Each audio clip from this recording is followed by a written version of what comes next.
They crossed the river into Algiers and continued into a neighborhood of empty buildings, alleys oozing trash, bars on windows, rap music blaring from a club, hookers strolling under the neon. Up ahead, the Honda pulled into the gravel drive of a darkened frame house built up from the street. There were no lights inside. "Let me out," Chester said. "Maybe you should let me take you somewhere else, sir," the driver said. "This is as far as I go. How much is the fare?" $28. Chester got out and paid the driver through the window. He added a $5 tip. "I like your music." "Thank you, sir," the driver said. "God is good." Chester squinted to show that he didn't understand.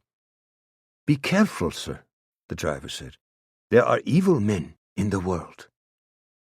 Chester watched the taxi drive away, then began wheeling his bag down the broken sidewalk toward the elevated house.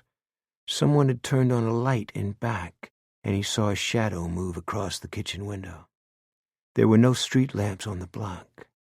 He pulled his bag between two cars whose engines had been stripped, and unlocked and unzipped his wheelie bag, and removed a nickel-plated snub-nosed .357 Magnum from the gun case inside the bag. He walked up the steps of the house, set down his beach bag, and rested his wheelie against the wall, then worked on a pair of thin cotton gloves.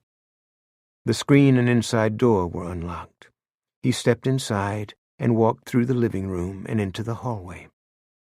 The two black guys were eating out of cans at the kitchen table, their cigarettes burning in an ashtray, quart bottles of beer by their elbows. "Hi again. My name is Chester. You hurt my knees and made fun of Miss Birdie." "How the fuck?" the taller guy began. "A taxi. Some people call me Smiley. Know why?" They stared at the revolver in his hand and shook their heads. "No," one of them said, so frightened that his mouth did not move, and Chester could not tell which one had spoken. "I like children. They make me happy," Chester said. "You were very bad." "We didn't mean nothing," the shorter one said. There was dried food on his bottom lip. His fork was trembling on top of an open tuna can. "Say you're sorry." "Sure, man," the tall one said, as though he had been released from a bathysphere. "Sit down. You want a beer?" He raked back a chair, his face popping sweat. "You didn't say it like you meant it," Chester said. "We mean it, man. Come on, man, don't point that at me, please." Just as lightning crashed into someone's yard, Chester shot each of them, one through the throat, one through the chest. They were still alive when he stood over them and shot them again. Then he sprinkled their uneaten food in their faces and turned off the light and retrieved his beach bag and travel case and went out the back door. A soft rain was falling, the clouds flickering, thunder rolling dully across the wetlands. The wheels on his bag clicked monotonously down the broken sidewalks, past the abandoned buildings that were probably shooting galleries, past the club that shook with rap music. The hookers had gone inside out of the rain. He stared through the window at the people inside and smiled at the way they danced and seemed to enjoy themselves. The neon glow of the club slid off his body like dissolving watercolor. "See?" he thought. Life wasn't complicated at all. In a minute he would be gone, subsumed inside the great American night, a tiny point of light inside a galaxy that became a snowy road arching into infinity. He tilted back his head and let the rain fall into his mouth. He licked the drops off his lips as he would sprinkles on ice cream. Cleet had gone home for lunch. Homer was at private school in the little town of Cade on the other side of Spanish Lake. Cleet had begun splitting a loaf of warm French bread to make a po' boy sandwich when he looked out the window and saw the police cruiser turn into the motor court and stop in front of his cottage. A woman was behind the wheel.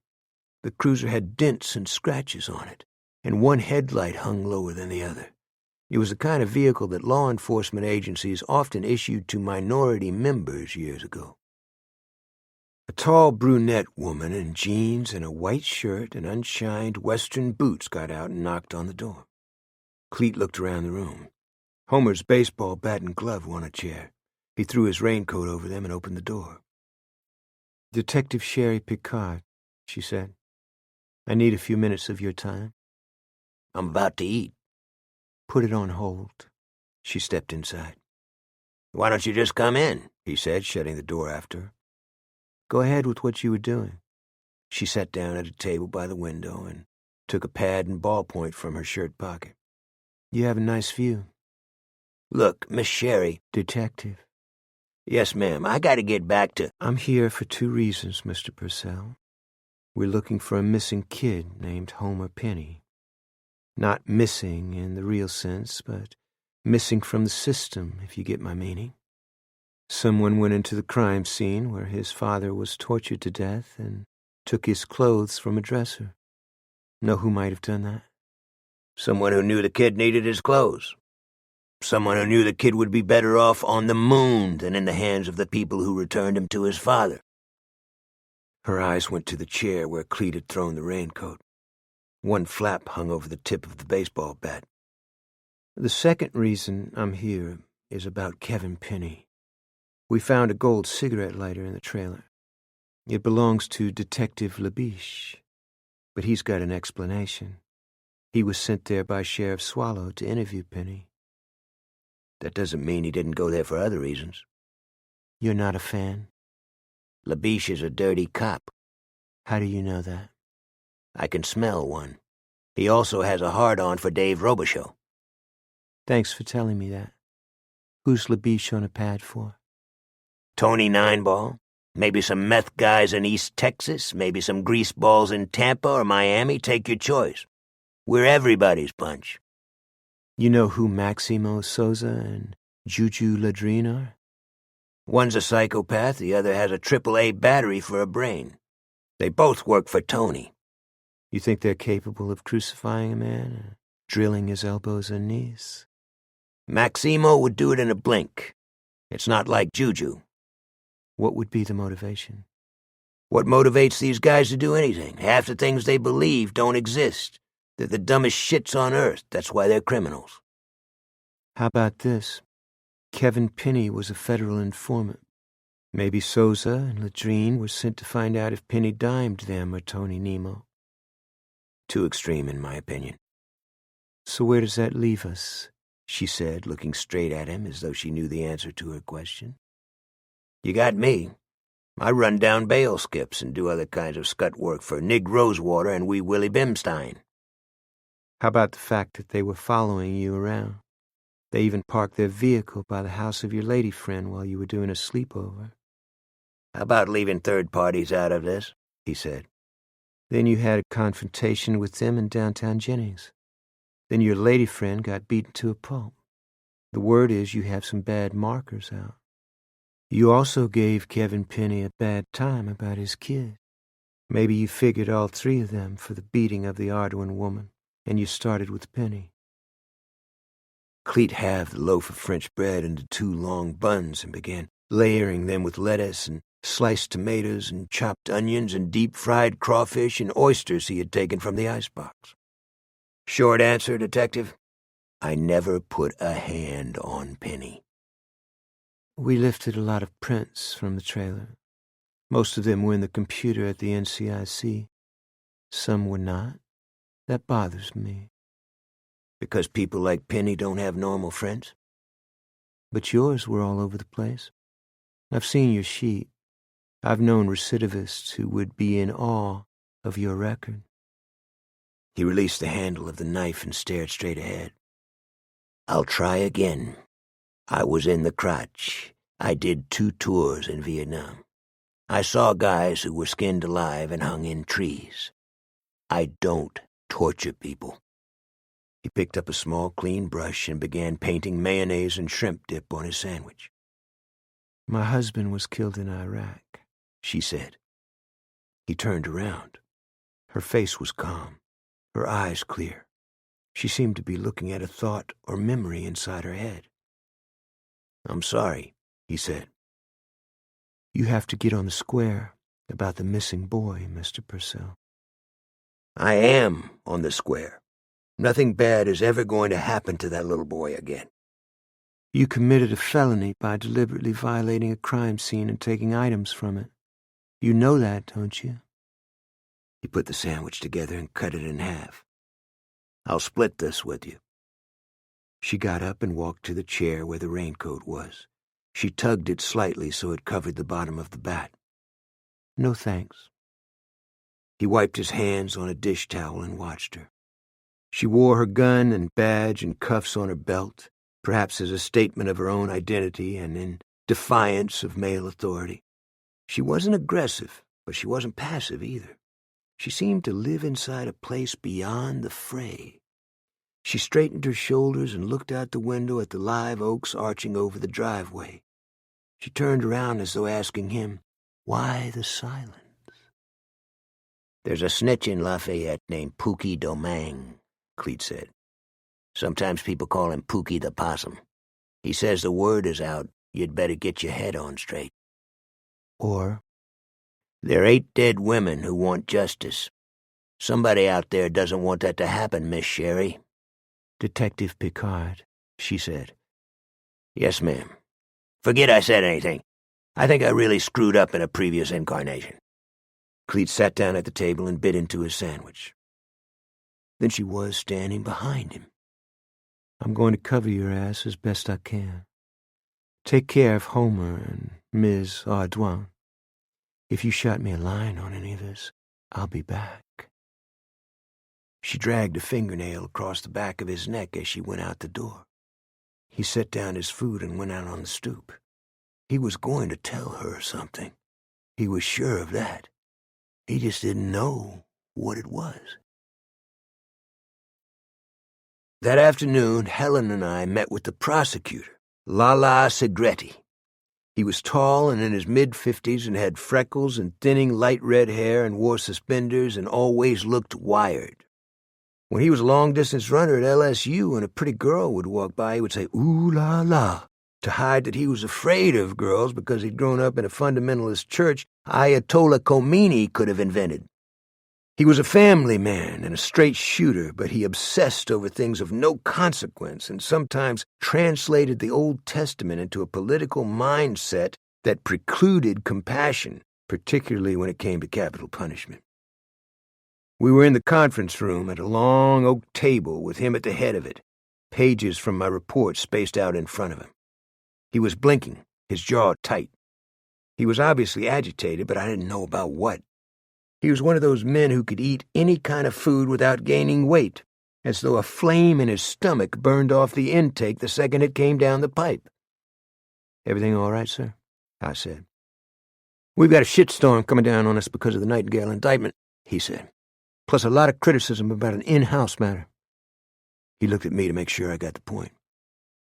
"I'm the in-house matter?" I said. "We'll talk about that later," he replied.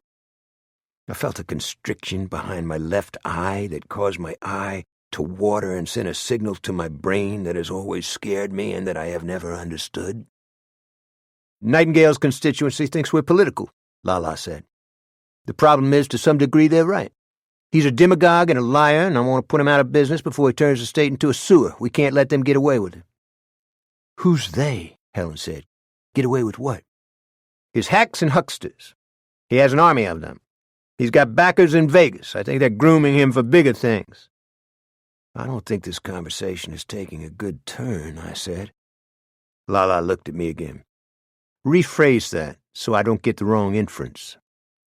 "Nightingale is guilty of sexual assault and battery, or he isn't," I said. "Dave is right," Helen said. "We do our job and stay out of the consequences." "I don't think I've expressed myself very well," he said. "Nightingale and his family are associated with criminals. They've gotten a free pass for years. Iberia Parish voted down casino gambling. That will always be to our credit. We're not going to allow this son of a bitch to besmirch us." "You're not alone in your feelings," Helen said. Lala wasn't listening. His attention was fixed on me. In your report, I get a sense of hesitancy, he said. Some elements in the case that aren't clear, I said.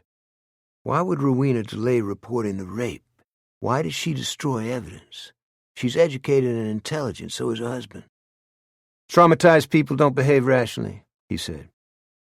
The family physician indicates she may have been a neglected wife, I said. Neglected wives have drinks with another man or even affairs, but that doesn't mean they invite rape into their lives, he said. I'm with you on that. The room was silent. Helen cleared her throat. A tree limb brushed against the window. What are you holding back? He asked me. The last time I talked to Levon, he didn't mention Nightingale not being in jail. That was the kind of thing I expected him to say. It was almost like he didn't care. That's perception, not evidence, he said. How many sexual assault cases are not about perception? I said. Levon Broussard spat in Nightingale's face at Iberia General. Doesn't that tell you something? That was then. This is now. You're muddying the water, Dave, he said. I don't understand why. Helen, could I speak to Dave alone, please? Powder my nose, she said. I didn't mean it that way. Your ass, she said, and left the room. Score one for Helen Swallow.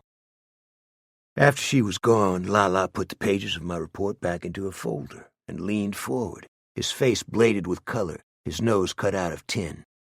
The investigation into the D'Artes homicide has been the most unusual in my career. Really? I said. Don't be clever with me, Dave. There's a cloud over your head, and nothing we do seems to get rid of it.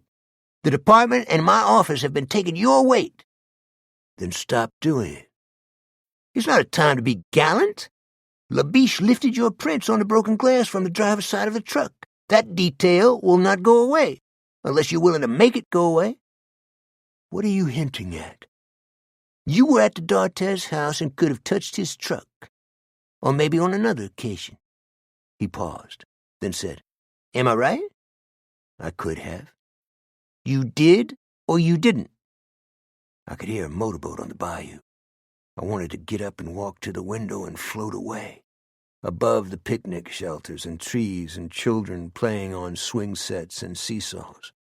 I did not touch D'Artes's vehicle at his home. I cannot explain the presence of my fingerprints on the glass. I could hear myself breathing in the silence. I counted the seconds. I got up to 14, then restarted the count, my heart twisting. You think you did it? He asked. Just say it. Let's end this crap. I think I'm capable of it. You truly mean that?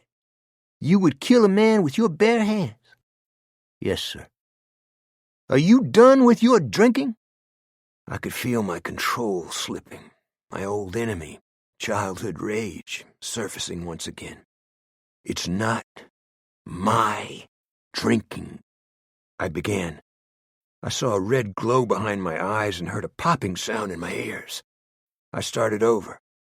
No, sir, I cannot swear that I'm done. No drunk can. He leaned back in his chair. He shook his head as though in bewilderment. Best of everything to you. Want to translate that? You're an honorable man, but others have to pay your tab. I have to say the cut went deep. Anything else? He didn't answer. When I opened the door to leave, he was standing at the window, a hand on his hip, staring at the park, his shirt pinched inside his suspenders. I never popped a cap on somebody who didn't ask for it, I said, even in a free fire zone. Hoorah, he said without turning around. Chapter 22. At one time, St. Mary Parish was a fiefdom ruled by an oligarchical family who owned everything and everyone in the parish, bar none. In the 1970s, when a group of activist Catholic nuns tried to organize the cane workers, they found themselves at mortal risk in an area that was more than 90% Catholic. Enforcement of the law was situational. Every public servant knew which ring to kiss. The people at the bottom of the pile were not necessarily abused, but they weren't necessarily protected from abuse either. Sexual exploitation is not a subject most police departments like to deal with, but it's often there. A cop picks up a hippie runaway hitchhiking. Maybe she's holding, maybe she's got a warrant on her, maybe she's 16 and her teeth are chattering. It's twilight. She's in the back seat, wrists cuffed behind her, trying to see where they're going as the cop swings around on the shoulder and heads down a 2-lane away from town. The cop has already dropped his badge inside his pocket so she won't get his number. His name was Jude McVane. Before he was a deputy sheriff, he was a chaser in a Navy brig, a hack in a woman's prison, and a collector for a loan company. He had big hands and smelled of manly odors and was good at his paperwork because he did as little of it as possible. There were never any complaints about him, but his colleagues did not hang out with him after work hours, particularly those who were protective of their wives' sensibilities. At sunrise Thursday, he was driving his cruiser on a 2-lane back road that followed the curves along Bayou Teche. The primroses were blooming on the edge of the cane fields, the sun spangling inside the tunnel of live oaks. He passed 2 antebellum homes built in the early 19th century, then crossed a drawbridge and turned into a trailer village that belonged in Bangladesh. He stopped in front of a trailer occupied by a young black single mother. Without speaking, she exited the trailer, locked the door behind her, and got into the back of the cruiser. "Good morning, sunshine," McVane said. She looked wanly out the window. He drove out of the trailer park and back across the drawbridge and past a closed sugar refinery. Then he hooked back into the confines of the refinery on a dirt road and parked in the shade of a rusted-out tin shed. "Nobody does it like you," he said, getting him back. When she was finished, she walked away from the cruiser and cleared her mouth and spat. "I always heard it tastes like watermelon rind," he said. She refused to speak. He drove her back to her home and watched her get out and go inside. He shifted into gear and drove out of the trailer park and back over the Teche and headed toward Franklin. A solitary figure was walking around the edge of the road, dragging a wheeled case behind him, a beach bag hanging from his shoulder. McVane pulled alongside and rolled down the passenger window. "Where you going, partner?"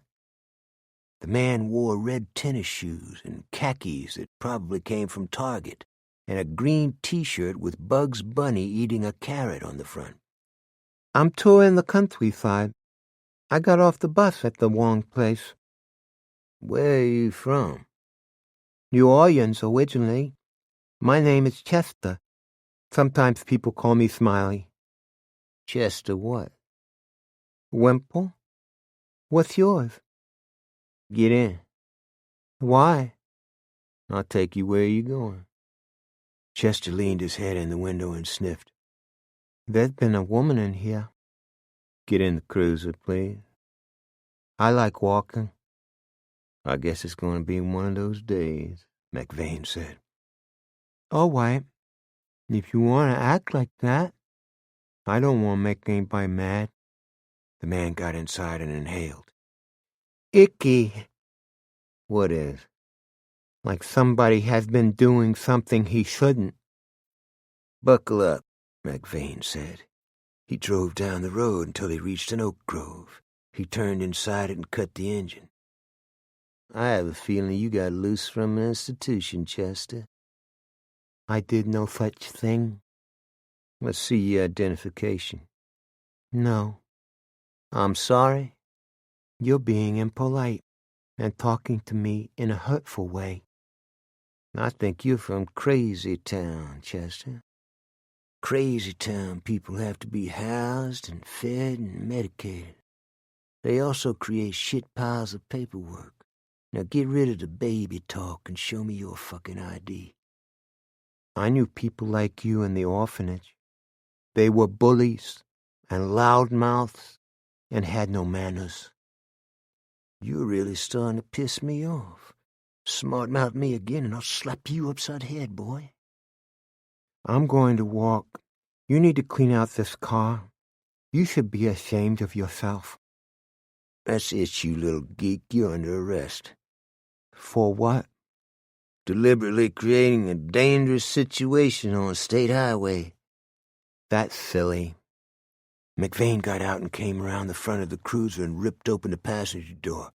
Chester was putting on a pair of cotton gloves. "What are you doing with those gloves?" McVane said. I don't want to touch anything in your nasty car. McVane reached for him. Then for the first time, he saw the absence of light in Chester's eyes. He'd seen it before, once in a lockdown unit at Miramar in the eyes of a female prisoner who had murdered her children, and once in the eyes of a woman he'd sodomized in the back of a liquor store. The revolver was a .357 Magnum, the bullets in the cylinder fat and round and hollow-pointed. The words he wanted to say were trapped inside a gaseous and foul bubble in his throat, the release of his sphincter like wet newspaper tearing apart. His fear so intense, he pulled his weapon crookedly from the holster and fumbled it onto the grass. He tried to smile at his ineptitude, giving up all pretense at manliness, hoping for mercy. The slug hit him in the upper lip like a sledgehammer, and the back of his skull exploded in a gush of bone and brain matter similar to a grapefruit bursting. Chester walked round to the driver's side and picked up McVane's hat from the dashboard and put it on, then straightened it in the side mirror. The engine was still running.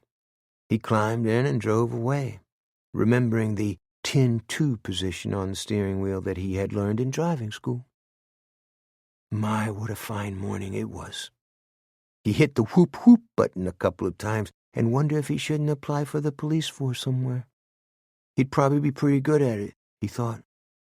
It was time someone did something about the number of criminals and no-goods overrunning the countryside. The body was located right by the St. Mary Iberia parish line.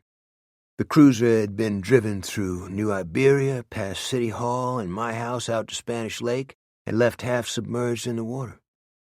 The wind was blowing at 30 knots. No fishermen were on the lake. A black kid who worked in the bait shop said he'd seen the cruiser drive on top of the levee to the north end of the lake, but he'd paid little attention because sometimes policemen stopped at the lake to eat lunch or take a smoke. He said he'd seen a man walking past the bait shop a half hour later. The man was pulling a small suitcase, but he didn't remember what the man looked like. Helen and I watched the wrecker pull the cruiser from the cattails, the doors gushing water and mud. We had already been to the crime scene on the parish line, but we had gone in separate vehicles and had talked little among ourselves. Somebody shoots a deputy, steals the cruiser, drives through town, and dumps it in a lake in broad daylight, she said. We get them all, don't we? I walked down the embankment and looked through the driver's window. A deputy sheriff's hat was floating on the floor.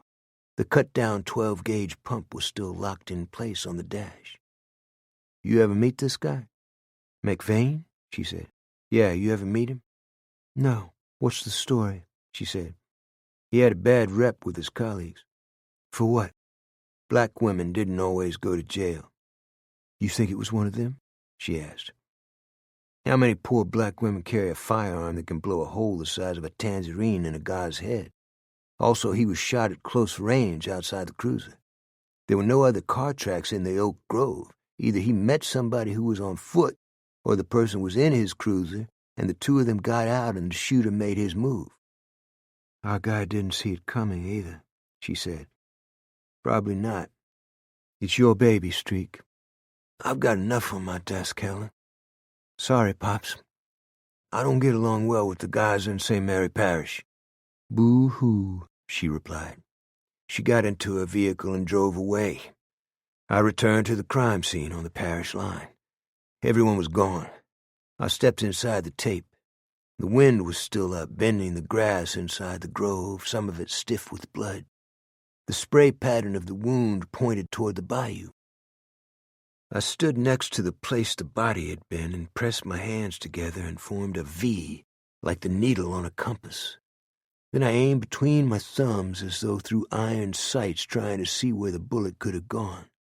The trees were widely spaced, which was not helpful. I tried to see the shooter inside my head. Nobody likes cop killers, even when they kill a guy like McVane. Most of them go out smoking. Usually they're almost hysterical with fear and get as stoned and drunk as they can before they check out. Sometimes they take their families with them.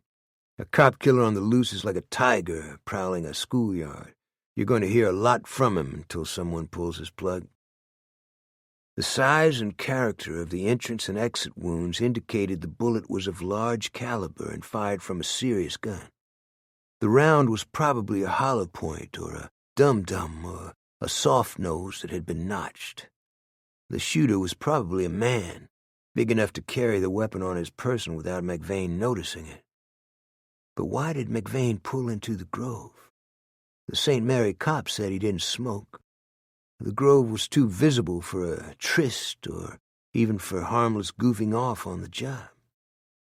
Maybe he was doing his paperwork when a hitchhiker walked up on him.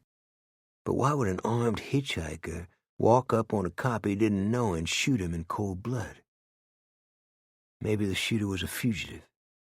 Maybe he did something suspicious on the road and McVane questioned him.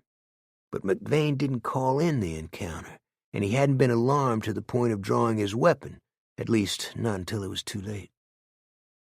I looked at the serenity inside the Grove, the wind scudding on the bayou, the moss straightening in the trees. It was the kind of spot you associate with rest, peace of mind, withdrawal from the fray. It was an unlikely place for a violent confrontation, a disruption caused by two disparate personalities trying to kill each other, one succeeding. Why was McVane late in pulling his gun? He was outside the cruiser, at some point obviously aware that he was in mortal danger. Why did he let his defenses down?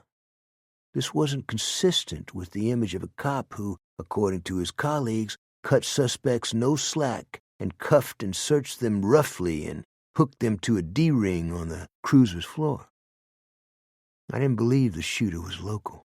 Aside from two antebellum homes, there were only a few trailers and abandoned shacks spaced along the two-lane, and they were not occupied by the kind of people who would chat up a cop like McVane. It had to be a hitchhiker. Did McVane pick him up? An armed and dangerous man? No, he must have known and trusted the shooter. But where did the gun come from?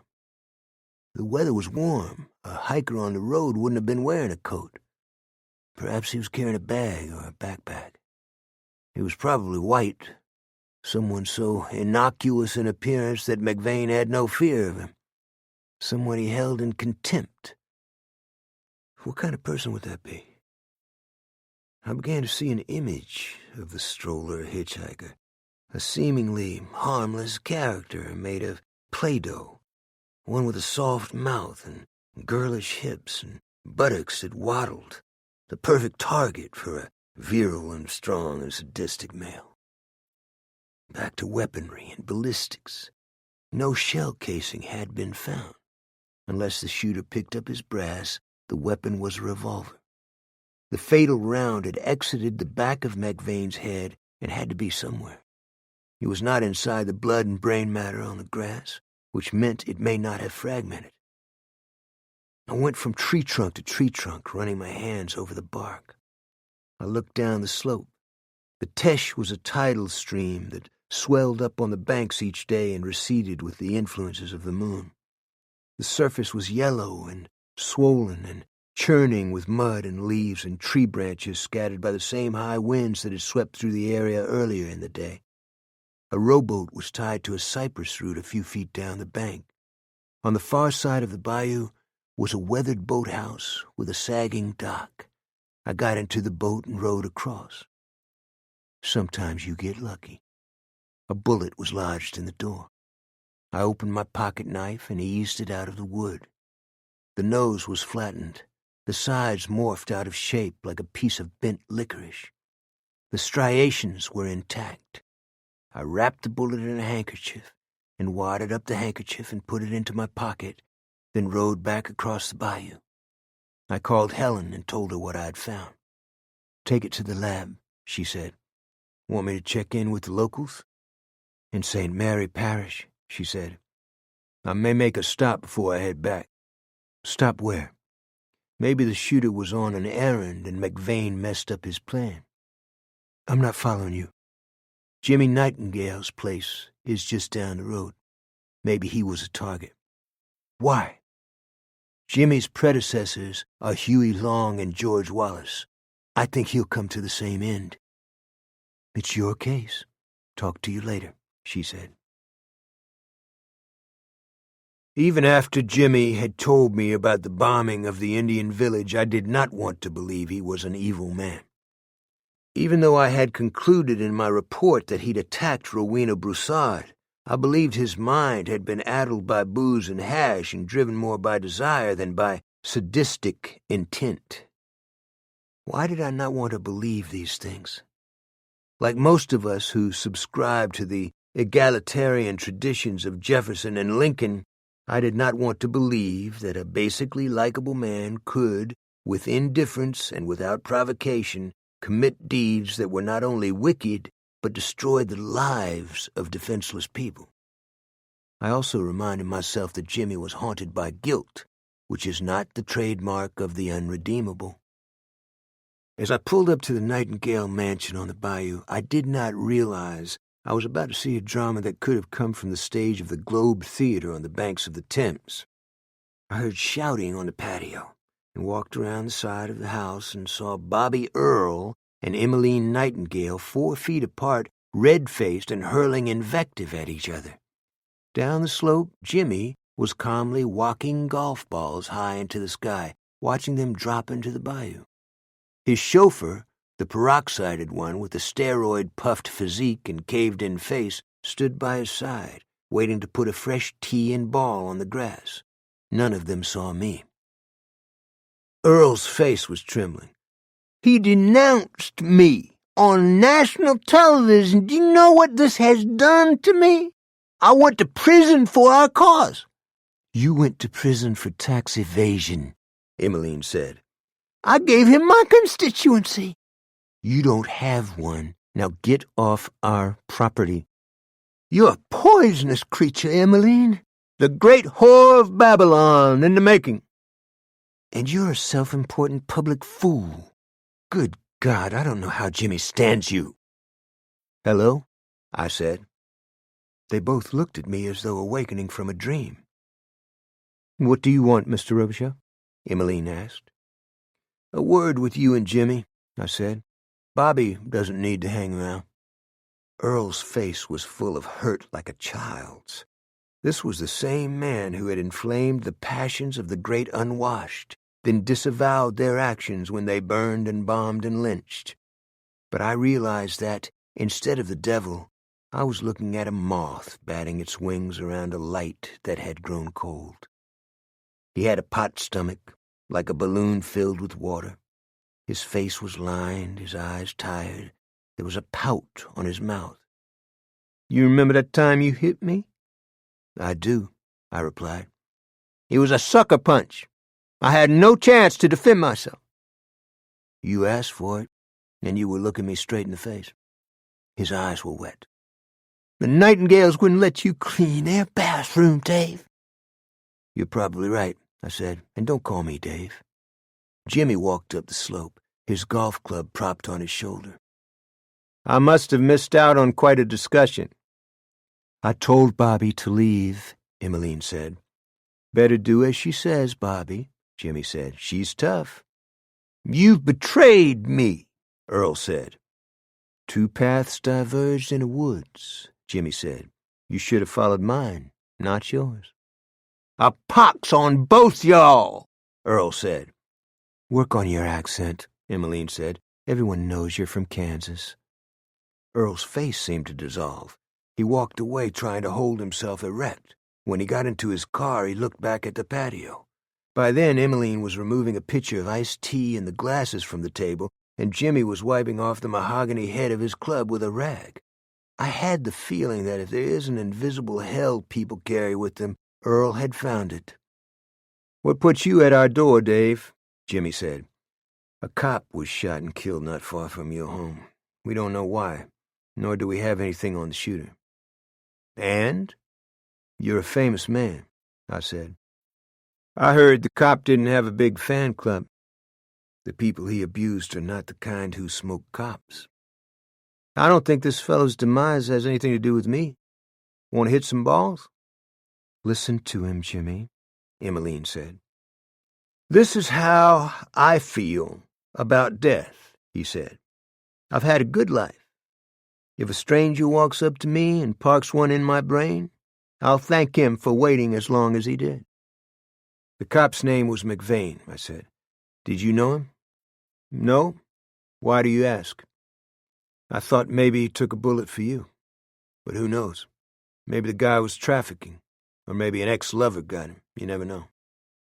"There are people out there who want to hurt Jimmy, but not because he's running for office," Emmeline said. "That gangster in New Orleans is actually putting together an adaptation of Levan Broussard's work." "Tony Nemo?" "Yes, the same obscene pile you people could never put in jail," she said. "Jimmy had everything ready to go. Then you went along with Rowena Broussard's lies and destroyed Jimmy's chances of producing the film. When this is over, I'm going to personally sue you into oblivion." "Thank you for telling me that," I said. "Unfortunately, I'm mortgaged up to my eyes and not worth suing." I saw Jimmy laugh silently behind her back. "What, you think that's funny?" she said to me. "No," I said, barely able to stifle a grin. I hated to admit Jimmy Nightingale still had a hold on me. I guess that's just the way it was, growing up in a place like Louisiana, where pagan deities sometimes hide among us and we secretly champion rogues who get even for the rest of us. The round was a .357 Magnum. We got a priority in processing at the National Crime Information Center because the round had been recovered from a homicide scene.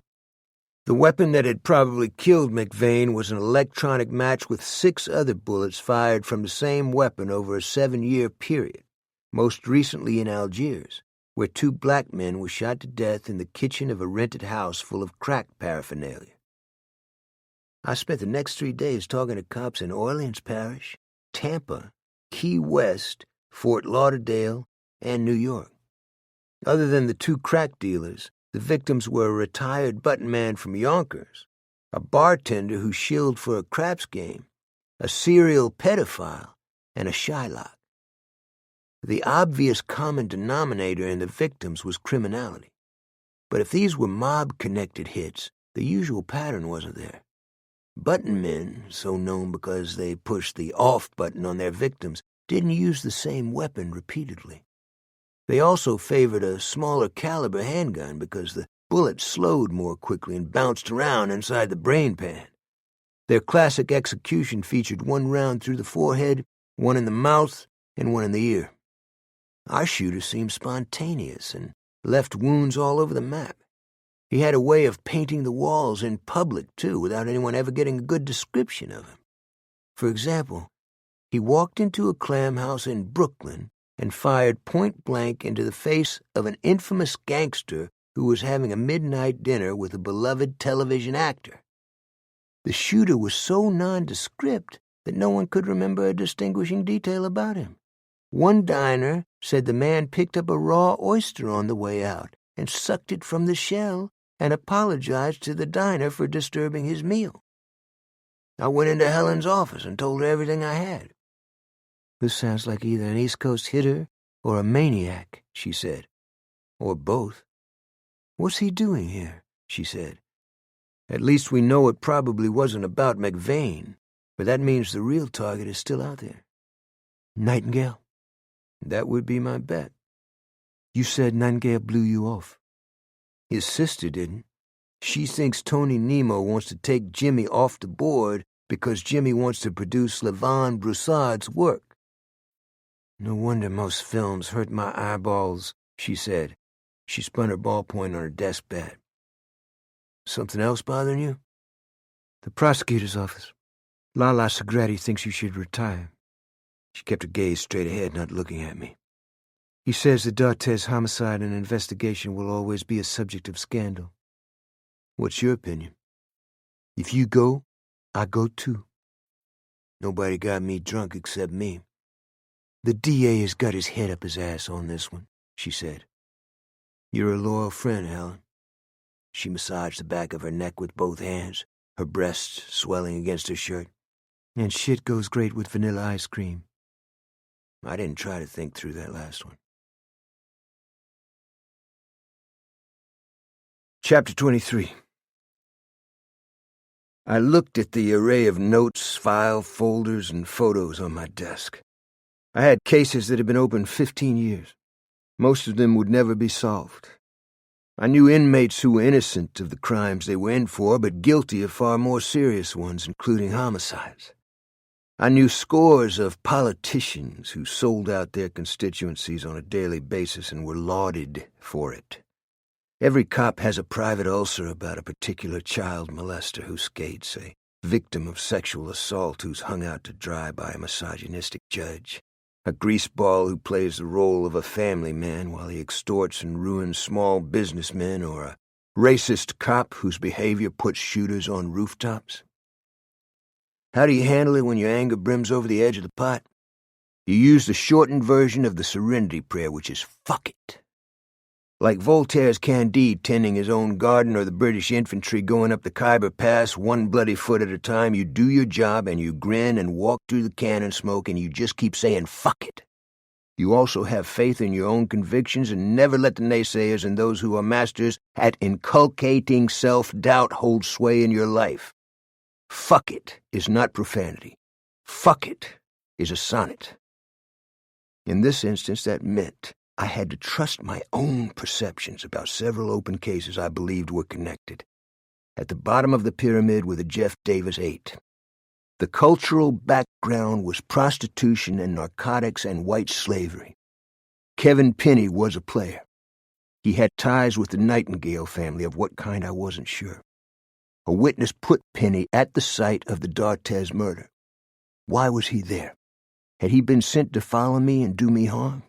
Probably, although I had gone to his trailer later and he'd seemed unsure of my identity, which meant he had never gotten a good look at me the night D'Artes was killed.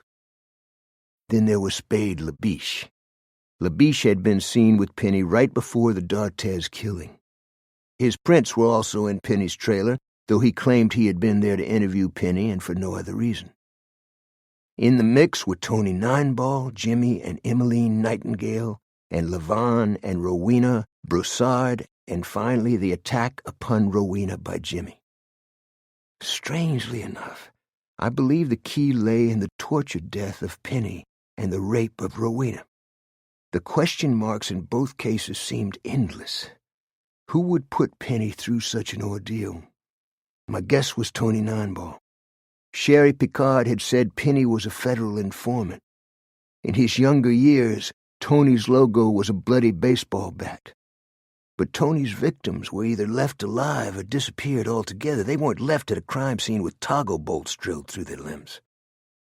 Another issue was Levon's apparent lack of interest in prosecuting Jimmy Nightingale, the same man whose face he'd spat into. Levon was the kind of idealist you admired but also feared. He seemed to have the inclinations of a pacifist, but owned a large number of firearms. He despised dictators and demagogues, but revered his ancestors in gray who were authoritarian in their own fashion. He had been a leftist in Latin America, then traveled to Cuba and been picked up by the secret police and confined for a month in a hellish place filled with cockroaches and lice and feces. In my opinion, Levon and Jimmy Nightingale were opposite sides of the same coin. Neither understood himself, and without knowing it, both of them probably served an agenda created for them by someone else, perhaps long dead. From a professional perspective, my investigation into the rape of Rowena Broussard was over, but I couldn't let it go. Something was wrong. Why the continued coldness or hostility from both her and her husband? Wouldn't they conclude that the wheels of justice were going forward? Jimmy had been charged and indicted and held up in the public eye as a rapist. Maybe his political career would be destroyed. Rowena would probably be a devastating witness at the trial. What more did they want? I drove to their house on Lauraville Road. Levon and his wife were eating at a dining table in their screened-in, brick-floored back porch. Even though we were in the midst of spring, the evening sky was lit incongruously with the colors of a Halloween pumpkin. Rowena's wrists were still bandaged. Levon wore a sports shirt and slacks and Roman sandals without socks. He didn't stand up to shake hands when I opened the screen door. For a man of his background, that message was as blunt as it got. "Sorry I didn't call in advance," I said. "What do you need, Dave?" "You heard about the shooting of the cop in St. Mary?" "On the roadside? Something like that?" "It happened not far from Jimmy Nightingale's place," I said. "We are eating," Rowena said. "I noticed," I replied. Levon's eyes lifted to mine. "Say what's on your mind." "Long ago I learned that hostility and fear are first cousins," I said. "Big breakthrough?" he said. "It beats cancer and heart disease." "Let me make it easy for you," he said. "You feel we're ungrateful. We're not. But we're not happy either. You're too close to Nightingale. You did your job, but you did it grudgingly." "You're wrong." I waited for his reply. Or rather, I hoped he might act like the genteel man he was and ask me to sit down. I didn't mention that hostility was also a first cousin of guilt. Again, I noticed the leanness in his face, the pinched light in his eyes, as though an illness were taking over his body. Then I said what had probably been in my subconscious for a long time. "You saw the dark side in Latin America?" "So?" "The use of electrodes? People hung by their wrists with a sack of insecticide pulled over their heads?" "Worse than that," he said. "How far would you be willing to go yourself?" He set down his knife and fork and stared at the 2 candles burning on the table. "I don't think I heard you right." "Maybe you went looking for evidence on your own. Maybe you used a PI to check out Nightingale's employees and came up with Kevin Penny's name. Maybe you thought he was a guy who'd have some useful information." "I tortured somebody to death," he said. "It's the stuff of the Inquisition." "I can't take any more of this," Rowena said. She left the table and went through the kitchen door into the house. I leaned over the table as though to speak to him and let my hand tip his wineglass. It rolled off the table and shattered on the brick. "I'm sorry." "You can say that again," he said. He got up, wiping his trousers, then went in the house for a broom and dustpan. I used my handkerchief to pick up his butter knife and drop it into my pocket. He came back outside. "You're still here."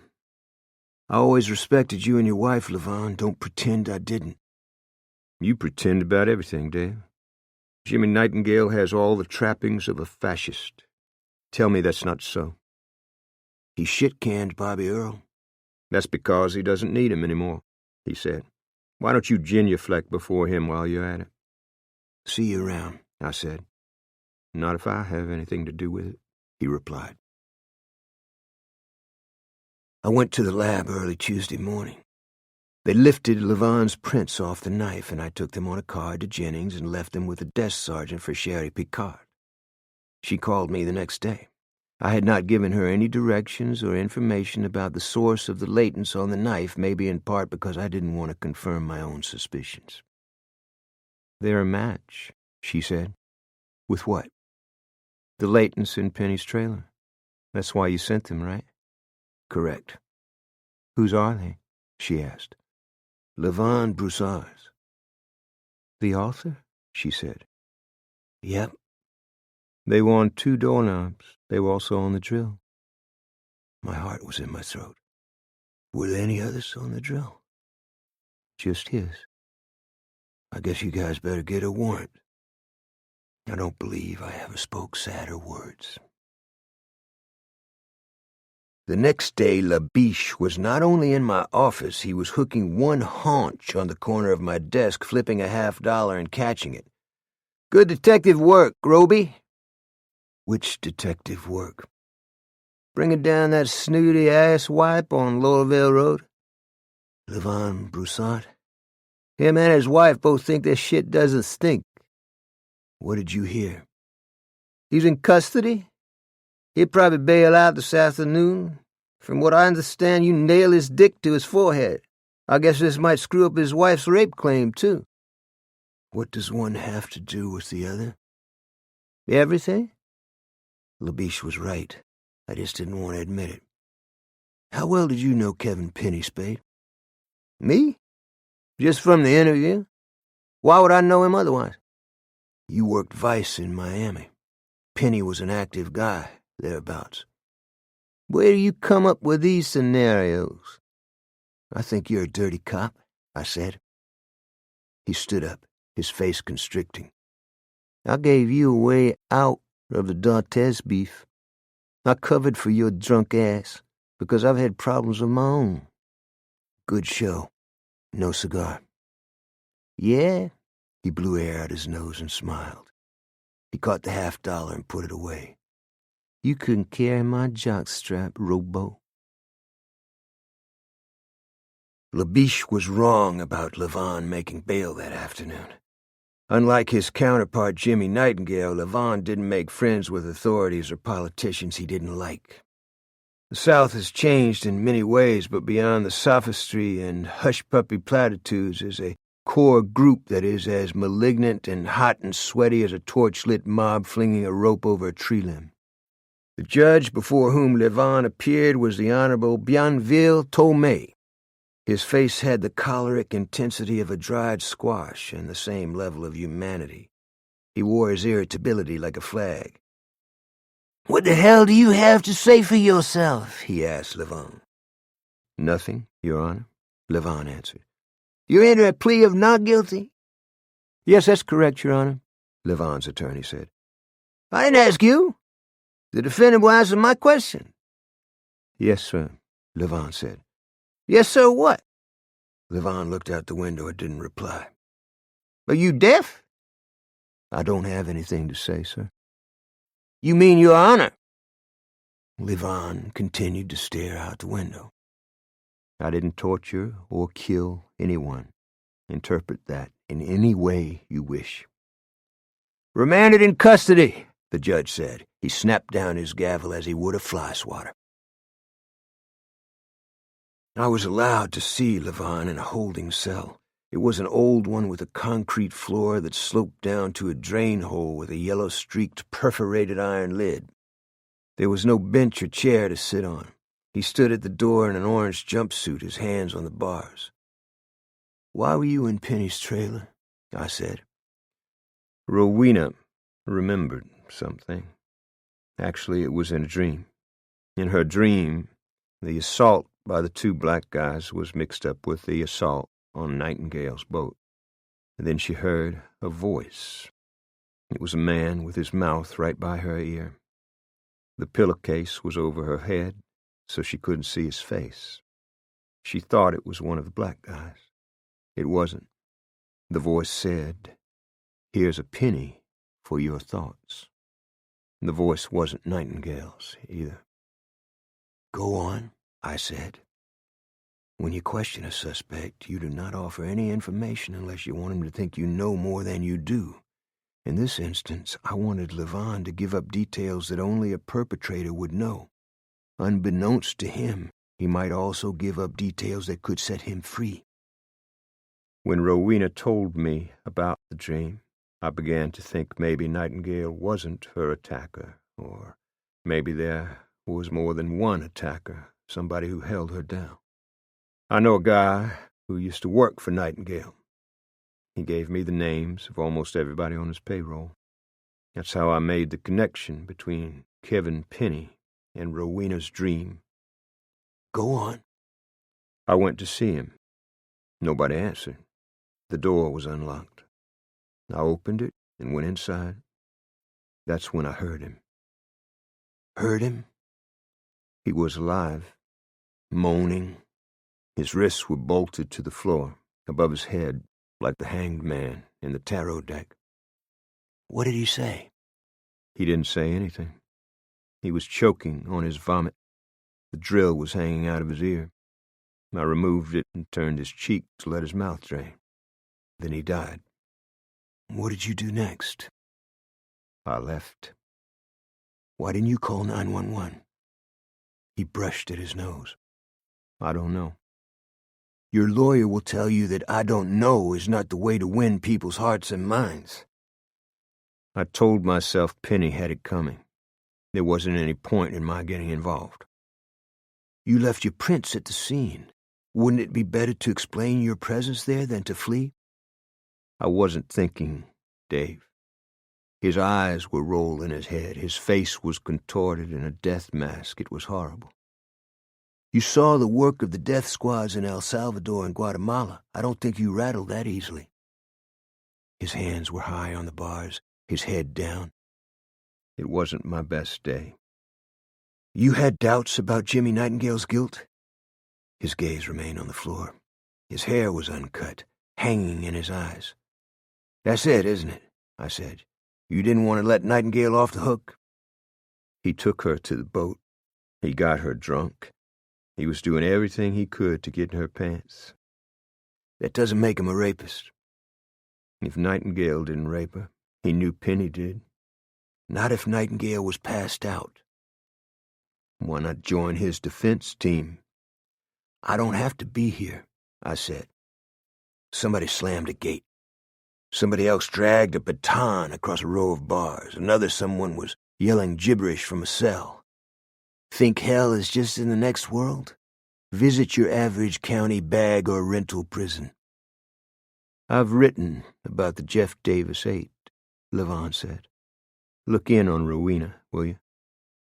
Sure. Tell Nightingale this doesn't change anything. He's a liar and a fraud, and I'm going to prove it to the world. I hate that son of a bitch. On Friday night, Cleet took Homer to a movie in New Iberia, then for ice cream.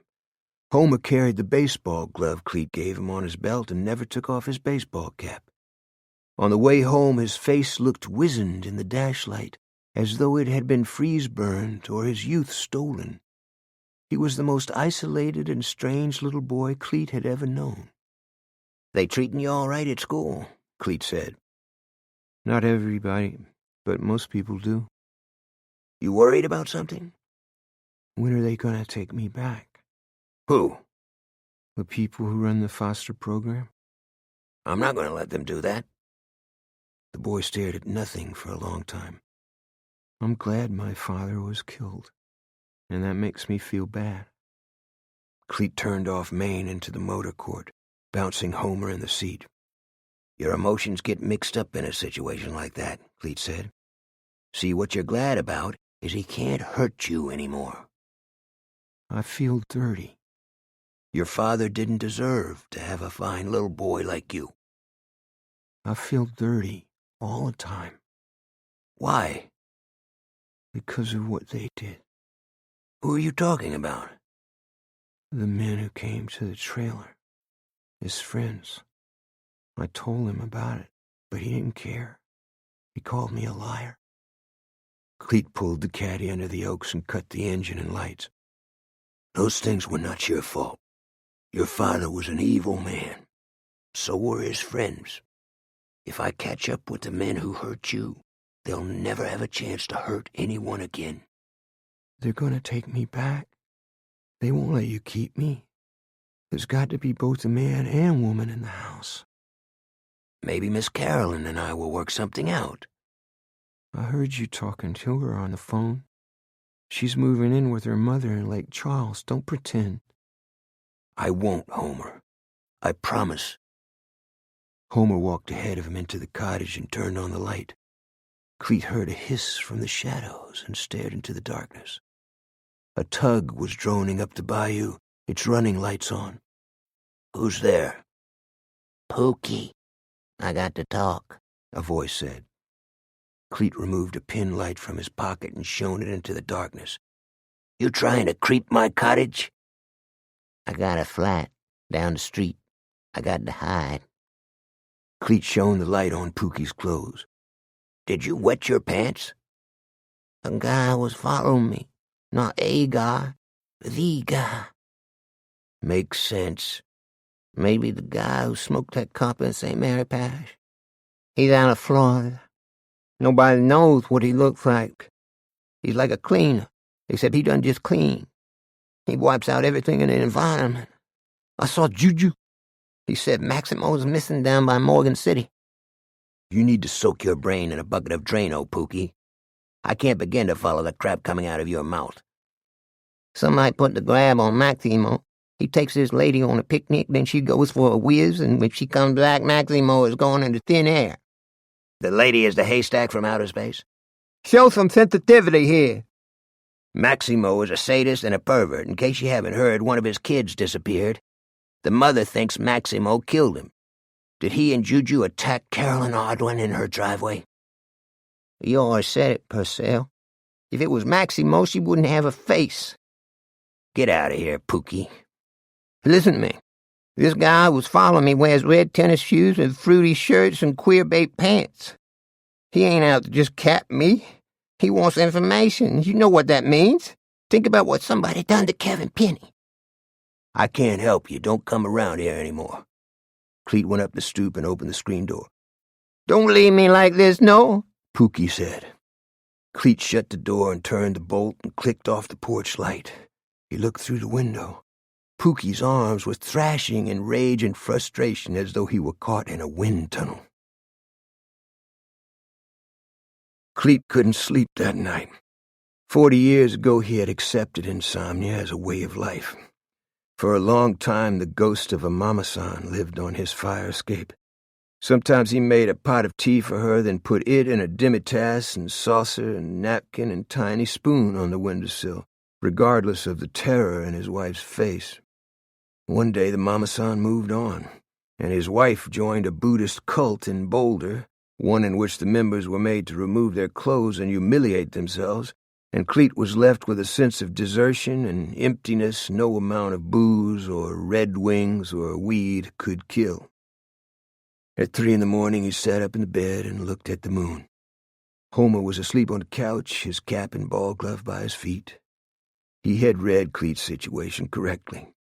Carolyn Odwin was moving in with her mother, but that was a small part of the problem. Cleet and domesticity didn't flush. He had tried it in all its forms.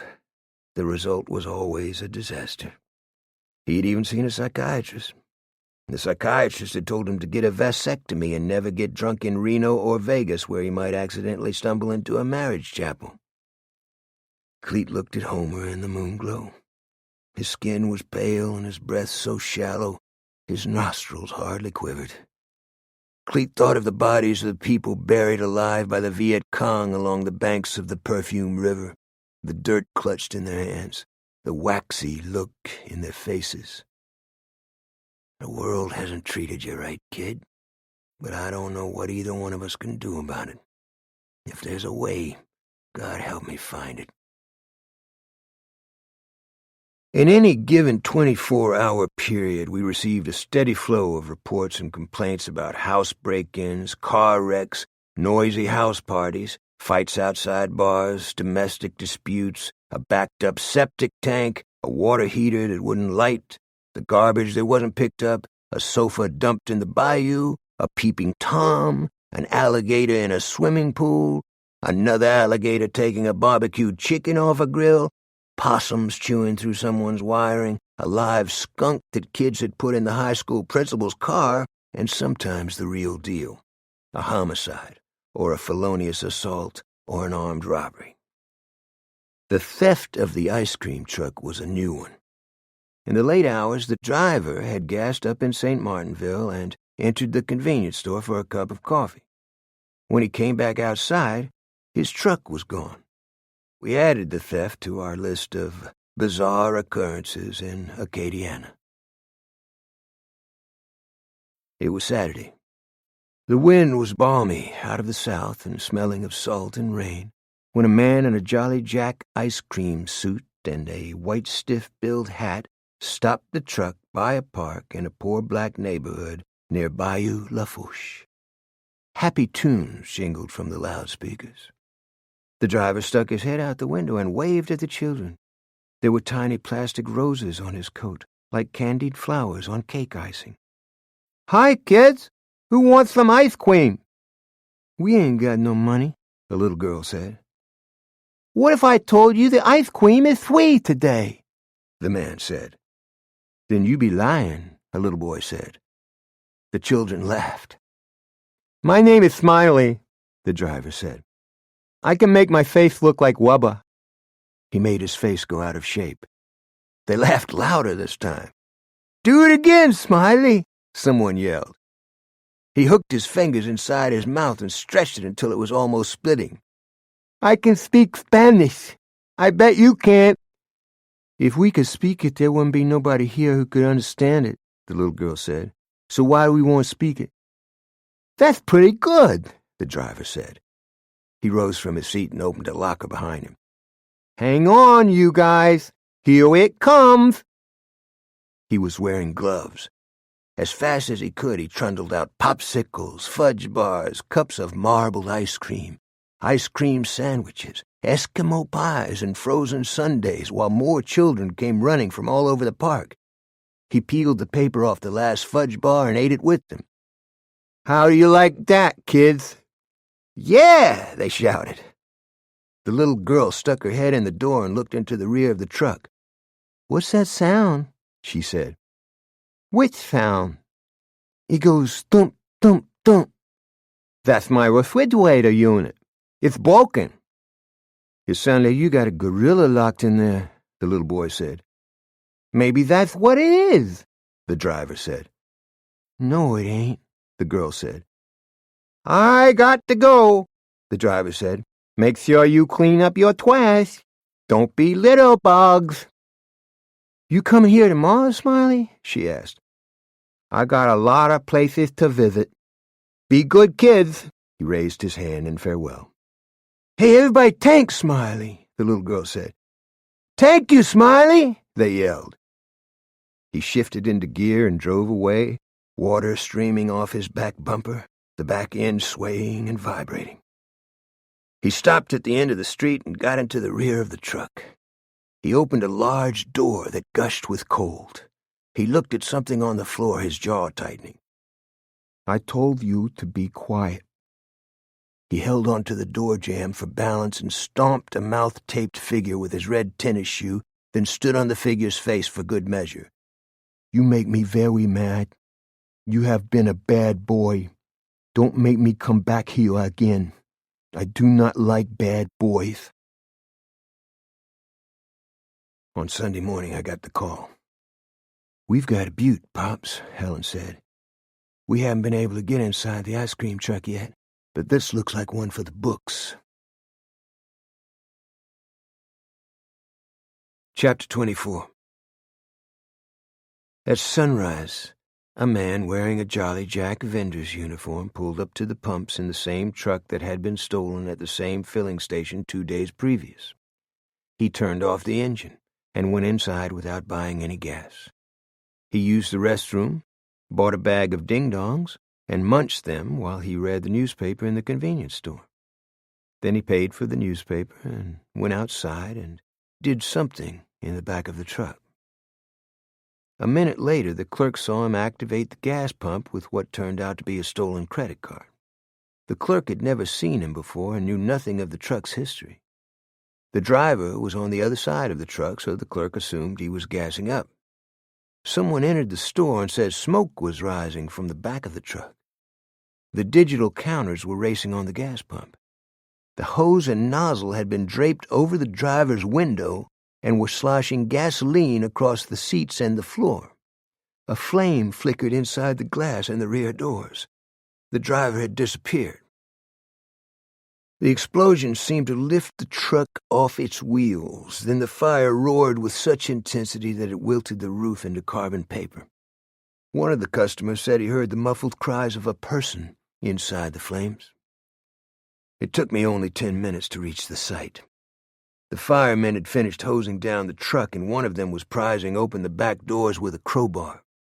Helen was standing by her cruiser, talking into her mic. I waited for her to finish. "What's that smell?" I said. I hate to think, she replied. A car was reported stolen up the road. That's probably how our man made his getaway. What's on the surveillance cameras? The top of a head wearing a cap. It looks like he had gloves on. What's the clerk say? The guy talked baby talk, like Elmer Fudd, and has lips that were red like licorice. Fudd ate a bag of ding-dongs and read the paper before he set the truck on fire. This is the same truck that was stolen from here. You got it. How do you figure that one? Our guy's a nutcase, she said. The fireman was now inside the truck. He used the head of the crowbar to snap loose the handle on the freeze locker and pulled back the door on its hinges. He jumped down from the bumper, the ends of his mustache bouncing. He coughed wetly in his chest. "Y'all better take a look." The man inside the locker was bound hand and foot with ligatures, a strip of heat-baked tape hanging from his mouth. His eyes were wide like those of someone holding his breath underwater. His forehead and bare feet were crusted with black blood, his hair and eyebrows singed, his clothes covered with burn holes. His skin had turned to orange marmalade. I hoped he had died of asphyxiation or a heart attack rather than from the burning gasoline that had curled around the bottom of the freeze locker. "Recognize him?" Helen said. "It's Maximo Souza." "That's him? I remember him being larger." He was a small man, inside and out. "Who's the guy in the Jolly Jack suit?" "I think the same guy who shot McVeigh." "How do you arrive at that?" "He commits crimes no one would suspect him of. He does it for reasons that make sense to him but no one else. He builds the gallows and drops the trapdoor before anyone realizes he's not a carpenter." "Who would want to pop one of Tony Squid's guys?" "Somebody who wants information about Tony, or somebody who plans on popping Tony." "Mob guys don't get popped without permission," she said. "That was in the old days. Whoever did this plans to leave a big footprint." At 7:38 Sunday evening, I got a call from the man himself. "I'm all broken up. What the fuck is going on over there in Mosquito Town?" "You said you were not going to call here again, Tony," I said. "Maximo was like a son to me." "Yeah, he was a great guy. Maybe he tortured Kevin Penny to death or put a kind-hearted social worker in Lafayette General." "My people don't do those kinds of things." "If the price were right, your people would work at Auschwitz." "Where's your daughter?" "None of your business." "I need to talk to her about the script. You're not going to believe who I got to play the role of the Confederate soldier." When he told me, he was right. I couldn't believe him. The actor was well known and respected. He'd received a Golden Globe Award and other nominations. "I told him Alifair was doing the script," Tony said. "She's going to love working with him." I can't tell quite how I feel at this moment. "What's wrong?" "Where do you get off using Alifair's name in your business dealings?" "I'm giving her a break." "The only break here is going to be in your fat neck," I said. "Fuck you!" Maximo went out hard, Tony. Think about the implications. 10 years ago, nobody would have touched one of your guys. "Put her on the phone." "Are you listening? My daughter is never going to work with you." "Yeah, my lawyer already talked with Levon Broussard in the can. He wants Alifair to do the script." "Levon wants to work with you?" "Not exactly, but he will. He wants to get even with Nightingale. This is going to be like a telephone pole with spikes in it kicked right up Nightingale's ass." "I thought you were going to put him in the White House." "Nightingale is a Benedict Arnold. I kept the unions off his back, introduced him to people with billions of dollars, got him a girlfriend or two. Then one day I'm the stink on shit." A heads up, Tony, if a guy who talks like Elmer Fudd and has lips like red licorice shows up at your house, don't invite him in. "I'm supposed to be afraid of a guy who escaped from a Bugs Bunny cartoon?" "I think he capped 2 black guys in Algiers and blew a cop's brains out in the St. Mary Parish. For a while I thought he might be working for you. Now I think you're a target. You know why you're a cop? You're dumb and can't do anything else. For years, Maximo had a thing for little boys. One of his victims caught up with him. Fade to black. Sounds more like your epitaph, Tony. My dork in your ear, Robicheaux, he replied, and hung up. In the morning, the judge who had remanded Levon Broussard changed his mind and released him on a $200,000 bail. I didn't know what to make of Levon's story about Kevin Penny. Levon had deduced that Kevin Penny had probably raped his wife, but had allowed us to continue our prosecution of an innocent man. Then Levon had gone on his own to Penny's trailer, supposedly to confront him, and had left his fingerprints on the electric drill that had taken Penny's life, supposedly while trying to save him from drowning in his own vomit. But he hadn't called 911. Why hadn't he? He wasn't the kind of man who panicked. His account was a hard sell. Maybe Levon didn't care whether Jimmy was guilty of the actual rape. He blamed Jimmy regardless. As for most of us who seek revenge, his anger and need probably had their origins in the past, and the present situation was a surrogate for an injury that had occurred long ago. Levon's wife had been raped and then abandoned by the system in Wichita, Kansas. I also believed his liberal sentiments and his commitment to civil rights were sorely tested by the fact that the rapists were black. 2 hours after his release from a lockdown unit in Jennings, I found him in his backyard, unshaven, red-eyed, dirty, and still smelling of jail. He was flinging baseballs at a wooden box he had nailed to the side of his carriage house. I had forgotten that he'd played American Legion ball. I'd also forgotten that he'd attended a military academy in Mississippi, if only for 1 year, at the end of which he had been expelled for knocking down an instructor who insulted his family. The ground was littered with baseballs. A cooler with a corked bottle of white wine pushed down in the ice rested on a picnic table. "Pretty good forkball," I said. He looked at me blankly. "There's a soda in the box, if you want one." "The prosecutor's office is a bit upset." "Because they'll have to drop charges against Nightingale?" I didn't answer. "That's their problem." He took a wind-up and fired the ball into the center of the wooden box, putting his shoulder and hip into it, whipping his wrist just before releasing his fingers. "You and Jimmy have a lot in common." "No, we don't." "You both played ball, and you both went to military school." "I didn't know that." "You know why boys get sent to military school? Their parents don't want them." "Are you going in on a movie deal with Tony Nemo?" "If Alifair does the adaptation." "What you do with Fat Tony is your business, but I don't want you dragging my daughter into it." He tossed a baseball up and down in his hand, then let it fall to the grass. "Alifair's my friend. You think I'd hurt her?" "Not intentionally." "Then give me some credit." "Nemo is an evil man. Don't darken your life with this guy." "Nightingale knows how to place his thumb on the pulse of an unhappy electorate. Individuals don't change history. History finds the individual. John Steinbeck said that." "So let the electorate fall in their own shit." "I don't doubt Nemo got me sprung. If Alifair will do the first draft, I'm going to make a movie with him. I'll tell you the reason why. My best novel is the least popular of my books.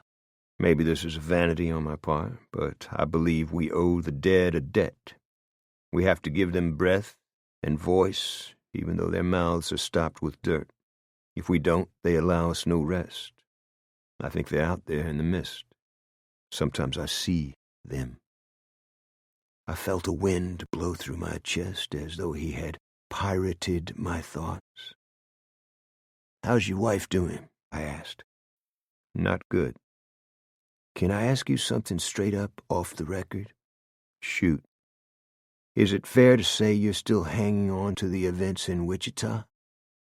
Events? The rape of your wife by the two black guys? No, I let go of that a long time ago. I don't believe you. People's emotions don't work like that. He slid the wine bottle out of the ice and uncorked it and took a drink from the bottle. One of them was knifed to death in the Alabama State Pen. A store owner shot and killed the other one during a robbery. They got what they had coming. But they skated in Wichita, I said. So that's on the DA's office in Wichita. Fuck them. Good attitude. But my experience is that survivors of violent crimes tend to become gun enthusiasts. He winked. I throw baseballs.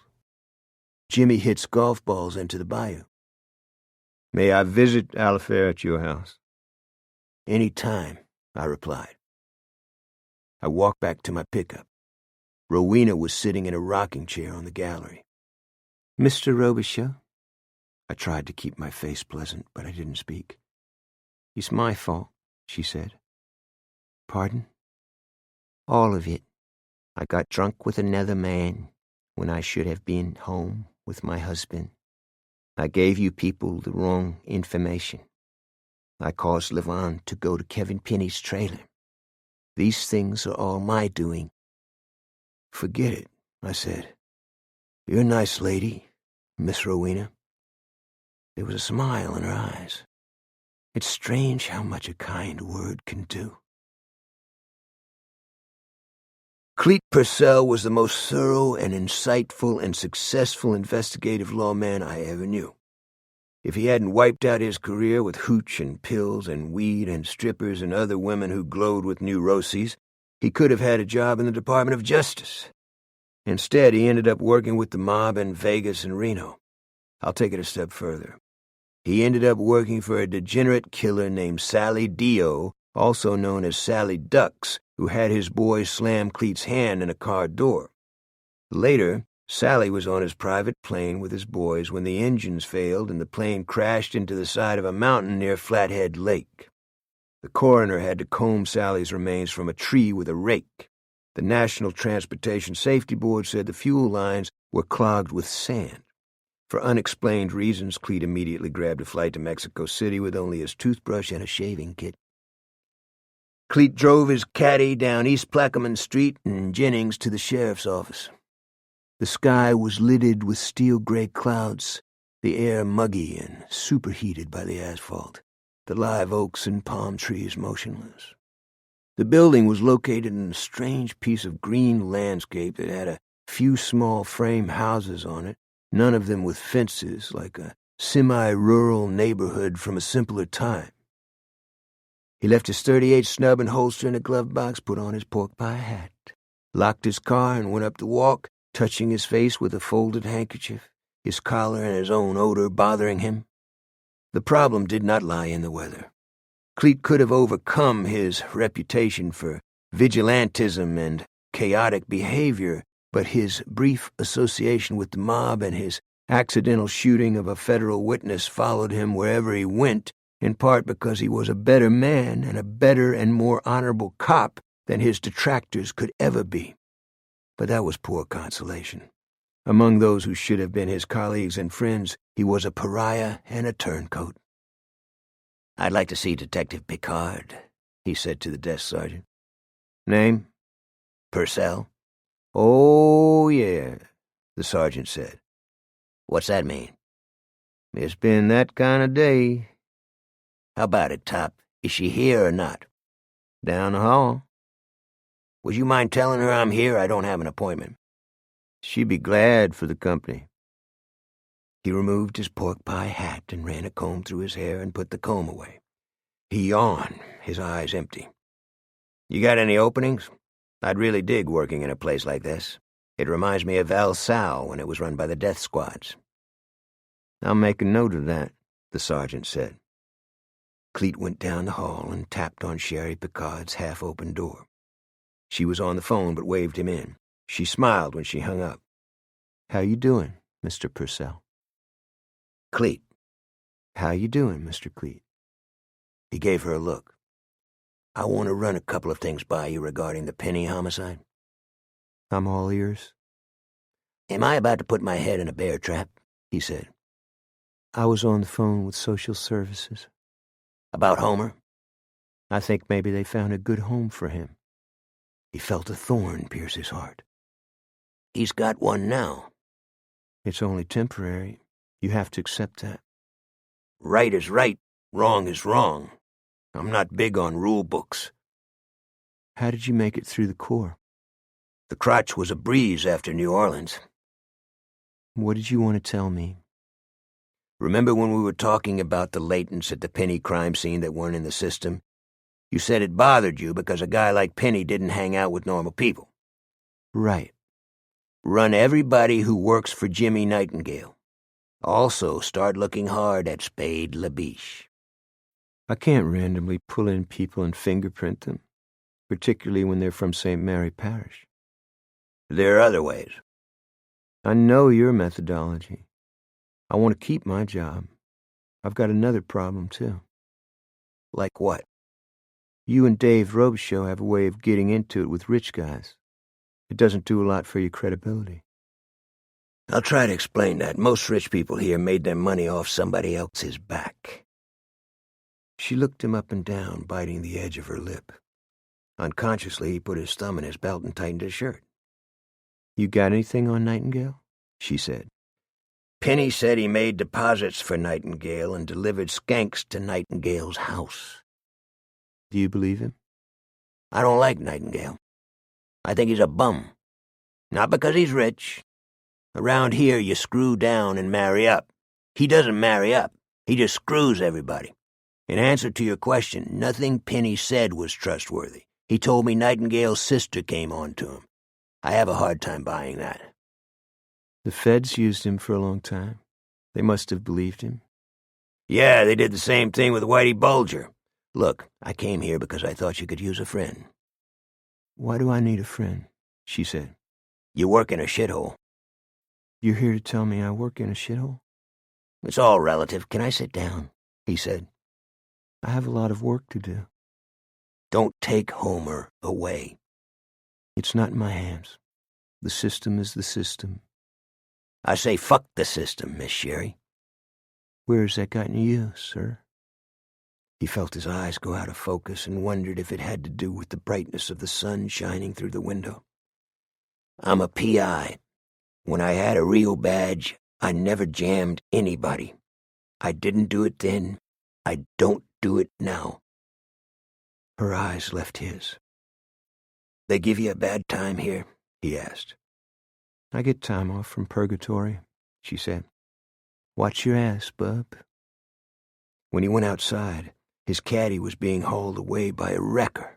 The desk sergeant was watching from the curb. You were in a no-parking zone. Alifair was coming out of Victor's cafeteria when she saw Labiche. He was driving a cruiser, looking in the rearview mirror. When he saw her, he swung out of his lane, causing two other drivers to brake. He parked in the shade and got out. He had a gold-tipped cigarette in his mouth. He looked warily up and down the street. Got a minute? Not really, she said. It's important. About our last conversation. Misunderstandings that got to be cleared up. There's nothing to be cleared up, Detective. He turned his face and exhaled the smoke into the wind, then dropped the cigarette onto the sidewalk and stepped on it. Your father thought I was putting moves on you or something. Roby gets steamed up. Roby? Whatever. He gazed down the street. It's warming up. I hear this movie deal's coming together. News to me. Come on. Levon Broussard is hooking up with Tony Nemo. You're writing the script. It's all around town. Talk to Levon. Like I told you before, I know the locale. Or maybe they want to use some real cops. Could be. I was an extra in a Miami Vice episode. They didn't do the real story, though. You know the real story about Miami? No, I don't. Jimmy Carter let all the boat people in. It took Reagan to stop it. He squinted across the street at the square and the sun glinting on the Teche. His forehead was shiny, his upper lip beaded. He cleaned the humidity out of his eyes with his fingers. Don't look right now, but do you see a guy over there? Which guy? He's wearing red tennis shoes. I'm sorry, I don't see anyone like that. Labiche turned slowly, his arms over his chest. He stared at the square, his lips a tight button. "There are a lot of weirdos around. This guy looked like a perv." "Are you talking about the man who stole the ice cream truck and killed Maximo Sosa?" His face blanched. "Yeah. We're getting all points on him." "I don't see anybody in red tennis shoes." "Let's go inside. I'll buy you something cool to drink, or maybe you want something stronger." "There's some people down by the bayou. You don't want to check them out?" He put a fresh cigarette into his mouth and lit it. He shook the front of his shirt with his fingers as though ridding it of the heat rising from the sidewalk. "I got to quit these. No, there's nothing down by the bayou. About the movie." "Two things," she said. "Don't be giving my father nicknames. I'm surprised he hasn't broken your jaw by this time. Second, stay away from me. It's not your fault that you're ignorant and stupid. In fact, you give the lie to the notion of white racial superiority, and for that reason society owes you a debt. But please stop bothering me." He stepped into the shade. He widened his eyes, his profile as jagged as broken glass, his teeth showing. "Maybe you need a friend down the track. That friend could be me, but I won't be there. Think about that." "You better rephrase your words, trash." Two people walking by looked over their shoulders. "I might put something in that smart-ass mouth you're not expecting," he said. "What did you say?" He opened the door of his cruiser. Before he shut it, he turned toward her and squeezed his phallus, his lust and iniquity undisguised. That evening she told me what had happened. Chapter 25. The sunset was like pools of fire inside clouds that were turning into rain. The crowd at the bar and grill up the bayou was a happy one. Before going inside, I stood at the deck railing and gazed at the live oaks on the lawn of the old convent, the people of color who were pole fishing on the bank, the raindrops chaining the bayou's surface. Then I went inside. People who knew me glanced away, either out of embarrassment or in fear. Babette, the young Cajun woman who had told me she'd seen Labiche with Kevin Penny, was working behind the bar. She was serving a highball to Spade Labiche. In the shadows, at the end of the bar, Clete Purcell was eating a bowl of étouffée and drinking from a mug of beer caked with ice. He looked straight into my eyes, but didn't stop eating. "Hi, Miss Babette," I said. "Hello, Mr. Dave," she replied. "You want to order some food, sir? If that's what you're having, I mean." "Not right now. Just a diet drink. Any kind is fine." "You here to talk to me, Robicheaux?" Labiche said. "If you are, that's a mistake." "Why is that?" "You got a beef, do it by the numbers at the office. That's what offices are for." I took a glass of iced Diet Coke and lime slices and cherries from Babette's hand. I had not asked for the lime and the cherries, but she had put them in just the same. I sat down next to Clete. "Care to tell me why you're in here?" he said. "Thought you might be here." I lied. He looked at Labiche but spoke to me. "You want to eat?" "Nope." "You just like slop shoots? Like memories of past boom boom?" I glanced up at the TV screen. "I want to watch the ball game." "Yeah, who's playing?" I placed my hand on his shoulder. It felt like concrete. "Think we're too old for this?" "Old for what?" "All this crap." "Don't buy into that. Most people are dead inside at 40. He snapped his fingers. "Look at me." "I am looking at you." "You're looking at Labiche. What gives?" "Nothing," I said. "Are you trying to have another slip? Because if you are, I'm leaving." "You worry too much." "Miss Babette, can I have another one of these, please?" I handed her my empty glass. But I could not say liquor wasn't on my mind. I could not only smell it, I was drawn to it the way a bee is drawn to flowers. The bottles on the back counter rang with light. I could almost taste the foam and brassy bead of the beer splashing from the spigot into a big ice-crusted mug, the whiskey brimming on the edges of a shot glass, the Collins mix and shaved ice, and mint leaves and tropical drinks made with vodka and rum and gin.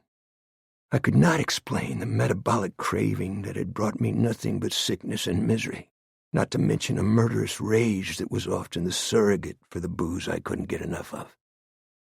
I looked at Labiche's profile and the way he positioned himself at the bar, 1 foot on the brass rail, shoulders back, half a head taller than those around him.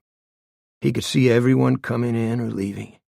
He could see down a woman's blouse, particularly the women behind the bar. He could see a tryst beginning in the parking lot. He could eyeball a parolee who wasn't allowed to keep company with other ex-felons or enter establishments where alcohol was sold. He was Polonius, eavesdropping on the rest of the world. I saw Babette bend over to pick up a napkin from the duckboards. I saw Labiche's eyes follow her breasts down. "Where are you going?" Cleet said. "To tell Spade whom he reminds me of." "Whom?" I stood behind Labiche but couldn't bring myself to touch him. I remember seeing Babette look at me, her brow furrowed. I remember Labiche turning around as though he heard the bell at a rail crossing. "Want something?" he asked. "Repeat what you said to my daughter earlier today." "I didn't say anything to her. Top of the morning, something like that. You drunk?" "Think carefully. You asked her if she saw a guy in red tennis shoes. Then you said something else." "You're a sick man, Robicheaux. Everybody knows it except you. In regard to your daughter, I wouldn't wipe my ass with her." A quietness settled on the bar. "Did you hear me?" he said. I nodded. I picked at my nails. "You just gonna stand there?" he said. "You're not hard to read, Spade." "Have a drink. I'll put it on my tab. I'll drive you home. You and your daughter quit your bullshit." "You didn't make your case on the D'Arthez homicide, so you thought you'd go all in." "I can't take this," he said to no one. He slipped a credit card from his wallet and dropped it onto the bar. "I'm heading out, hun," he said to Babette. "I'll pick you up at closing time." Babette picked up the card, her face coloring. "Look at me, Spade," I said. "Geez, what does it take?" he said, turning toward me. I caught him with my right, putting my shoulder and hip into it, driving my fist straight into his mouth, snapping his face sideways as though he'd been dropped from a hangman's rope. I saw blood fly against the back mirror and heard a stifled cry rise from his throat. I hooked him twice with my left hand and caught him again with my right, knocking his head against the bar as he went down. I should have pulled the plug, but I knew I wasn't going to. The simian that had lived in me since I was a child was back in town. A cloud that was red and black and without shape seemed to explode inside my head and destroy my vision, although I was able to see my deeds from somewhere outside my body. Labiche was on the floor and I was stomping his face, hanging onto the bar for purchase, his blood stippling my loafers. The image reminded me of the blood on the grass where T.J. D'Arthez had been beaten to death. A woman was screaming. Someone was on a cell phone. Labiche's eyes were filled with terror. I kicked at his face and lost my balance. I felt the desire to kill him slip away from me, like ash dying on a dead fire. Cleet Purcell came out of nowhere and clinched me from behind and locked his hands on my chest and wrestled me out the door. We were out on the deck, the stars bright, the drawbridge at Burke Street lifting into the air. I pushed him away. "He played you, big man," Cleet said. "Why'd you let him do it?" I felt like I was coming off a drunk or getting off a ship without any sea legs. "What happened?" "Who cares? It's done. Get in the caddy." "Where are we going?" "How about another galaxy?" he said. We walked into the parking lot and got into the car. He started the engine. You got it together? Tell me what happened. He exhaled loudly. You don't know? He put his hand on me. No, he didn't do anything. You laid him out. We drove down the street and over the steel grid on the drawbridge. I didn't kill D'Artes, I said. He looked at me oddly, but I didn't try to explain. At 6 the next morning, I put sardines on the spool table in the backyard for Monty Coon, then showered and dressed and went to work as though nothing had happened the previous night. No one in the building treated me differently than they would have any other day. Helen seemed preoccupied with the paperwork on her desk. I made some calls to cops I knew in Fort Lauderdale and Miami.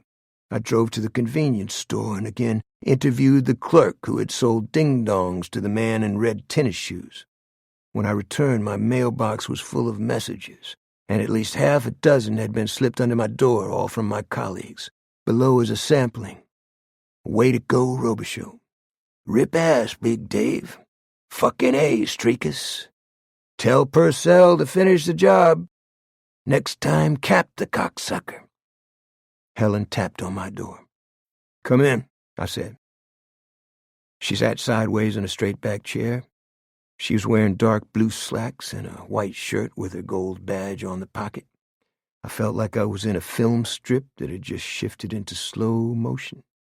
Her face was composed, her eyes neutral. Labiche isn't pressing charges, she said. I see. You're not surprised? She said. He wants to look stand-up. Why'd you do it? I told her what he had said to Alifair. You should have come to me, she said. I would have done something about it. How bad is Labiche hurt? It's probably not felony assault. That doesn't mean it's acceptable. She waited for me to say something I didn't. I talked to the barmaid, she said. Babette? She said you backed off. That Purcell didn't need to drag you outside. Could be. Were you drinking? No, ma'am. You think Labiche set you up? Probably. The prosecutor's office will be looking at you again. You know that, don't you? Here's the rest of it, I said. In front of Victor's, he told Alifair there was a guy wearing red tennis shoes down by the bayou. Alifair said Labiche seemed spooked, but he didn't want to check the guy out. Like he already knew who the guy was, she said. That was Alifair's opinion. Helen gazed into space. What's your take on all this? Labiche was probably on a pad for some dealers in Miami. He had ties there to Penny. I talked to a retired detective in Dade County. He said Penny got out of Rayford on appeal after some drugs disappeared from an evidence locker. The detective said Labiche was a suspect in the disappearance of the drugs. So maybe our man in the red tennis shoes is a hitter from Florida who knows Labiche. Or Labiche knows him. But what's the agenda of the guy in the red shoes? She asked. Pookie Domingue told Cleet the guy's a cleaner. Pookie the possum? Cleet said he was about to dump in his pants. Can I get a promise from you? She said. What? She squeezed her eyes shut, then opened them again. Forget it. What is it? She stood up to go. Don't get into it with Labiche again. Got it, Buana? Buana not have time to evolve. Buana clean up brain with vacuum now or get thrown through window. Surprises never end. Just after work on Wednesday afternoon of the following week, Spade Labiche walked into my backyard while I was washing my boat. Monty Coon was high up in a tree, looking down at us. Labiche was dressed like a sport in two-tone shoes and a Panama hat and a tropical shirt that hung outside his slacks as though he were trying to transform himself from one identity to another like people do when they can no longer bear their own mistakes and the lives they lead. The swelling had gone out of his face, but the bruises and scrapes were still there. I never thought I could feel sorry for a guy like Labiche, but I did. There was another element in his face, namely systemic fear, the kind that eats through your stomach and your entrails, or the kind you see in people who know The great shade is waiting for them. "Before you tell me to get lost, let me make my case," he said. I squirted the hose on the boat's bow and ran a sponge along its surface. "I don't think we have much to talk about." "Here's my situation," he continued undaunted. "You don't work undercover in Miami without getting dirty. I cross lines. I've been in situations where I had to either let a guy get smoked or get smoked myself. You ever have a gig like that?" "Close." "You let it play out?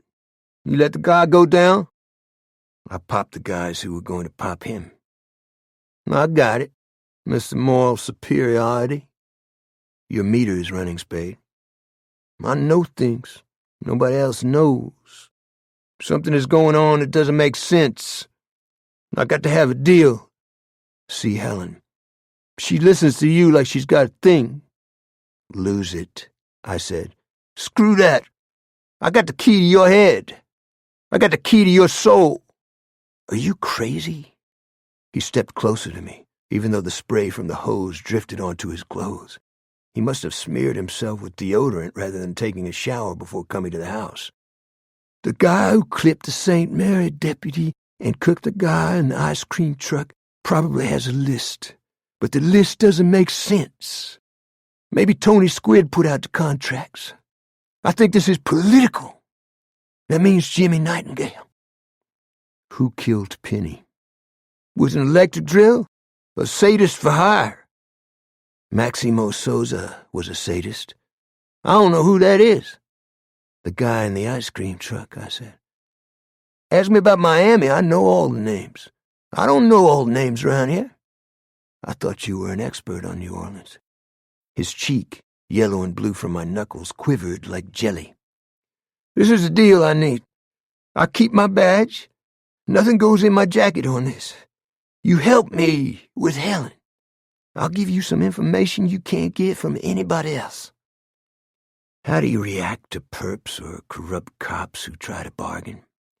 As Alifair once said about her dealings with venal people in the film industry, it's easy. You hang up on them. They can't stand it. "Did you hear me?" Labiche said. "Sorry, I drifted off." "What is it with you? I want to be friends. I didn't file charges."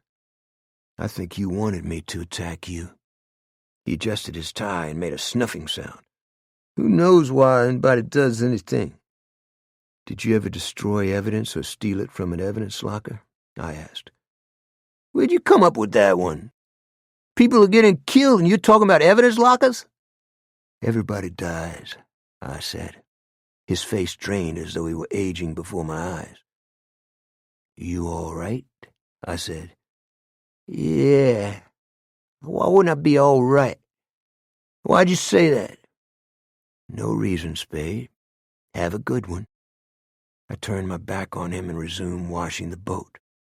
Monty Coon jumped from one tree limb to the next, shaking leaves on my head. When I looked up, Labiche was gone. Just outside Lafayette, a man someone said looked like an egg with features painted on it turned off the service road in a Mazda and parked in front of a rental storage locker. He fitted a key into the lock and pulled up the door, waving to anyone nearby. He removed a cardboard box overflowing with folded clothes that still had price tags and placed the box into the trunk of the car. He did the same with a large and seemingly heavy rifle case. He was almost hairless and wore red tennis shoes that were caked with mud. While he loaded the car, he sucked on a lollipop. A little boy wandered next to him. The man in tennis shoes patted him on the head. "What's your name, little fella?"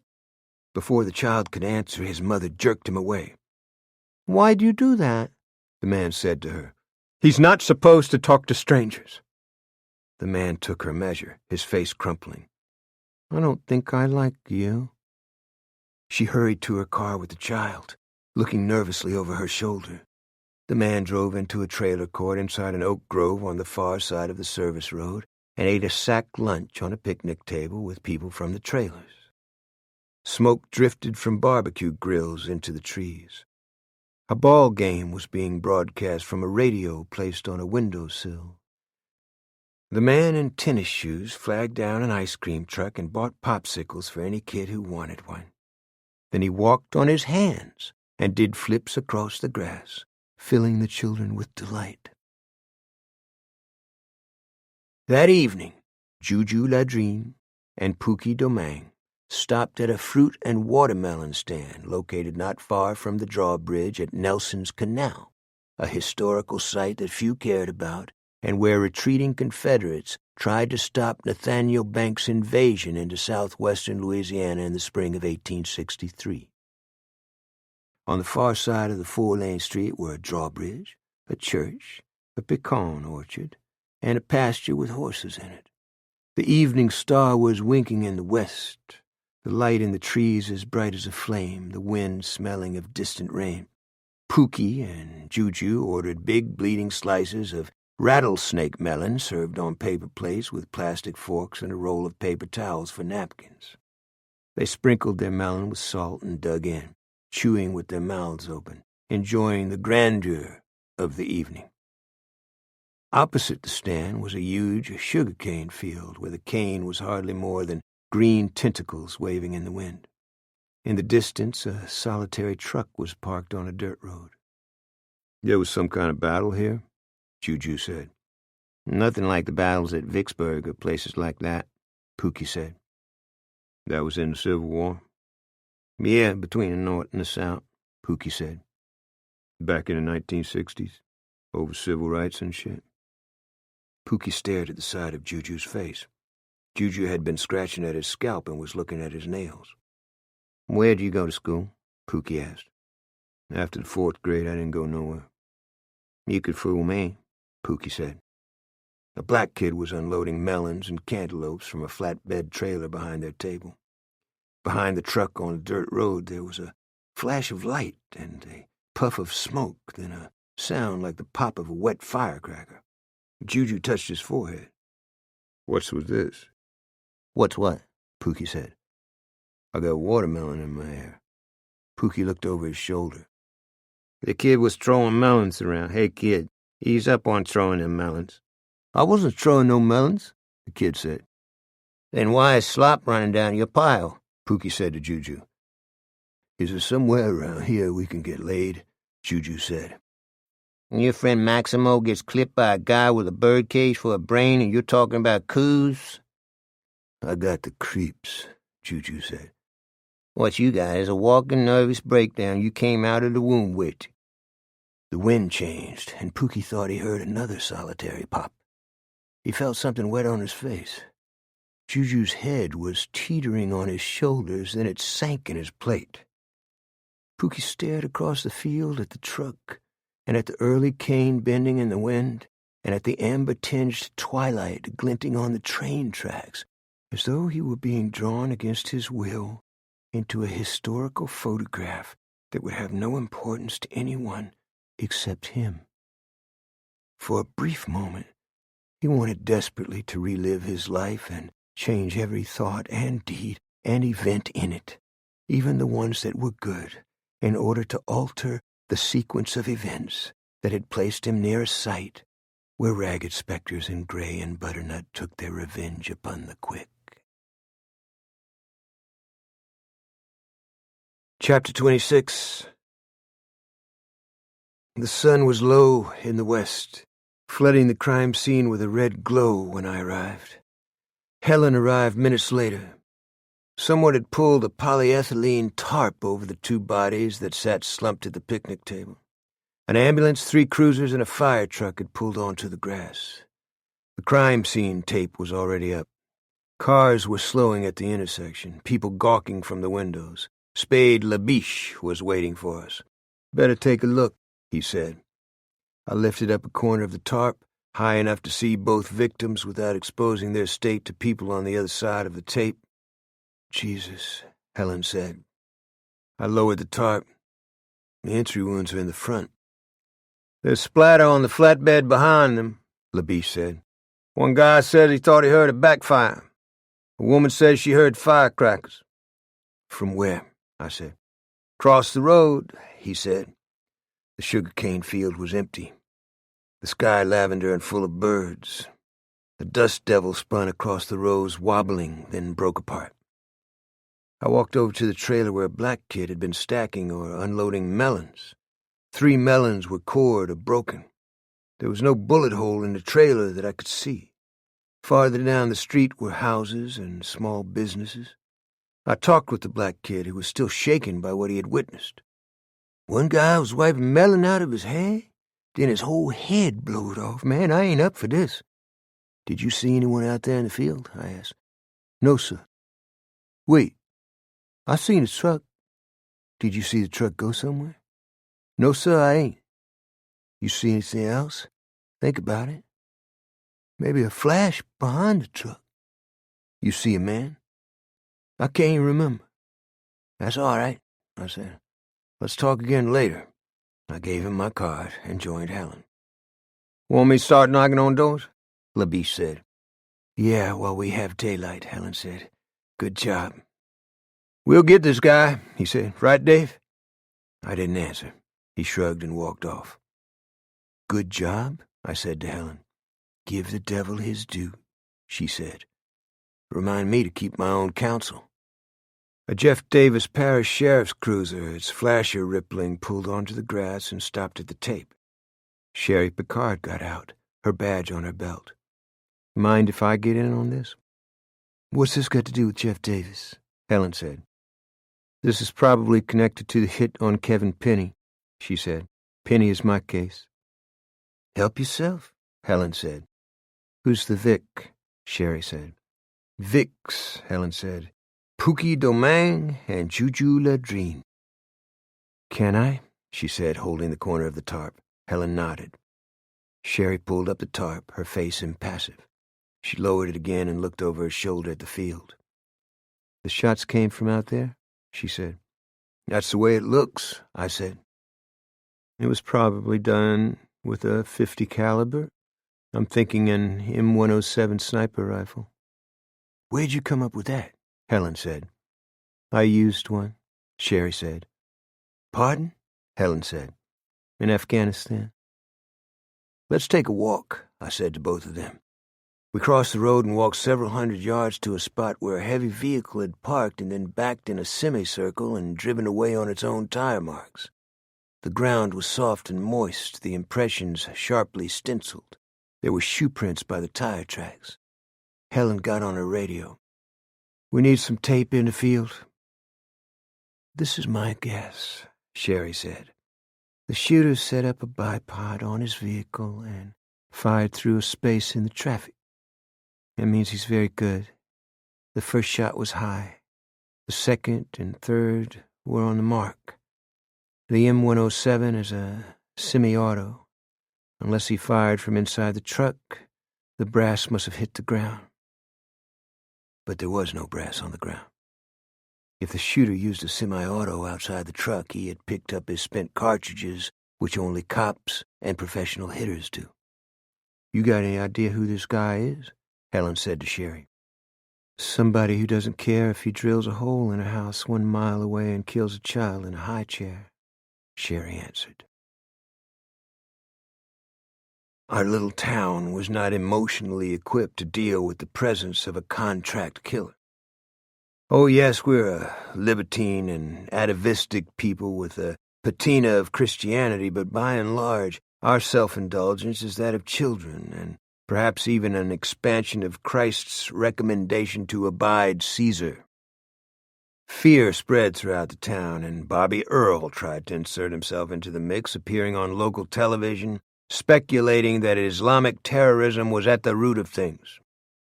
But Earl was an amateur, a race baiter who had faded away with the Klan and the sweaty, redneck demagogues shouting through megaphones on the bed of a cotton wagon. Jimmy Nightingale, however, had found his voice. He, too, appeared on television, usually with police officials or a respected politician at his side. He was avuncular and assuring. He praised law enforcement, the Constitution, our way of life, our people in uniform overseas. As I looked at him on the screen, I believed Jimmy's time had come around. Another figure showed up prominently, as is usual when we lose faith in ourselves and reach out for the worst members of our species. Tony Nemo was back in town in a chauffeured, steel-gray limo with charcoaled windows that hid the identities of either celebrities or individuals who would make small-town souls uncomfortable. He reserved the old Evangeline Theater built on Main Street in 1929 for what he told the Daily Iberian was a screening of his work. The two films were The Attack of the Worm People and Ninja Surf Vixens. After the screening, he threw a grand party in City Park with barbecue and dirty rice and kegs of beer and crawfish boiling in cauldrons filled with artichokes and corn on the cob. The Oaks was strung with Japanese lanterns. A Cajun band played La Jolie Blanc and Allons à Lafayette, and Clifton Cheniere's signature song, Et Petite Fille. I sat in my backyard and watched it from across the bayou. A few feet away, I could see the hooded eyes of an alligator among the cattails. Monty Coon was eating from a can of cat food on the picnic table. The band played La Jolie Blanc a second time. For me, there is no more haunting ballad in the world. Its origins go back to the 18th century, but the rendition by Harry Choates is the one that never leaves you. Harry was born in either Rain, Louisiana, or New Iberia. No one ever knew. He composed and sang in French, but didn't know how to speak it. He sold his song for $100 and a bottle of booze and died drunk or was beaten to death by cops in the Austin City Jail. The oddity of Harry's song is that you don't have to speak French to understand it. You know immediately it's about mortality and a lost way of life. Cajun culture is parodied and ridiculed. It is also treated as quaint and commercially exploited and vulgarized. But the travail of the Acadians was real. And so was the love affair of Evangeline on the banks of Bayou Teche, written about by Longfellow. Whenever someone asks me what southern Louisiana used to look like and what has been despoiled by industrial polluters and Louisiana's corrupt politicians, I suggest they listen to Harry's lament. In my opinion, anyone who can be indifferent to this song has a spiritual affliction. I heard Alifair behind me. Monty Coon glanced up and went back to eating. Alifair picked up a pecan that was still in the husk and tossed it at the alligator's head. He ducked under the lily pads, his tail slapping water on the bank. "What's the haps, baby Squanto?" I said. "We have Visigoths in the driveway."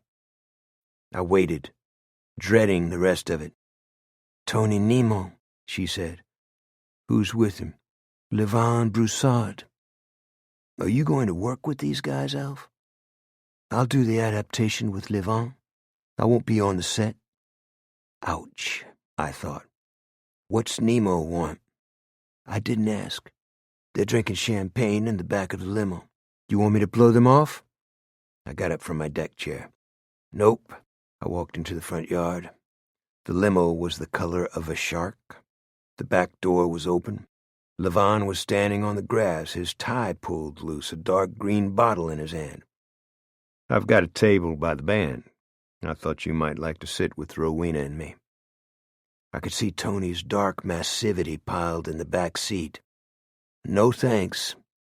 I owe you an amends. Isn't that what you 12-step people call it?" "You don't owe me anything." "You're an intelligent, educated man, Dave, but you don't listen.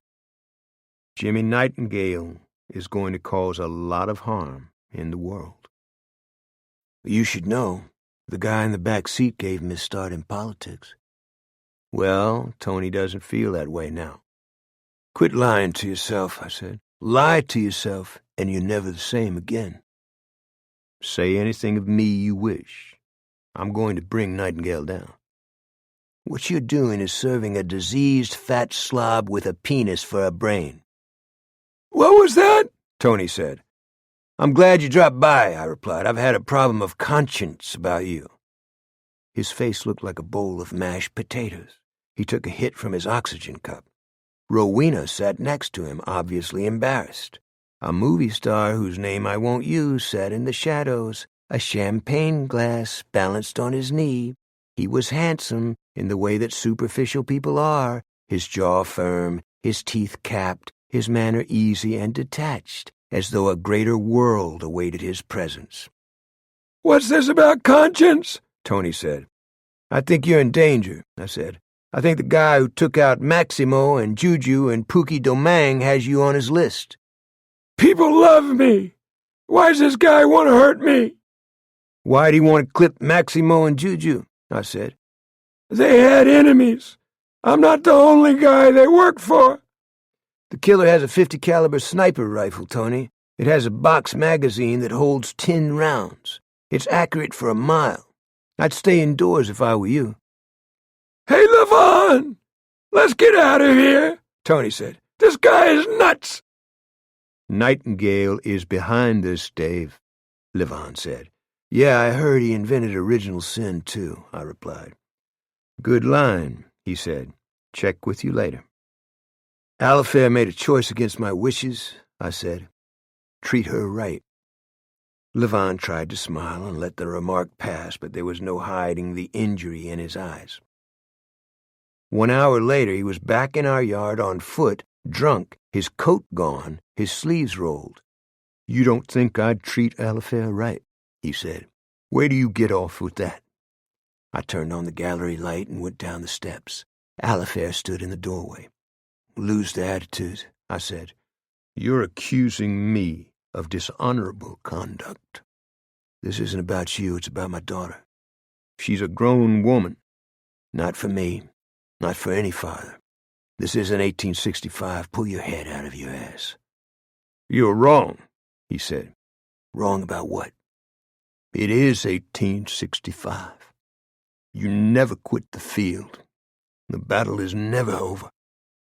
You going to defeat the forces of evil by joining up with Tony Nemo? Stop being a fool." "A pox on you, Dave Robicheaux. You're the one person who should know better." And that's the way he left it, stumbling down the street, tripping where the sidewalk had been wedged up by giant live oaks, talking to himself. Then he did something I will never understand, nor do I wish to understand, because it truly scared me. He stopped in front of the shadows and stared through its piked fence as though having a conversation with people, perhaps comrades in arms, whom no one else could see.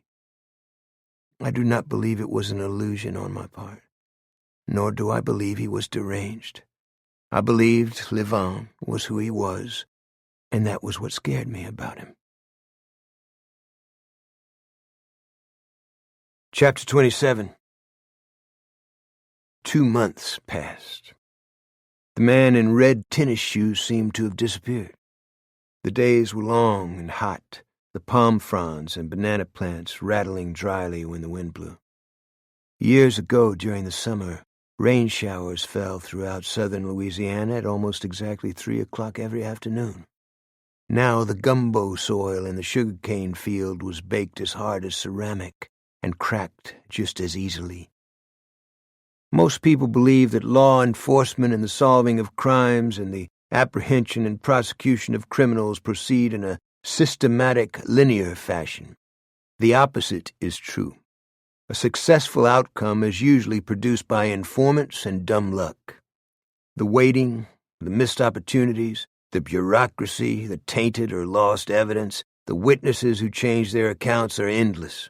Lassitude, frustration, and anger become a way of life. Mrs. D'Arthez continued to tell anyone who would listen that I was the murderer of her husband. The prosecution of Levon Broussard for the murder of Kevin Penny crept forward in Jefferson Davis Parish. Location scouts and line producers working for Levon and Tony Nineball began arriving in town with all the attendant excitement. Homer was taken away from Cleet and placed in a foster home, but he ran away and crawled through a window in Cleet's cottage and hid there for 2 days until Cleet returned from his office in New Orleans. So far, the Social Welfare Agency had not tried to take him back. Alifair finished her initial adaptation of Levon's book, then consented to do the polish and to stay on the set after production began.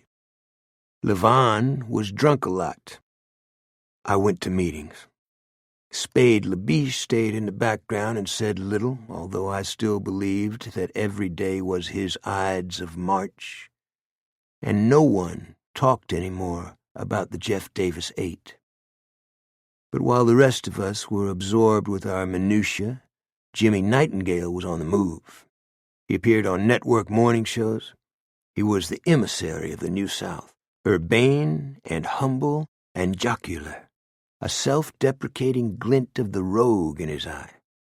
The host or hostess threw him softball questions about his casinos, his oligarchical history, his association with scum like Tony the Squid. He was the aviator who flew biplanes under bridges, an oil man who warned about global warming, an advocate for rural blacks whose neighborhoods were dumping ponds for petroleum waste.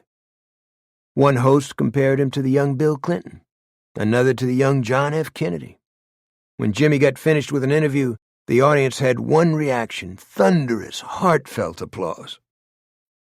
On a dark night, the clouds crackling with dry lightning, Cleet Purcell was knocking back shots in an end-of-the-line, mixed-race joint in North Lafayette, the kind that had a pine plank bar and red bulbs above the mirrors and where the clientele copulated in their cars without embarrassment.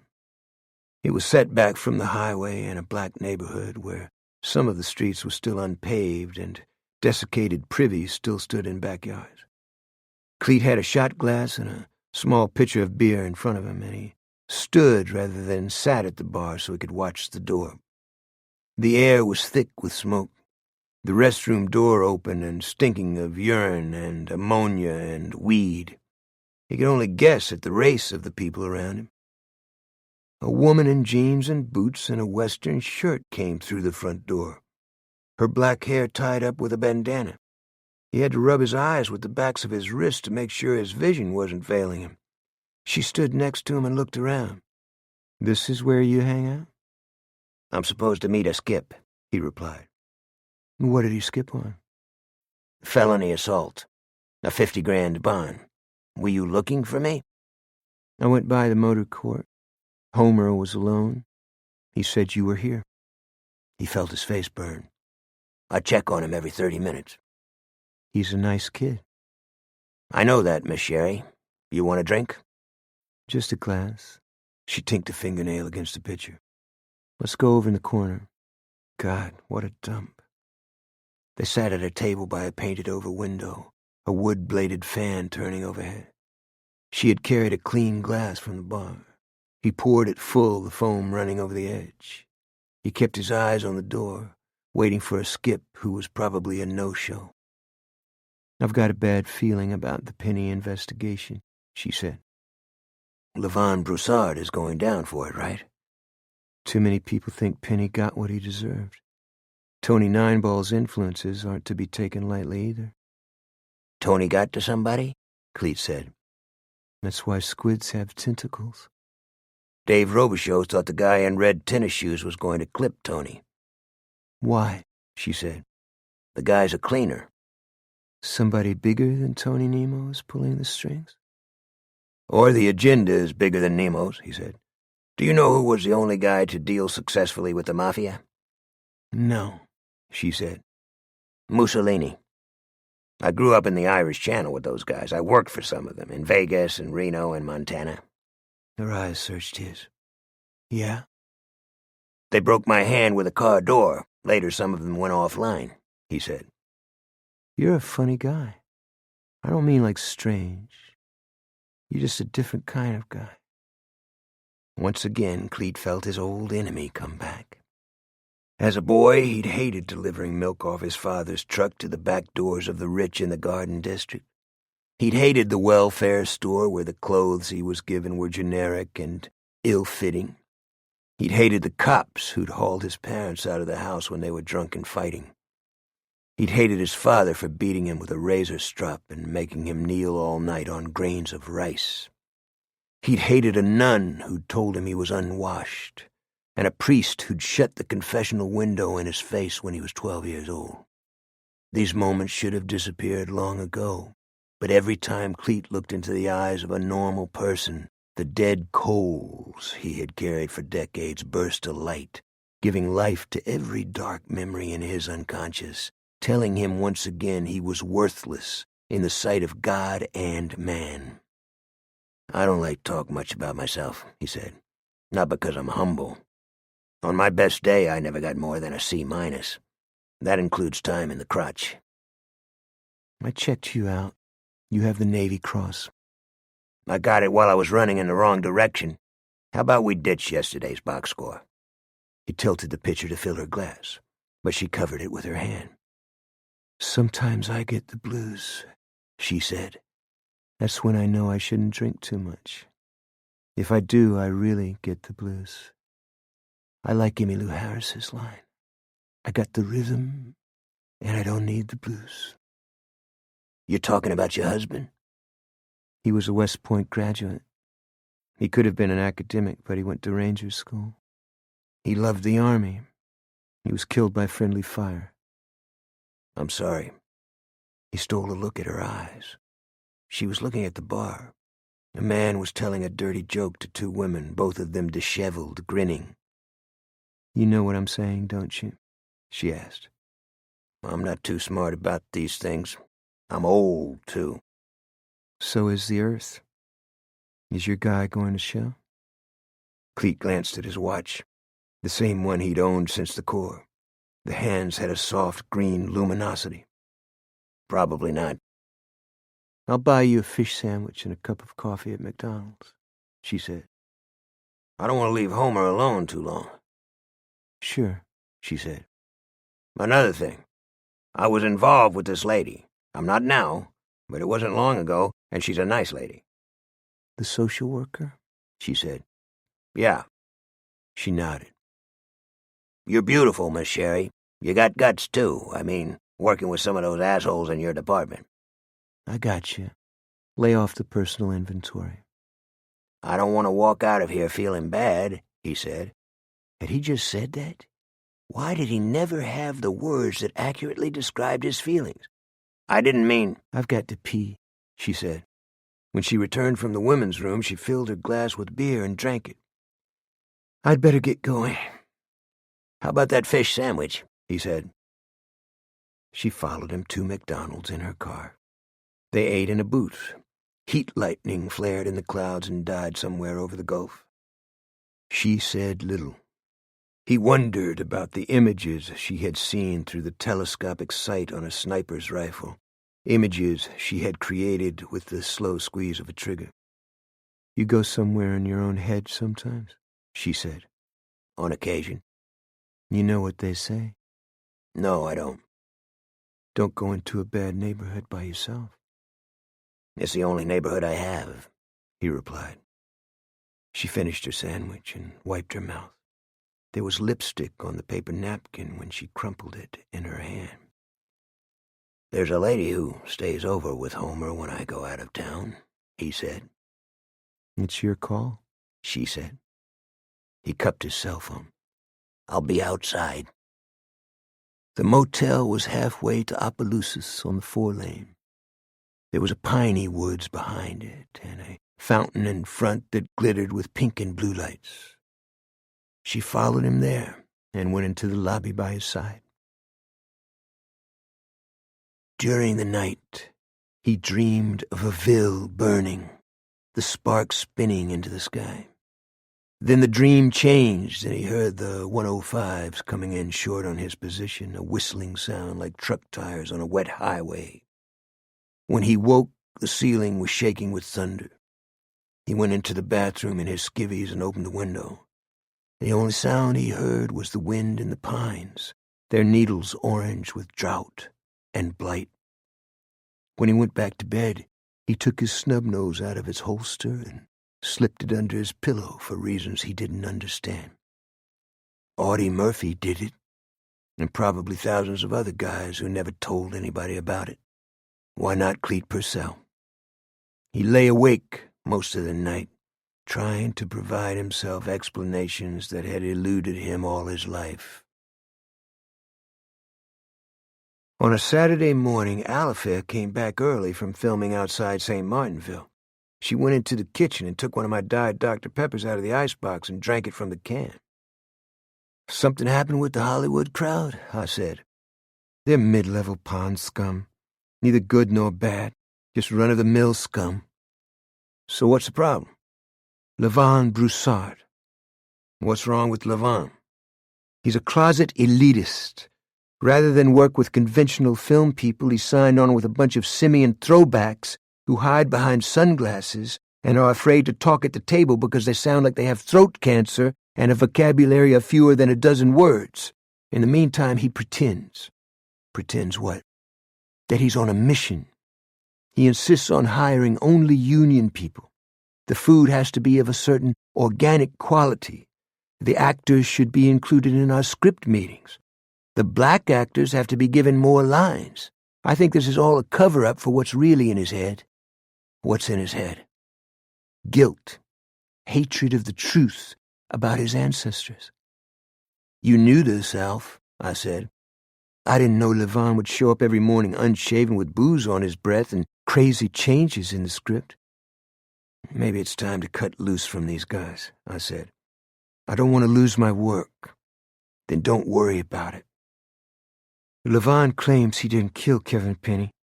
I think he's capable of it. I also think he's capable of doing Jimmy Nightingale harm." "You're suggesting Levon might want to kill him?" "Levon says Nightingale airdropped explosives on an Indian village in South America and killed women and children.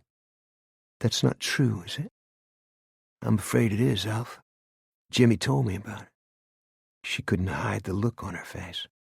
At age 5, she had survived an army massacre of her Salvadoran village.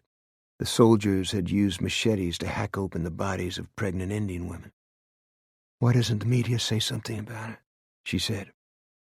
"If people don't care about 8 poor women murdered in Jefferson Davis Parish, why would they care about some oil men bombing Indians in Latin America?" "Maybe Nightingale deserves a bullet in the face," she said. "I think he's remorseful."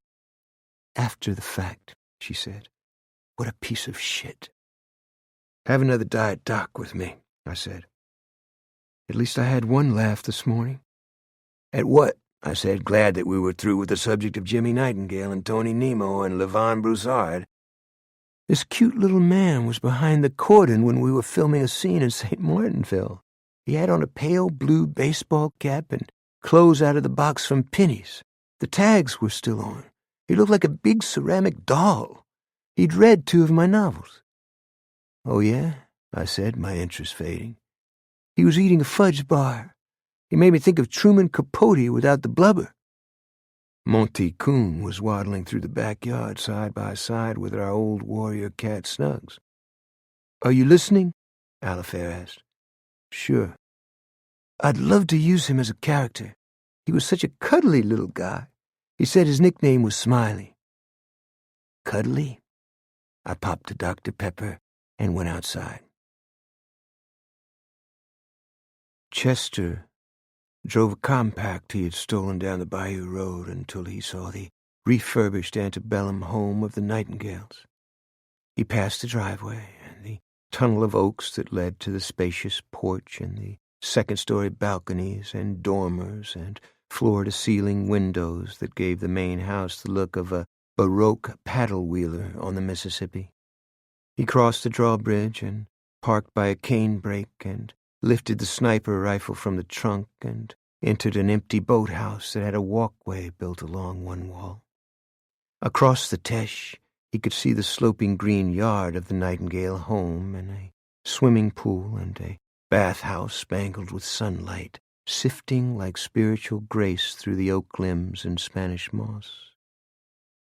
Chester also carried a hand-crafted leather folder with pockets and braided borders and a bucking horse and cowboy rider stenciled on it. The folder had been given to him years ago by a friend he'd met at a state mental hygiene clinic. The friend had told Chester he'd murdered 3 people while hitchhiking across the country. The friend had considered Chester a man who would understand. "You shouldn't hurt people who give you a free car ride," Chester had said. I needed their car, the friend had said. Did you hurt a child? If you lie, you know what will happen. I'm sorry, Chester. Don't be mad. I didn't hurt no kids. Let's have no more ugly talk. No more, I promise. That's a good boy, Chester had said. His nostrils were flaring, his breath out of control. In the pouches of his folder were his index cards wrapped with a rubber band. The cards were in numerical order. Each one had a drawing on it, depicting the stages of the job he had been assigned. The system never failed him. If you had no connection to the target, and if the target deserved his fate, which they all did, it was easy to walk up on the target with a smile on your face and click the off switch on the side of the target's head and walk away. He'd done it with an ice pick to a rapist on a subway in New York City, and had covered the dead man's face with a raincoat, and sat in the next car until the train pulled into the station and the body tumbled out of the seat. Of course, there were occasions when he did it in self-defense, when people decided he was a half-grown man they could tease and torment, like the 2 drug dealers in Algiers, or the deputy who gave him a bad time for simply walking down a back road by the bayou. Chester didn't like to think about those kinds of people. They made him grind his teeth, which were as small and rounded as pearls, and loose in his gums because of the untreated abscesses that were his constant companions in the orphanage. When a dentist warned him about grinding his teeth in his sleep and his obvious need to wear a guard during the nocturnal hours, Chester told the dentist he ground his teeth in the daylight, and the dentist had better watch his greedy mouth and concentrate on keeping his fingernails clean and washing his hands after he went to the bathroom. Chester sat down on a rolled tarp and rested the rifle across his thighs. The sun was white in the sky, the bayou a dirty chocolate color, dragonflies hanging over the cattails. A dead catfish floated upside down past the boathouse, its stomach as bloated as a softball. Then he saw a woman emerge from the back of the house. She was wearing a bathing suit that was as black as her hair. It fit her as tightly and smoothly as molded rubber. He released the box magazine from the rifle's frame and lifted the telescopic sight to his eye. Suddenly the face of the woman was a few feet from his. Her body was an artwork, a landscape of valleys and hills and mysterious places that yearned to be discovered and touched. He felt an erection tightening against his underwear. She walked slowly down the tile steps into the pool, one hand gliding along the hardness of a chromium rail, the water slipping over her knees and thighs, and the secret place he knew it was wrong to think about. Through the telescopic sight, he could see the sweat on her neck and the tops of her breasts, and he had to rest the rifle butt down and clinch the stock and kiss the barrel to stop his hands from shaking. He closed his eyes and began counting backward from 100 to make his erection go down.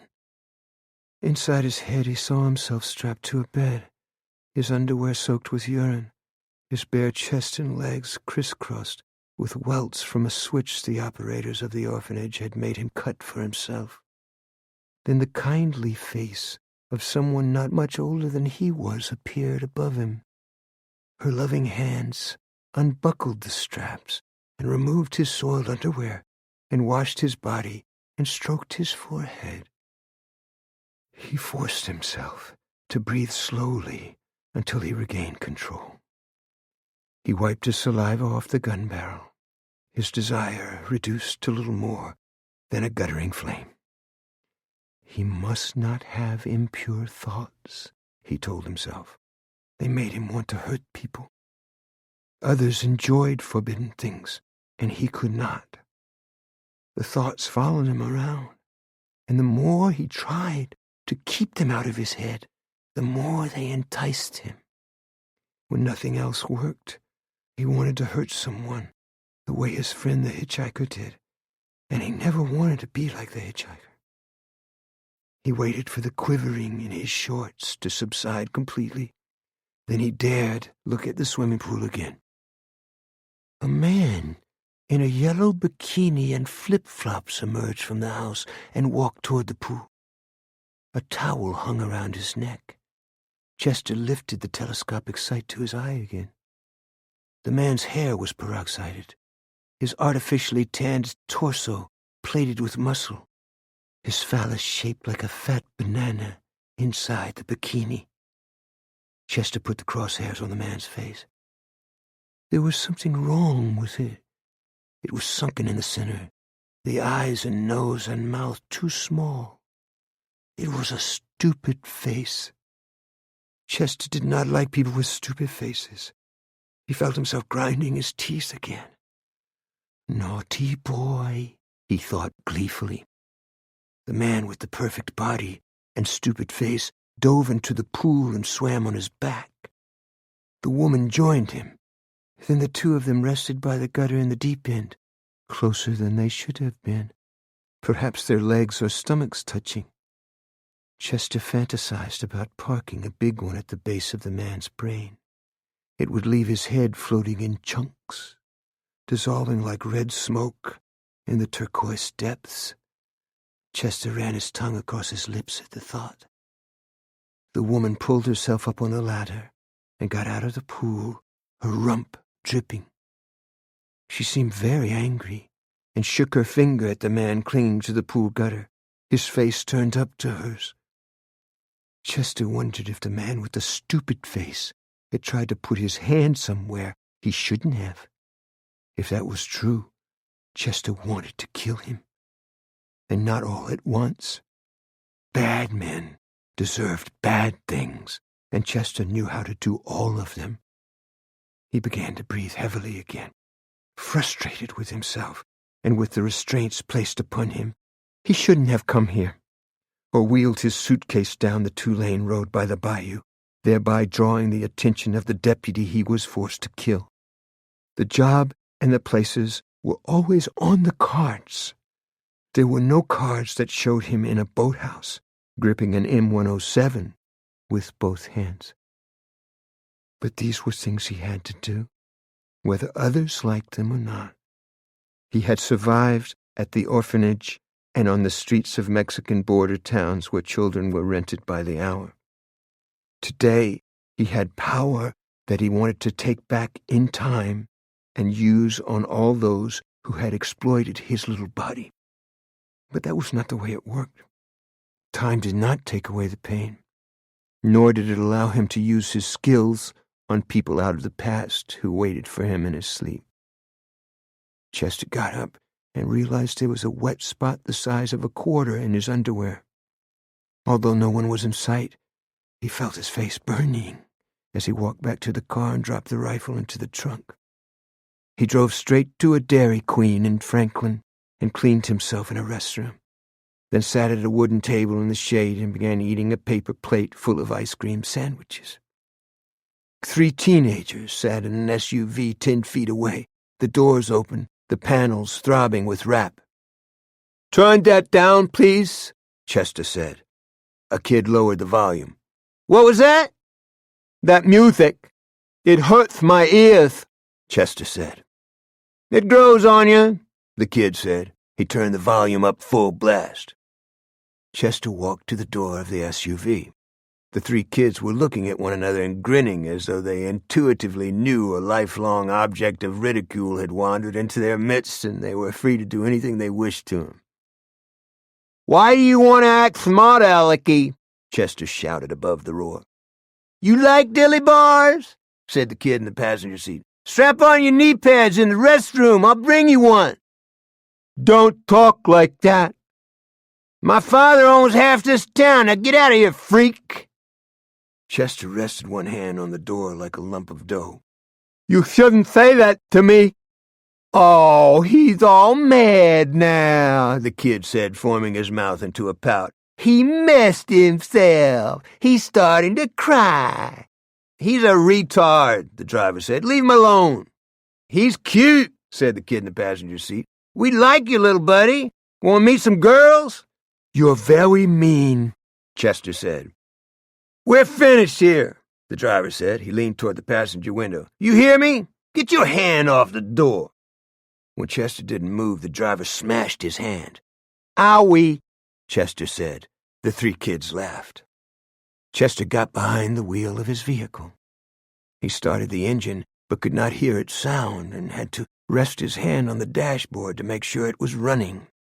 He had entered one of those soundproof moments in his life that belonged to neither the past nor the present. The catalyst and the consequence were always the same: contempt, ridicule, public shame, followed by his eardrums swelling so tightly he couldn't hear, and his optical nerves popping loose from the backs of his eyes, deconstructing the external world piece by piece. For perhaps 30 seconds, the backs of his eyelids were a red veil, on the other side of which stick figures performed gross acts and fought one another with staves and staffs like the caricatures in tarot cards. It was funny how life replicated the tarot rather than the other way around. Maybe that was how thought worked. You had the thought, then the thought became the thing. That was why bad thoughts were to be avoided.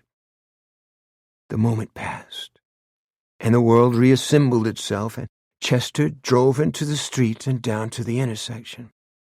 10 minutes later, the three boys in the SUV pulled out and drove in the opposite direction. They stopped at a girl's house, a filling station to gas up, a street corner in a black neighborhood to score some weed, a drive-through window for daiquiris, a gun and ammo store to buy .22 shells. They parked by swampy woods used as an illegal dump and took turns parking holes in a rusted-out car body that had no engine and no glass in the windows. When they were out of shells, they got back into the SUV and Bic-fired a bong. Chester estimated the range at 800 yards. With his gloves on, he loaded 9 armor-piercing rounds into the box magazine, then wet the 10th round with his mouth and inserted it with the others. He braced the bipod on the car hood and sighted through the scope. Inside the SUV, the silhouettes of the boys moved back and forth like cutouts on a moving clothesline. He felt a flame lick at his loins, a hardening again in his manhood, a desire that went so deep he knew he would never satisfy it. His ears whirred with sound, his heart pounded, and just as he squeezed the trigger, he felt a dam break inside him, and an orgasmic sensation fled through his body, so strong and warm and encompassing that his legs went weak. There was no movement inside the SUV, nor any sound. The round had punched a hole just below the rear window and probably gone through the seats and the radio. Chester kept the rifle aimed at the same level and delivered 4 more rounds, blowing pieces of the seats and upholstery and dashboard and windshield onto the hood. His last shot was into the gas tank. He picked up his brass and dropped it into the pockets of his baggy trousers. Before he pulled onto the asphalt, he glanced through the rear window. One of the kids had spilled onto the ground. One was running through the woods. Chester didn't know where the third had gone. He turned up the air conditioning until the inside of the car was frigid and the sweat on his face turned to ice. He thumbed a CD of Brahms into the stereo and took a deep breath through his nose, as though inhaling air off a glacier on the first day of creation, long before a thick-legged quadruped with fins and gills and lungs waddled out of the surf and began its agenda. Chapter 28. Helen came into my office on Tuesday morning. She'd just gotten back from the sheriff's department in St. Mary Parish. She told me of the shooting. "None of the boys were hit," I said. "That's what's peculiar," she said. "The shooter clustered 5 rounds below the rear window and put one in the gas tank. Why didn't he riddle the whole vehicle if he was out to do maximum damage?" "How far away was he?" "Far enough that the boys never saw him. By the way, boys isn't a good term for these guys. They're walking promotions for Planned Parenthood." "No brass? Just tire tracks," she said. "They may belong to a stolen car that was found in Des Allemands." "You think this is our guy?" I asked. He was obviously using a high-powered military rifle and probably firing armor-piercing rounds. The kids don't have any idea who was shooting at them or why. They say a weirdo guy was yelling at them at the DQ. About what? Their radio was playing rap. That was a couple of hours before the shooting. I don't think they were just playing rap either. They wised off? Who knows? They'd drown in their own shit if they ever left St. Mary Parish, she said. What kind of car was the guy at the DQ driving? They just remembered it was green, like the stolen one in Des Allemands. Any latents? The owners, she said. You think the shooter just wanted to scare the hell out of them? He parked one in the tank. Maybe he didn't want them coming after him, she said. Or he wanted to burn them alive, I said. No, I think our boy lost control and went outside his parameters. Like somebody rolling the dice and shutting his eyes. Charlie Manson claims he never killed anyone. That's because he got somebody else to do it.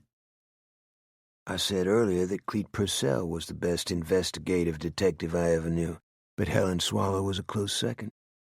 What did the guy at the DQ look like? I asked. Chubby buttocks? A lisp? The kind of guy who hangs around playgrounds? I think these kids have sexual problems of their own, I said. Before they got into it, they said the guy was smiling at everybody in the DQ, particularly at children. The kind of guy somebody might call Smiley. I think this baby is back in town and ready to rock, she replied. Sometimes it is hard to explain to outsiders the culture of southern Louisiana and the quandary of many of its people. The world in which they grew up is now a decaying memory, but many of them have no place in the present. I know Cajuns who have never been farther than 2 parishes from their birthplace. There are people here who cannot add and subtract, cannot read a newspaper, and do not know what the term 9/11 means. Over 40% of children are born to an unwed mother. In terms of heart and kidney disease, infant mortality, fatal highway accidents, and contaminated drinking water, we are ranked among the worst in the nation. Our politicians are an embarrassment and give avarice and mendacity a bad name. So how do you get angry at someone who was born poor, speaks English so badly that she's unintelligible to outsiders, has the world view and religious beliefs of a medieval peasant, cleans houses for a living if she's lucky, and is obese because of the fat-laced bulk food she feels thankful for? The temperature had hit 98 degrees at 4 in the afternoon. The humidity was eye-watering and as bright as spun glass, as tangible as lines of insects crawling on your torso and thighs. At sunset, lightning pulsed in the clouds over the Gulf, but no rain fell, and the wind was dry and hot and smelled of road tar and diesel fuel. I walked down to the bayou and watched the sun shrink into an ember between 2 black clouds and disappear. Then the wind died, and the trees stood still, and the surface of the bayou quivered in the sun's afterglow, as though a molecular change were taking place in the water. It's a phenomenon that seems unique to South Louisiana, like a sea change, as if the natural world is reversing itself and correcting an oversight. The barometer will drop unexpectedly. The bayou will swell and remain placid at the same time, and suddenly rain rings will dimple the surface from one bank to the other. Fish sense the change in barometric pressure and begin feeding on the surface in anticipation of the rain that will wash food from the trees into the stream or swamp. The wind sprang to life just as a solitary raindrop struck my face. I went back into the house to get Alifair. "Come outside." "What's going on?" she said. "It's actually raining. Let's walk down to Clementine's for dessert." She was writing in longhand at her work table, a flat-sided oak door I had nailed onto sawhorses. She looked out the window. The light was almost gone, and leaves were scattering across the yard, and Monty Coon was standing stiff-legged on top of Tripod's hutch, his nose pointed into the wind. "Wonderful," Alifair said, and capped her pen. As we stepped out onto the gallery, we saw a short, stocky woman in a dark dress, walk at an angle across Main, carrying a hand-lettered sign, undaunted by the whir of the automobile tires whizzing past her. Her shoulders were humped, the muscles in her calves shaped like upside-down bowling pins, her expression as angry as an uprooted rock. The sign read, "D. Robicheaux killed my husband and was let free. How my family going to live?" "Let me talk to her, Dave," Alifair said. "I'll do it," I said. My expression of confidence was vanity. There in the dying light, trapped in her own rage and madness and the heat radiating through the soles of her cheap shoes, her hair tangled wetly on her face, raindrops spinning down from the stars above oak trees planted by slaves, dredged out of a 16th century mob armed with pitchforks and rakes, Mrs. T.J. D'Arthez had persevered through time and history and the elements and brought her war to my doorstep and, worse, confronted me again with the bête noire I could not exorcise from my life. I tried to place my hand on her arm. "Don't touch me, you," she said. "Liar! Killer! Feet putain!" "Don't be talking about my mother, Miss D'Arthez," I said. "I seen the preacher at our church. He said I got to forgive. Not Detective Robicheaux, I don't. That's what I told him, yeah? Ain't nothing in the Bible say we got to forgive evil, and that's what you are." "I didn't kill your husband." "How you know that if you say you was so drunk you didn't know what world you was in? My man was sick. He didn't have no money for his prescriptions. He couldn't protect himself." "What prescriptions?" "For his epilepsy. His truck was ruined, and he couldn't work 'cause of the accident and 'cause the insurance company wouldn't give him no money." "That's not true, Miss D'Arthez," Alifair said. "You stay out of it, you." "Let us drive you home," I said. "I ain't taking no favors from y'all. God gonna get you, Mr. Robicheaux. I'm gonna stay out here all night. Then I'm gonna stay out here all day tomorrow." "No, you will not," I said. "You ain't gonna boss me, no?" "I wouldn't try to do that," I said. "I think you're a good lady, Miss D'Arthez. I think someone used your husband to bring me harm." "It was you," she said. "It's all been you." "No, ma'am, it's not me," I said. A raindrop struck her forehead and ran through one eyebrow and across her nose like silver thread. But she never blinked, and she did not try to wipe the water from her face. "Why you done this to me? I ain't got nothing except 2 hungry kids, me." I put a hand on each of her shoulders, whether she liked it or not. "My wife, Annie, was murdered. So was my mother. My father was killed by an oil well blowout that shouldn't have happened. I know what it feels like to be treated badly by the world. That is why I would never deliberately hurt you or your husband. Look into my face and tell me I'm lying." "I ain't got to do nothing you say." "No, you don't. But what does your conscience tell you? Forget about the preacher at your church, good man that he might be. Forget about me. Forget about every other person in the world except you and your children and your own idea of God. What does your conscience tell you?" She faltered. "I ain't sure." "No, tell me, Miss D'Arthez. Tell me now." I squeezed her shoulders tighter. Tears were welling in her eyes. She shook her head. "Say it." "You're telling the truth." "Thank you," I said. She dropped the sign on the grass. "What am I going to do, sir?" "Whatever it is, Alifair and I will help you with it." She buried her face into my chest, her hands at her sides. I could feel the wetness coming through my shirt. "I'll be inside," Alifair said. "You okay, Miss D'Arthez?" I said. "No, sir, I ain't. I ain't never gonna be okay. Never, never, never." She ground her forehead deeper into my chest, into the bone.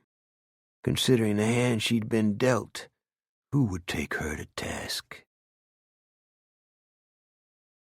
At noon on Wednesday, Cleet was about to go across the street to Victor's cafeteria when a midnight blue Buick with tinted windows pulled to the curb, and a chauffeur in gray livery got out and looked across the roof at Cleet and said, "Got a minute, Mr. Purcell?"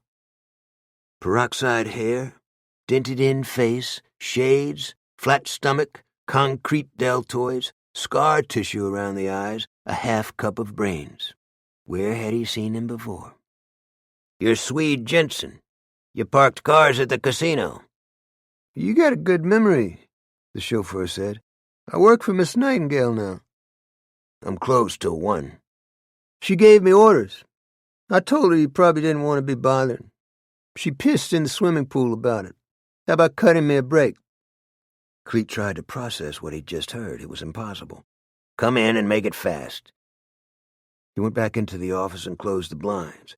His secretary had already gone to lunch. The waiting area was empty. He sat behind his desk and opened a drawer and took out a roll of mints and put one into his mouth. He left the drawer open. A .25 caliber semi-auto lay under a notepad. Swede took a chair. "She wants to hire you," he said. "So why doesn't she come in?" "She's shy." "I'll believe that in a minute." "I told her we go back." "We don't go back, Swede. I remember you. That's a long way from we go back." "This is my meal ticket, Purcell." "Before Tony Nineball got you a job parking cars, you were a porn actor in that studio out on Airline Highway." Swede took off his shades and pinched the bridge of his nose. His eyes were blue, one of them defective, as if there were an ice chip in the lens. "I took a pinch for a lewd act with a minor. I had to wait 8 months in jail to go to court. The charges got dropped. You want me to leave? That's fine with me." "What's on Miss Nightingale's mind?" "She thinks Slivan Broussard's lawyers are going to put the Kevin Penny torture murder on her brother." "Why would they want to do that?" Cleet asked. "What do you think? To break his sticks." "So he can't get elected to the U.S. Senate?" "The Senate is just a rosin box," Swede said. "Jimmy Nightingale is the man for our times." "I knew a mobbed-up guy from Jersey who knew Nightingale in the casino business. He's doing life for tying a guy to a tree and shooting him in the balls. He said Nightingale was a Murphy artist without the virtues." "Go to one of his rallies. All those people are wrong?" Cleet looked at Swede again. His eyebrows were irregular and shaped like earthworms that had been stepped on. "You were in the ring?" "Ham and egg stuff. Nothing to write Ring magazine about." "Where'd you learn to fight?" "Inside, when I was 18. The Nightingales gave me a break, like they have a lot of people. Here's the gig. 2,000 a month retainer, probably for a year." "Retainer to do what?" "To swat flies. This place is bumfuck on acid. You know the kind of dirt that people are trying to dig up on Mr. Nightingale?" "Tell Miss Nightingale to call me." "She's waiting for you now." "Where?" "You got a problem with food from Popeyes?" "No." "She's in the park." "Don't do it," a voice said. "I'll follow you," Cleet said. He drove his caddy onto the grass by a concrete boat ramp and a row of camellia bushes on the water's edge. Emmeline was sitting under the roof of a picnic shelter wearing a sundress and a wide-brimmed straw hat with silk flowers sewn on it, like one from the plantation era. She and Swede had spread a checked cloth on the table and placed there a bucket of fried chicken and one of fried crawfish and a box of buttermilk biscuits with a container of milk gravy. Cleet removed his pork pie hat and sat down. "How do you do, ma'am?" he said. "You're as big as they say," she said. "My stomach?" "A big guy is a big guy," she said. "Swede says you want some help."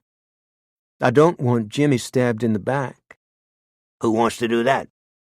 "Slivan Broussard, the savior of humanity," she said. She pushed the bucket of fried crawfish toward him. "Got a soft drink?" he asked.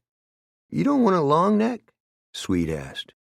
Emmeline's eyes drilled a hole in Swede. Coca-Cola coming up, he said. So you want Levon Broussard off your case? Cleet asked Emmeline. Or tied to an anchor and thrown in the Gulf, she said. That's a joke. I don't think the guy's got a lot of arrows in his quiver. What do you call an abomination like Tony Nemo? She asked. I don't like to say this, but Fat Tony poured most of your brother's concrete. Nemo poured half the concrete in New Orleans, she replied. Cleet took a long sip from his Coke, his eyes veiled. What was she after? Now she was talking about oil companies, their mistreatment of Jimmy, the unfair role they'd placed him in South America, the stupidity of the media, the hypocrisy of Levon, the vile nature of his wife. How's Broussard a hypocrite? Cleet asked. He did a lot of good down in Latin America, didn't he? With Amnesty International and that kind of stuff. He can't write or talk enough about his glorious ancestors who happened to be slave owners. Then he bleeds all over the television screen about the suffering people in Guatemala. In the meantime, his Aborigine wife tells everybody who'll listen that Jimmy raped her. She's an Aborigine? Cleet said. She looks like one. You're not going to go jogging with her? He said. Did I misjudge you? Do you mean, am I dumb instead of smart? Yeah, probably. That's not clever, Mr. Purcell. You have a good reputation as a private investigator. But I don't think you understand how vicious Jimmy's enemies are. You also don't know how good a man he is. Right, Cleet thought. He took another sip from his Coke. How far should he take it? Swede mentioned a retainer of $2,000 a month, he said. That's a lot of money for what sounds like doing nothing. There would be a few duties, she said.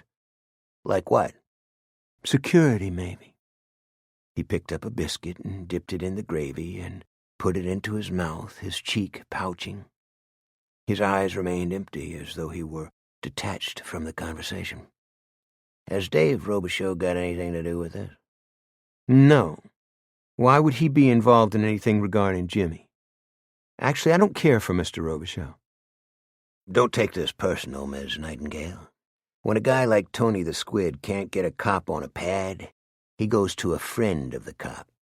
Maybe he wines and dines the cop, then lends him money. The issue is information. Any place there's vice, extortion, blackmail, union corruption, insider trading, jury rigging, highway contracting, the issue is always information. The rest of it doesn't mean diddly squat on a rock. Outside of the scut work I do for bail bondsmen, I make my living off information. I'm not proud of it. Your perception is correct, she said. About what? I want to retain you to keep me informed about people who want to hurt my brother, she said. Got it? I don't do wiretaps. I don't do videos through windows, and I don't deliberately mess people up, not even the lowlifes. I don't expect you to, she said. Let me think on it. You've taken up this much of my time, and you'll think on it? Cleet looked at the glare of the sun on the water. It resembled a yellow flame dancing under the chop from a passing boat. I got a big enemy, my own head, so I got to think through things before I make choices. Then I usually make the wrong choice anyway. Then I got to think my way back to it a second time, and it's not only a drag, I get a bad headache. She gazed into space as though she had been listening to someone speaking Sanskrit. Hello? He said. Yes. Could I have a couple of these crawfish for the road? He asked. I can't believe I've had this conversation, she said.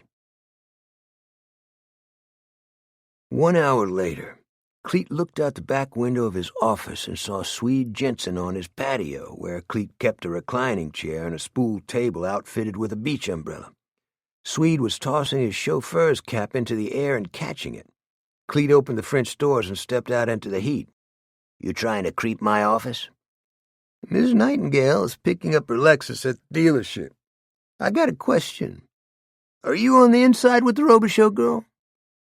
Time to use your words carefully, Swede. You got me wrong. You said something about me working in a porn studio. Maybe there was some porn made there, but I wasn't part of it. I'll contact the Vatican so they can get started with your early canonization. I was in 2 independent films. They made it into a few legitimate theaters. Yeah, Cleet said. I'll tell you something else. The porn guy on Airline, he almost nailed the hijackers before 9/11. He tried to get a hold of somebody at the FBI. He said the ragheads buying dirty films from him weren't religious fanatics. They were degenerates and rod floggers like most of his clientele. The message got lost or delayed or something. A few days later, the towers and the Pentagon got hit. True story. So how about it? How about what? Will you put in a word for me with Robicheaux's daughter? She's the screenwriter for the Civil War film. I'm a pretty good actor. I just want a shot. I'll ask her. No kidding. I'll tell her you're available. You're okay, Purcell? Not like what I'm always hearing. Do me a favor. Anything, Sweet said. Keep the Nightingales away from me and don't give Alifair any trouble. Think of me as her uncle. I owe you solid, man. Cleet watched him walk away, whistling, flipping his hat into the air and catching it on his head. He turned around and gave Cleet a thumbs up. Chapter 29. Few people understood Cleet. As simple-minded people are wont to do, they put him into categories. He was a compulsive gambler, a disgraced cop who'd flushed his career with weed and booze, a mercenary who should be considered a traitor, a lover of women who belonged in straitjackets, a human wrecking ball, a child in a man's body, a rum-dum living on yesterday's box score, a former leg-breaker for the mob, and most realistically, a dangerous, war-damaged man whose unpredictable moods could lay waste to half a city. But, as with all simple-minded and dismissive people, they were wrong. And not only were his detractors wrong, none of them could shine his shoes. Cleet was one of the most intelligent people I ever knew, and one of the most humble, less out of virtue than his inability to understand his own goodness. He was so brave that he didn't know how to be afraid. In the same fashion, he was generous because he cared little about money or social status or ownership, except for his caddy convertibles. His physical appetites were enormous, so was his capacity for self-destruction. His father, the milkman, had taught Cleet to hate himself, and Cleet had spent a lifetime trying to unlearn the lesson. The people who understood him best were usually in the life. Grifters, hookers, money washers at the track, street dips, Murphy artists, and Shylocks respected him. So did uptown house creeps and old-time Pete men. Button men avoided him. So did strong-arm robbers and child molesters. Men who abused women or animals were terrified of him. When Cleet's anger was unleashed, he transformed into someone larger than himself. His fists seemed as big as cantaloupes, his pocked neck as hard as a fire hydrant. His arms and shoulders would split his clothes. He dropped a New Jersey hitman off a roof through the top of a greenhouse. He hooked his hand into a Teamster official's mouth and slung him from a balcony into a dry swimming pool. He almost drowned an NOPD vice cop in a toilet bowl. He burned down a plantation home on Bayou Teche, fire-hosed a gangster across the restroom floor in a casino, pushed a sadist off the rim of a canyon in Montana, filled a mobbed-up politician's antique convertible with concrete, went berserk in a St. Martinville pool hall, and piled 5 unconscious outlaw bikers in a corner and would have doubled the number with a baseball bat if Helen Swallow hadn't talked him into cuffing himself. He was the trickster from folk mythology who flung scat at respectability. But he was a far more complicated man, in essence a Greek tragedy, a Promethean figure no one recognized as such, a member of the just men in Jewish legend who suffered for the rest of us. If there are angels among us, as St. Paul suggests, I believed Cleet was one of them, his wings auraed with smoke, his cloak rolled in blood, his sword broken in battle but unsurrendered and unsheathed, a protector whose genus went back to Thermopylae and Masada. He pulled to the curb as I was walking home from work. He was eating a spearmint snowball, the top of the caddy down. I had a talk with Emmeline Nightingale in the park today. Not interested, I said. Is Alifair home? Probably. Miss Nightingale's chauffeur would like a part in her picture. What are you up to, Cleet? I thought that would get your attention. Get in. That's how it worked. Cleet would roll the dice and I would get stuck with the math. I opened the door and sat back in the seat.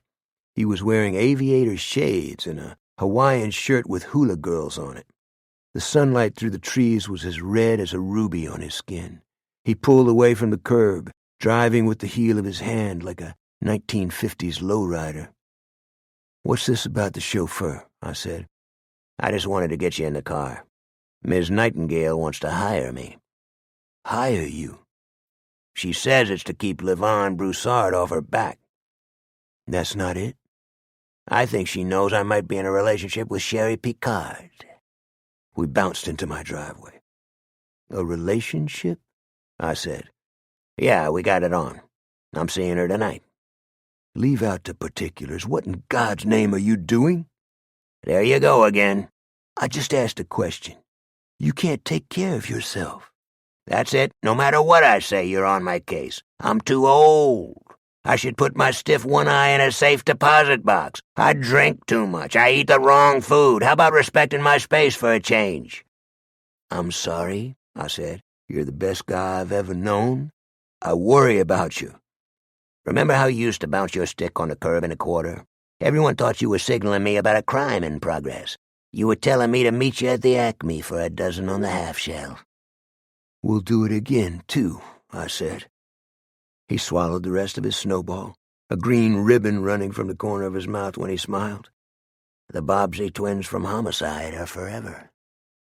You really offered to help the Nightingale chauffeur with Alifair? He doesn't seem like a bad guy, although I got the feeling he's porking Miz in the way they look at each other now. Why do you think she's interested in your relationship with Sherry Picard? I said. Maybe she wants to make sure Broussard goes down for the Kevin Penny homicide. You think she could have done Penny? I said. Ever look into her eyes? 2 inkwells, midnight blue. She has antifreeze for blood. You didn't answer my question. I think Jimmy Nightingale killed Penny or had it done. I don't think you're entirely objective, Cletus. You're right. I'd love to bust a cap on that guy. Why does he get to you? He scares me. I can't shake the feeling. Ever have conflict with the concept of mercy? I'm talking about those challenges to our Judeo-Christian ethos that require us to forgive, or at least not to judge, and to surrender the situation to a higher authority. That's badly put. The challenge is not the venerable tradition. The real issue lies in the possibility that the person to whom you're extending mercy will repay your trust by cutting you from your liver to your lights. That's why I hated to be in the proximity of Spade Labiche. There was an accusatory neediness in his face, a baleful light in his eyes, as though others were responsible for his lack of success and the monetary gain and happiness that should have been his. Friday morning, he opened my door without knocking. "Can I throw up on your rug for a minute?" How about that for humor? "I'm pretty busy, Spade." He looked over his shoulder. "I got to talk to somebody." "How about it, Robicheaux? You know the score, man. Not many people around here do." "Come in." "Thanks," he said. He sat down in front of my desk and lit a cigarette. "Not in the building, partner." "I forgot." He mashed out the cigarette on the inside of my trash basket and let the butt fall on top of my waste paper. There was a razor nick on his jawline and one under his left nostril. I could smell cloves on his breath. "What's the update on this guy with the cannon that blows heads off at 800 yards? "There isn't any." His face looked like a white prune. No prints, no brass, no feds involved, no guesses about the identity of the shooter? Nope. Look, I knew people in Miami who had a couple of hotels rigged to set up congressmen and business types out for a good time. The skanks would be in the bar and get these guys juiced up and in front of a hidden camera that would film stuff you couldn't buy in Tijuana. They'd squeeze these poor bastards for years.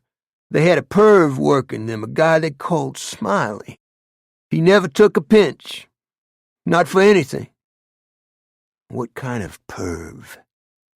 He gets off on splattering brain matter? That kind of perv? Why are you telling me this? I think my number is up, he said. He swallowed and cleared his throat. It's a feeling you get. It's like malaria or rheumatic fever.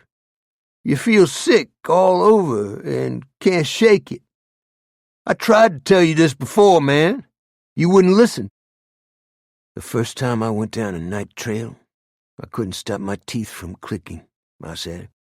A kid on point hit a tripwire and was screaming in the dark. We had to go after him. There were toe poppers all over the place. I didn't think I could make myself walk through them. Then an old-time line sergeant whispered something to me I never forgot. Don't think about it before you do it, Lute, and don't think about it after it's over. What's this dog shit about a sex sting in Miami? He pressed a hand against his stomach, grimacing. I think I got an ulcer. I opened my drawer and threw him a roll of Tums. Catch. You're a cold-hearted man. This perv named Smiley is going to take you out? People think I know things I don't. I was in Vice. You know what that means. I dealt with $20 whores and dime-bag black pukes. The average IQ was -10. You took juice from Tony Nineball? Not juice. Tony's associates had some stuff on me, so I cut their guys some slack a couple of times. Possession charges, nothing else. In Miami, not here. What stuff? Those cameras I mentioned in the hotels? There was this one working girl I thought was on the square. They got me good on the video. I was married. Why is it I feel like you're telling half of something? I want to be a good cop. I'm seeing this Cajun girl, Babette, you know her, at the bar and grill. She's a nice girl. You better treat her as one. Lay off it. I'm hurting enough. I've been hitting the sauce a little too hard. I know you're AA. I thought I could go to a meeting with you. I brushed at my nose. You don't need me to do that. Like get lost? The hotline is in the phone book. Dial him up. Forget I came in here. That guy out there, I got a funny feeling about why he's here. I mean the real issue. I leaned back in my chair and spun my ballpoint on the ink blotter. What feeling is that? He squeezed his temples, his eyes crossing. He's got a list of people to pop. Jimmy Nightingale is one of them. What do you base that on? Nightingale's too smart, and he knows too much.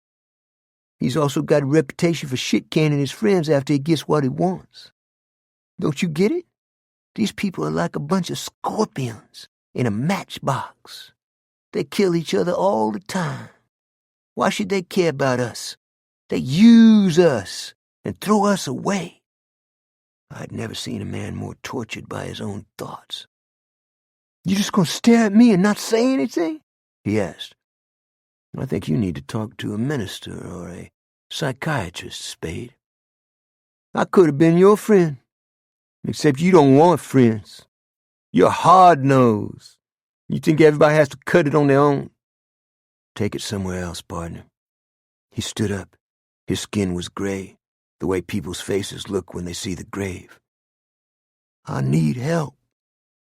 I hated what I had to do. I wrote my cell phone number on a memo slip and handed it to him. There's a meeting at 7 o'clock. I can pick you up. He crunched the memo slip and bounced it on my desk. I'll stick with drinking. I may get popped, but I'm not going to crawl. And I'll still be me, for good or bad. What will you be? A big fish in a dirty pond. You said Jimmy Nightingale knows too much. Too much about what? How Frankenstein works, he replied. What do you think? I thought that one way or another my life was moving away from the night T.J. D'Artes died. I was wrong. Sleep is a mercurial mistress. She caresses and absolves and gives light and rest to the soul in our darkest hours, or she fills us with fear and doubt and disjointed images that seem dredged out of the abyss. If you're drunk, she can instill memories in you that may be manufactured or not, and clicking on a bedside lamp will not rid you of them, nor will the coming of the dawn. They take on their own existence and feed at the heart the way a succubus would. In the dream, I saw the face of D'Artes behind the window of his truck, illuminated by the passing headlights of a vehicle on the two-lane. His mouth was red and twisted out of shape, a rubbery hole trying to make sound. His forehead struck the glass. Then I was grabbing him and pulling him through the window, his body thrashing. I came down on him with all my weight, reaching with my fingers for his face. Was I trying to gouge his eyes?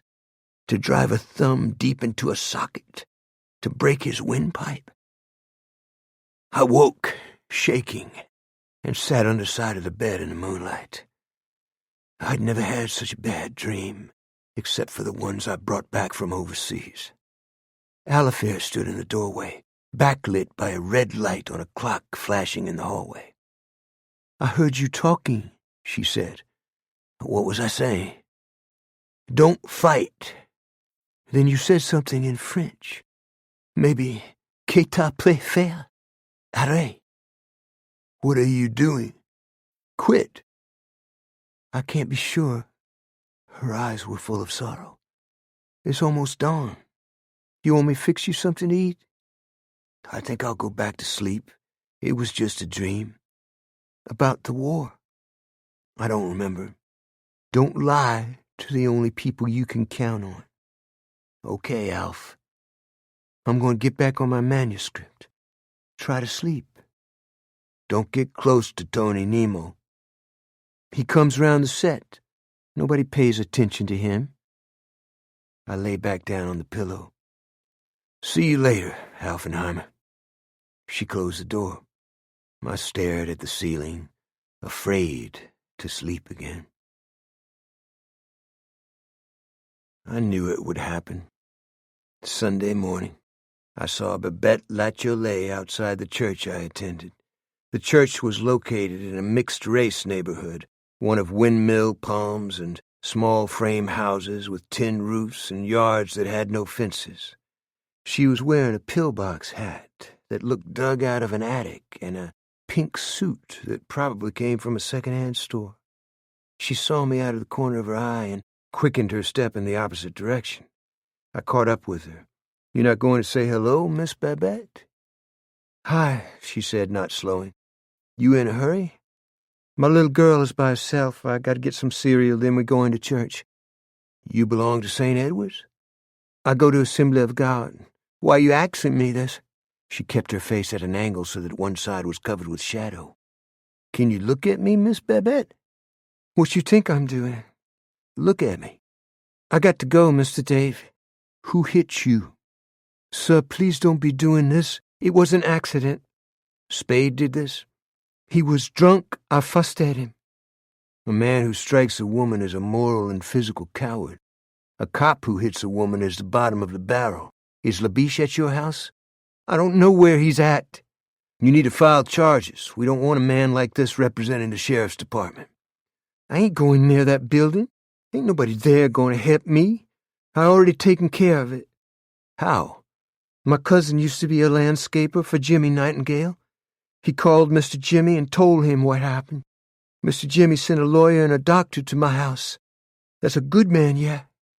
"Jimmy Nightingale doesn't have any authority over the sheriff's department." "He's on our side. Ain't nobody else ever helped us. Not since Huey Long ain't nobody helped us." What do you say to that? It was good seeing you, Babette. If I can do anything for you, you have my card. I said something wrong, huh? Not you, but the rest of us have. Je veux te voir plus tard, petite chère. But she belonged to a generation who no longer spoke French of any kind, even what we called Francais Creole or Francais Nègre, and she had no idea what I was saying in either French or English. Jimmy Nightingale was holding a rally that night at the Cajun Dome in Lafayette, and I talked Cleet into going with me. The American South has a long history of demagoguery. Bud Schulberg coined the term demagogue in denim for his character Lonesome Rhodes, portrayed by Andy Griffith in the film adaptation A Face in the Crowd. Robert Penn Warren, who taught at LSU, won the Pulitzer for his creation of a fictionalized Huey Long in All the King's Men. But it would be a serious mistake in perception to join Jimmy at the hip with a collection of sweaty peckerwoods and white minstrel performers who majored in getting drunk, race-baiting, quoting from the Bible, and screwing the maid. The Cajun Dome was overflowing. Jimmy walked onto the stage 10 minutes late in a white suit and cordovan boots and a dark blue shirt open at the collar, a short-brimmed pearl-gray Stetson gripped in his hand, as though he hadn't had time to hang it. The crowd went wild. In front, some rose to their feet. Then the entire auditorium rose, stomping their feet and pounding the backs of the seats with such violence that the walls shook. I thought of Hitler's arrivals, the deliberate delay, the tri-motor, silver-sided junkers droning in the distance from afar and then appearing in the searchlights like a mythic winged creature descending from Olympus. Cleet took a flask from inside his coat, unscrewed the cap with his thumb, letting it swing loose from its tiny chain. He took a hit of Jack. I think I'm going to start my own country and secede from the Union. Quiet, I whispered. Fuck it, he replied. There's ladies here, a man in front of us said. Cleet looked steadily at the back of the man's head. Excuse me. The man turned his head halfway and nodded. Jimmy was a master. He seemed to float like a dove on a rosy glow of love and warmth that radiated from the people below. He belonged to them, and they belonged to him, like Plotinian emanations of each other. He gave voice to those who had none, and to those who had lost their jobs because of bankers and Wall Street stockbrokers and the NAFTA politicians who had made a sieve of our borders and allowed millions of illegals into our towns and cities. He never mentioned his political opponents. He didn't have to. One boyish grin from Jimmy Nightingale could have people laughing at his challengers without knowing why, as though they and Jimmy were one mind and one heart. Was he race-baiting or appealing to the xenophobia and nativism that goes back to the Irish immigration of the 1840s? Not in the mind of his audience. Jimmy was telling it like it is. His adherents wore baseball caps and T-shirts and tennis shoes and dresses made in Thailand. They were the bravest people on earth, bar none. They got incinerated in oil well blowouts, crippled by tongs and chains on the drill floor, and hit by lightning laying pipe in a swamp in the middle of an electric storm, and they did it all without complaint. If you wanted to win a revolution, this was the bunch to get on your side. The same could be said if you wanted to throw the Constitution into the trash can. Cleet took a small pair of binoculars out of his coat pocket and scanned the audience. He handed the binoculars to me. Check out the top row, straight across. I adjusted the lenses. Bobby Earl was sitting against the wall, scrunched between a fat man and a woman with a barrel of popcorn propped between her thighs, the spotlights above him smoking in the haze gathering under the roof. The sloped shoulders and wan expression and crooked necktie and distended stomach were a study in despair and failure. His attention was fixed on the audience, not the stage, as though the people around him didn't realize he was in their midst. ready to reclaim the glorious vision that was his invention, not this pretender's. I handed the binoculars back to Cleet. Scott Fitzgerald said there are no second acts in America. Richard Nixon must not have heard him, Cleet said. The air conditioning wasn't working properly. People began fanning themselves, getting up for water or cold drinks, blotting their foreheads. I'd had enough of Jimmy Nightingale and wanted to leave, but Cleet had found another object of interest with his binoculars. He stared through them at a spot by the rafters, in a corner bright and hot with humidity and motes of shiny dust. You got a number for security? No, I said. What do you see? A guy who looks like a smiling dildo. He's carrying a box about 4 feet long and 4 inches wide. The man in front of us turned around again. He was Cleet's height, well-groomed, thick-shouldered, a flag pin in his lapel, indignation branded on his face. I'm about to have you removed. Cleet's eyes were round green stones. What for? You used a word about a certain female instrument. How about this? Shut your fucking mouth. Cleet handed me the binoculars. In the corner, 10 o'clock. I looked but saw nothing. Cleet took back the binoculars and looked again. He's gone. We'll tell security on the way out. The shots were rapid. 2 pops, then nothing. One blew apart a vase full of flowers by Jimmy's foot. The other hit the staff of an American flag, cutting it in half, toppling the flag on a plastic bush. Hundreds of people ducked under the seats. Some ran. Jimmy didn't move. Instead, he detached the microphone from the stand and raised his left hand in calming fashion. It's all right, friends. Do not panic. I'm fine. Look at me. They can't stop us. Do you hear me? Sit down. We're the people. Neither death nor life, neither angels nor principalities, nor powers, nor things present, nor things to come can separate us from the love of God.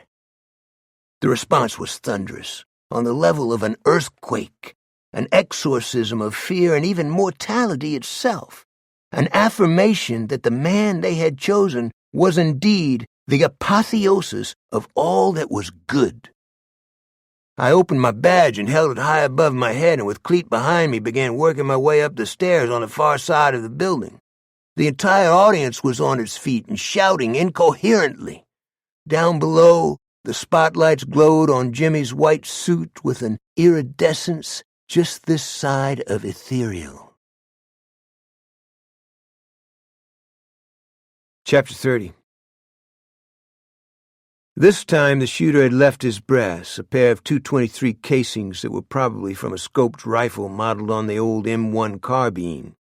I picked them up with a pencil and put them into an empty candy box I found on the floor and turned them over to a Lafayette police detective.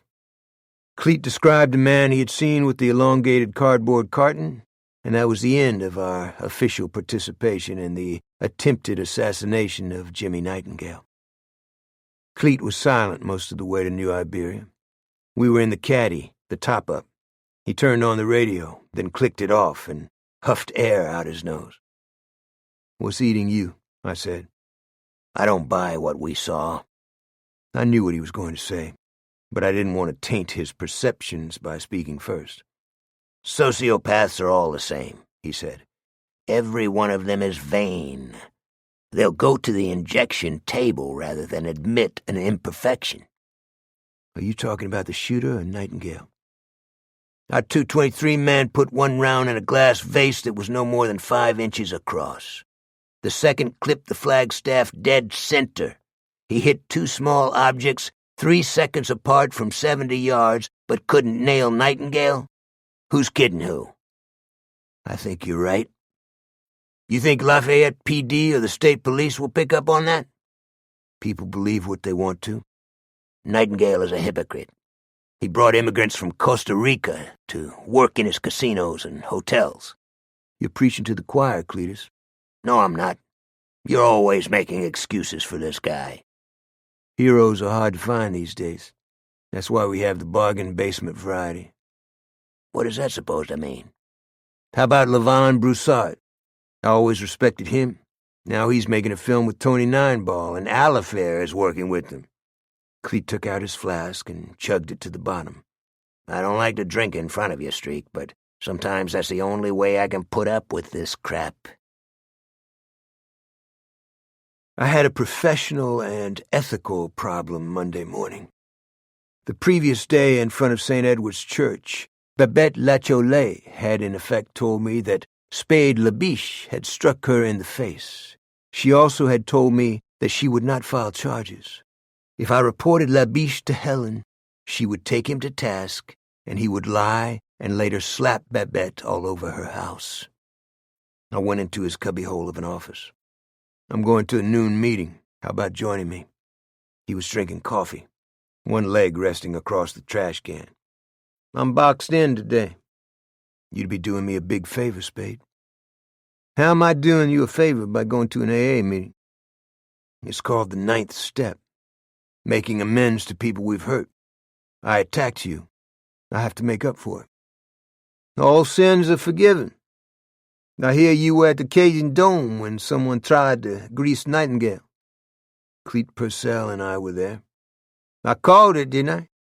I knew somebody would try to knock him off. You knew what you were talking about. How about the meeting? Be a sport.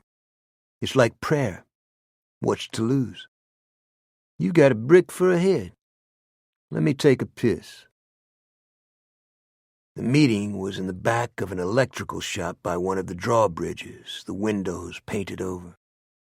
The attendees were mostly working people. The room smelled of dust and old rags and machine oil that had soaked into workbenches. Before Labiche sat down, he flicked his handkerchief several times on the seat of the chair. When the leader of the meeting asked newcomers to introduce themselves by first name only and not to put anything into the basket, Labiche did as requested and then began clipping his nails. It wasn't long before I noticed something wrong. 2 black women, who were regulars and spoke often at meetings, were silent. Their eyes turned inward, their bodies shrunken, as though they were trying to make themselves smaller. Labiche reset his watch, sucked his teeth, and looked sleepily into space, while an elderly man spoke of his wife's death. Then Labiche went to the restroom, tucking in his shirt with his thumbs as he walked. One of the silent black women left in a hurry through a side door. The other bent deeper into herself, her eyes lidded. When Labiche returned, he stank of cigarette smoke. After the Our Father, he helped stack a couple of chairs and followed me outside. The heat was ferocious, the wind like a blowtorch. How'd you like it? I asked. Good stuff, but I don't think it's for me, Robo. I know I got kind of screwed up and depressed for a while and was talking a little crazy, but I'm okay now. You and Miss Babette are okay, too? Peaches and cream. What makes you think otherwise? No reason. She's probably had a hard life. She deserves a break. You trying to tell me something? No, I said. Did you know any of the people in the meeting? You talking about those black whores? I think I busted one of them. There are no whores in AA. Whatever people did before they came in doesn't count. Yeah, and all God's children got shoes, too, he said. This heat stinks. I need to get back to Florida. There's nothing like that blue and green water down in the Keys. He lit up, letting the smoke drift in my face. You done worrying about somebody clipping you? I said. The tropical vision that gave him a brief respite from his problems left his eyes. What the fuck, man? You get me here to mess with my head? Something like that, I thought. That evening, Cleet and I went to City Park and watched Homer play softball under the lights. Homer was still awkward with the bat, but he usually got a chunk of the ball and made it to first base. Once there, he was a greased laser beam on the bases.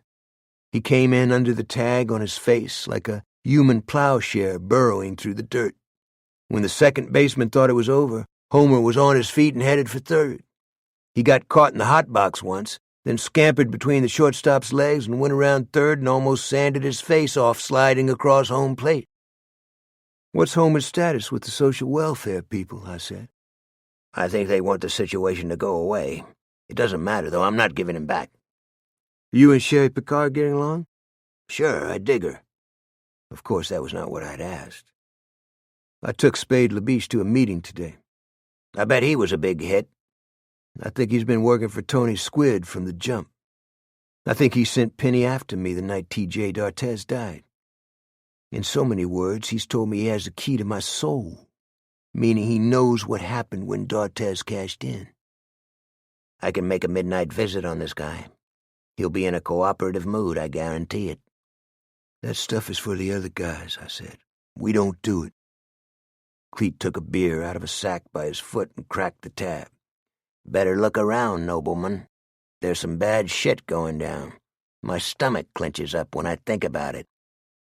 "Jimmy Nightingale?" "I know how assassins feel." "Don't ever give these guys that kind of power," I said. Homer was in the batter's box. He smacked a Texas leaguer into short center. "Look at that kid go," Cleet said. Way leads on to way. After the game, we strolled with Homer back to Cleet's caddy down by the concrete boat ramp. Not far away, Levon Broussard and Tony Nemo's film crew were winding up for the day. In the twilight, I saw Alifair standing by Nemo's limo. The back door was open. Alifair was shouting at someone in the back seat. "I better check this out," I said. "Stay out of it, Streak," Cleet said. "I've had it with Nemo." "Alifair isn't going to like it." "I'm her father." "Homer and I will wait here." "Maybe we should go with him," Homer said, looking up at Cleet. "Dave's got it covered," Cleet said, patting him on the back. I walked toward the limo just as Alifair flung the clipboard inside. "Make your own damn changes," she said. "You're an idiot. You have no business in a movie theater, much less on a set." She stormed past me. "Whoa, what's the deal?" I said. "Spermo thinks he's D.W. Griffith." "Spermo is Tony?" "Duh." She kept walking, furious, wiping her hair out of her face. I looked inside the limo. Tony was spread across the back seat like a dirigible with a bad leak. "Tony, baby, what's the haps?" I said. "I think your daughter is the product of a busted rubber." I couldn't say. She's adopted. His portable oxygen bottle was propped on his groin. His face was mottled and sweaty, a piece of dried mucus at the corner of his mouth. His breathing arduous, like a strand of piano wire sawing on a hole in a tin can. "Fuck both y'all, you arrogant cocksucker." "A cleaner's out there, Tony. I think you're next in line." "I've shot craps in Reno with Jimmy Fratiano. I ate dinner with Meyer Lansky. A leg breaker for a certain celebrity gave me trouble once, and I kicked a baseball bat up his ass. I'm making a movie Jimmy Nightingale thought he was going to make. I got Levon Broussard jumping through hoops. What's that tell you, wise guy? I got a broomstick up the ass of every one of y'all." "Hear that sucking sound?" I said. "What sucking sound?" "It's the ground pulling on you." "Yeah, guys like me live 100 years and get hanged for rape. Play your mind-fuck games with somebody else." I looked up and down his person. "Your fly is unzipped." I left him staring down at his lap and walked along the bank in the gloaming of the day, and then on to the drawbridge. The air was full of birds, the sky mauve, the bayou bladed by the wind. Far down the Teche, a solitary streak of lightning split the sky and quivered as brightly as gold in the water. I heard from Lafayette PD that the .223 shell casings I'd picked up in the Cajun Dome were clean. If the shooter was the same as the killer of the St. Mary Parish deputy and Juju and Pookie, he probably had an arsenal at his disposal. Whether he'd tried to hit Jimmy Nightingale was debatable. The consequence wasn't. The story was on the wire services, CNN, Fox, all the networks, and the front pages of newspapers across America as well as overseas. Jimmy was a star, a populist, in whom everyone could find something to like. I had to hand it to him. Spade Labiche lived in a rented 2-story small house with a balcony and ironwork in the shadow of the drawbridge. At high tide, the bayou was almost in his front yard. He had no neighbors. The flower beds were planted with banana plants and windmill palms and caladiums and hydrangeas. The plaster on the bricks, the rain-washed lavender paint, and the trumpet vine on the balcony's railing reminded him of his boyhood in New Orleans, or rather, the boyhood he wished he'd had. Spade had grown up in the Iberville project on a diet of welfare commodities and a drunk man's breath. The quarter was for tourists and homosexual artists. The Iberville playgrounds were the St. Louis Cemetery and Louis Armstrong Park, where Spade and his friends jackrolled any fool who wandered in at night. The Garden District was the other side of the universe. Spade felt secure in his rented home. Through the front windows he could see the bayou, the old convent on the far side, the green and red lights smudged in the fog. Behind him, the slope rose to the backside of buildings that were over a century old, the bricks fissured, the wooden storm shutters hanging askew on rusted hinges. No one could approach his house without being detected by his surveillance cameras and motion-activated flood lamps. This was Fortress Labiche. Let the world have at it. On a muggy Saturday evening, he made a salad and grilled a chicken on his patio and ate dinner inside, first locking all the doors. The light was golden in the sky, a few raindrops striking the windows. He had never seen weather like this. The days were superheated, the nights flickering with heat lightning that promised relief but gave none, the sunrise as swampy as an egg yolk.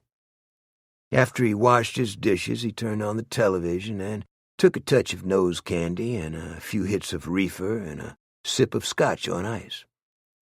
But his chemical accessories didn't work like they used to. His worries and bad dreams and paranoia seemed to intensify to the point where he feared both solitude and the company of others.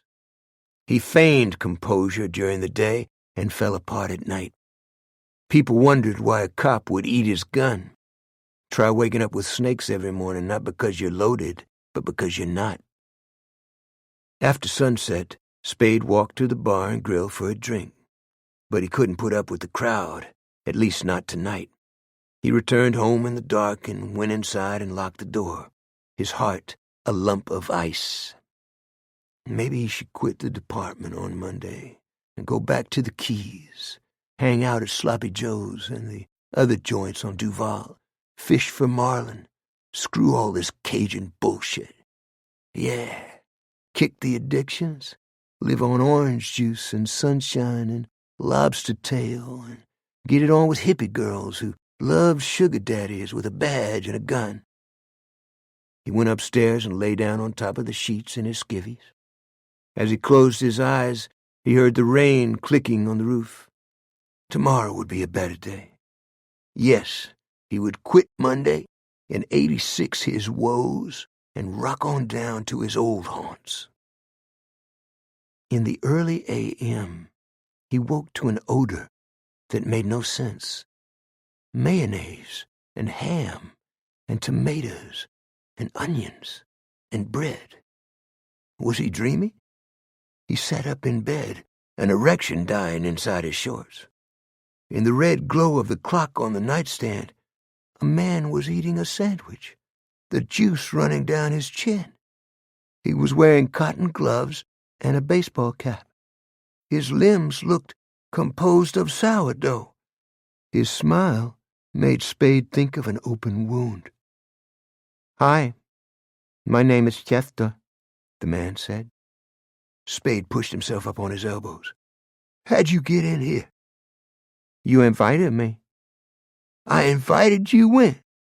Who are you?" When people do bad things, they invite me in. I just told you who I am. Is that a gun? A .357. You're the cleaner, aren't you? Chester didn't answer. I'm not tied up with anybody, Spade said. You got no beef with me. You've done bad things. Who sent you? Just tell me. I'll square it. You sent me. You're talking in riddles. I didn't do anything to anybody. You're operating on wrong information. Chester set his sandwich on the nightstand with a napkin or a magazine under it. These index cards have drawings on them. They show what you made the colored ladies do. What colored ladies? Spade said. The ones you were cruel to. Somebody's been lying.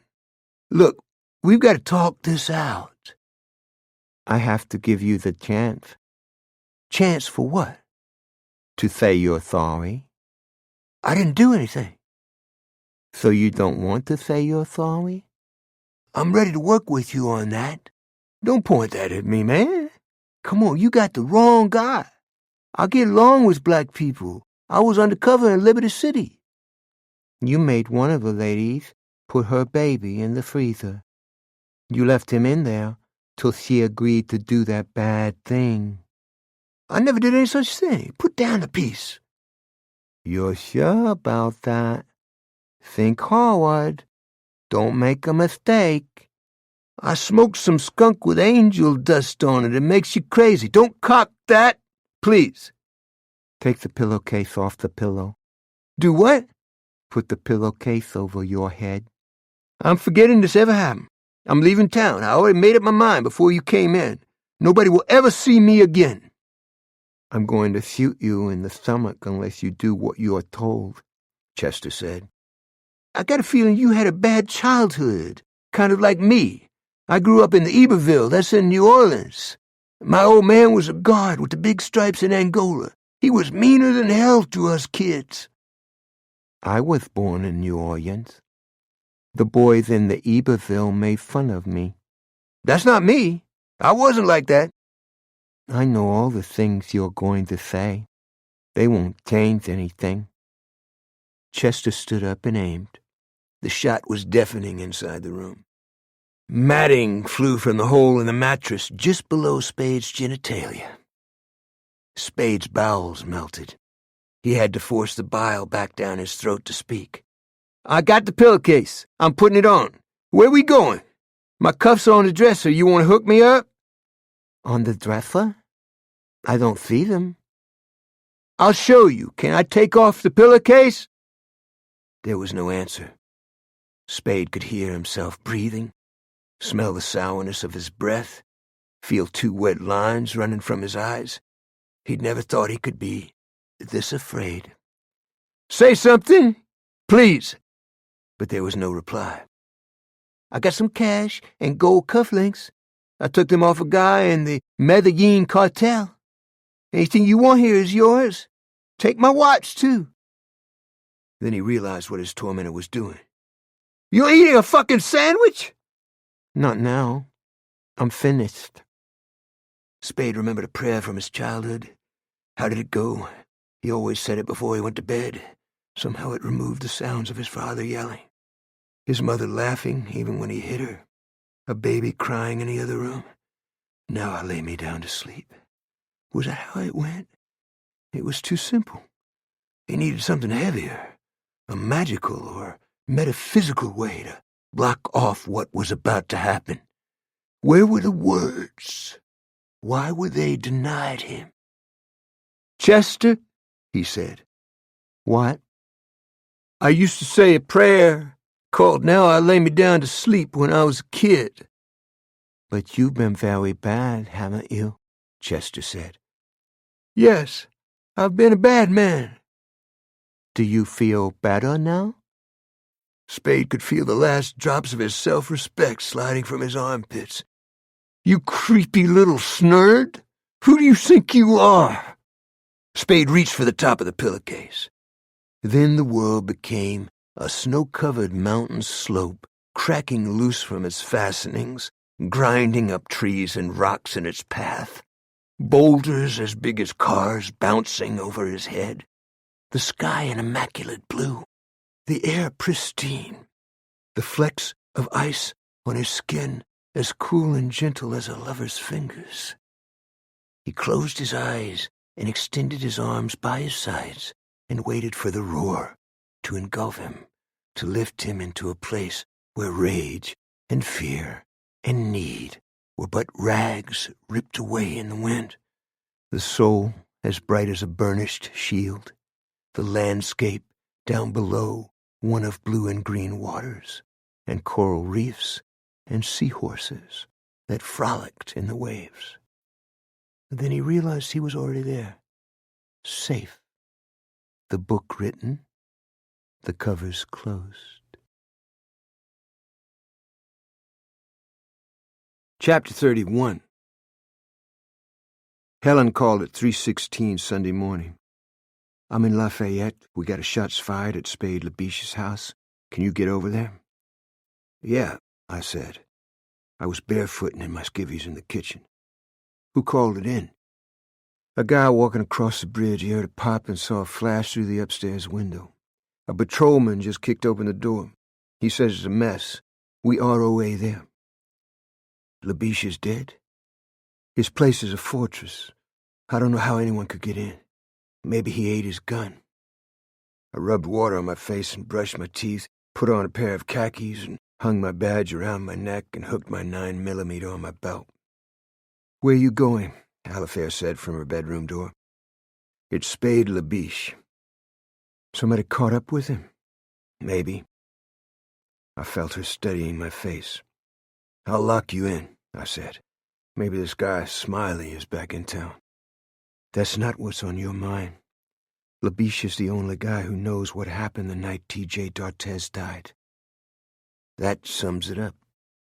I drove down East Main and turned onto the side street that led to LaBiche's house. Someone had turned on the lights inside. A cruiser was parked in front. There had been a 6-car pileup on the 4-lane, and the paramedics had not arrived. I went through the broken door and up the stairs. A red-haired, barrel-chested patrolman nicknamed Top met me at the entrance to the bedroom. I left everything alone. The pillowcase was half off his face when I got here. There was blood splatter on the headboard, the wall, and the window glass. There were 3 bullet holes in the headboard, and a tear in a sheet with powder burns around it, and a long bloody swath down the side of the mattress and the bed frame that dead-ended at the body on the floor. Through the French doors, I saw the lights of emergency vehicles turning off Main. I knelt on one knee and lifted up the edge of the pillowcase with my ballpoint. There was an entry wound high up on LaBiche's left cheek, a graze that had taken off most of one ear, and another entry wound on his neck. His left eye had turned to milk. Half of his body was painted with blood. I let the pillowcase drop and looked around the floor, then shook out the sheets and a bed cover on the foot of the bed. You see a gun? I said. No, Top said. Casings? Nope.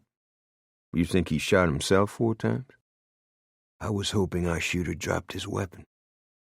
The truth was, I hadn't precluded the possibility of suicide. I've seen victims who had to take a run at it several times before they pulled it off, particularly when they were filled with rage at others and couldn't let go of this world. I looked under the bed and the nightstand. The recoil in a suicide can put a firearm in strange places. But there was no gun. I opened the drawer on the nightstand. There was a 5-shot holstered titanium .38 special inside, the Velcro strap in place. Then I realized the enormity of the presumption I had been operating on. LaBiche's left hand twitched as though a tiny electric current had touched it. I knelt again and peeled the pillowcase off his head. The clotted hair in one nostril moved almost imperceptibly. Get the medics up here, Top. I stayed in the emergency room with LaBiche until sunrise, then walked along beside the gurney to the ICU. The neurologist said the bullet in the cheek had been fired at a downward angle and had tunneled through the temporal lobe and cerebellum, destroying Labiche's hearing and sensory transmitters and muscular control. There was a chance that other areas of his brain were impaired as well. His face was sunken, his breathing little more than a rasp. The rectal catheter leaking. I rested my hand on the rail of the gurney and pushed the door open to help one of the nurses. I felt Labiche touch my hand. "Stop," I said. "He's trying to tell me something." The nurse smiled kindly and shook her head and made the word "no" with her lips. "What is it, Spade?" I said. One eye had eight-balled. It stared into my face. His other eye was caved, the lid black. "Wait out here, detective," the nurse said. "Sure," I said. I looked through the glass in the door as three nurses wheeled him into a room. I wondered what images lay in his head. Was the touch of his finger the result of a muscular spasm, a bump of the gurney, or a signal that the only man who knew the fate of T.J. D'Artez was taking flight forever? I drove back home and slept for 3 hours. When I woke, Sherry Picard's cruiser was parked in my driveway. I opened the screen door and stepped into the yard. She got out of the cruiser and looked at me across the roof, her hair blowing, leaves drifting on her clothes. "Your daughter said you were asleep." I told her I'd wait. "Where'd she go?" I said, half asleep. "To the movie set." "They're union," I said. "They're not supposed to work Sundays." "Tony Nineball keeps the Sabbath, does he?" "What's up, detective?" I said. She walked toward me. Her jeans were high up on her hips. She was wearing her gun and badge, her eyes locked on mine. There was an aggressiveness in her body language that was hard to deal with. "You got a beef, don't you?" she said. "Me? You don't think I'm good for Cleet. It's his life. His image of himself has a lot to do with your opinion of him. Young women feel safe in his company, then they start feeling better about their situation and dump him." "I look like a dependent woman? That's what you're saying?" "Cleet's my friend. I worry about him, sometimes unnecessarily." "What's the status on Labiche?" she asked. "One step this side of a vegetable." "The cleaner did it?" "We don't know. 4 rounds fired, 1 into the mattress. Large caliber. It could be a .357. "Same caliber used on the deputy in St. Mary," she said. "Yes." "You think he did Penny?" "Spade is a mean motor scooter, but torturing a man to death with an electric drill is on another level." "What kind of level?" "Sexual vengeance comes to mind." "Levon Broussard? For the rape of his wife?" "That's a hard fit." I looked at my watch. I was going to church at St. Edward's. She looked down the street. Leaves were scudding along the sidewalk. "There's something you're not saying." "When you figure out what it is, tell me." "I hear Labiche is paranoid and fanatical about security systems," she said. "That's Spade." "How'd the shooter get in?" "He spray-painted the cameras, jumped the wiring, and probably turned a deadbolt with fishing line. He may have used a microcontroller to steal the pad code. Our guy is a total pro." "But you're in doubt about who he is?" "My money is on Smiley," I said. "But there's something wrong, isn't there? Cleaners don't fire 4 rounds and leave their victims alive." "Want to come inside?" "No. You think Labiche got to the shooter? Sent him off in a rage?" "Psychotic people are psychotic for a reason," I said. "They don't deal well with confrontation."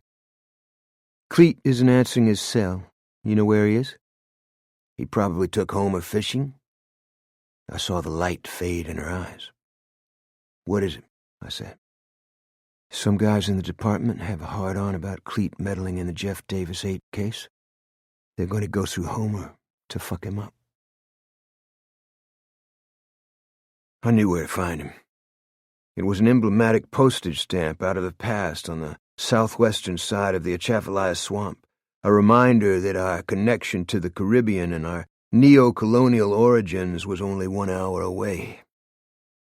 On the edge of the bay was a flooded wood strung with moss and dotted with hollow tupelos that reverberated like conga drums when you knocked on them, the lichen on the water undulating like a milky green blanket in the wake of a passing boat.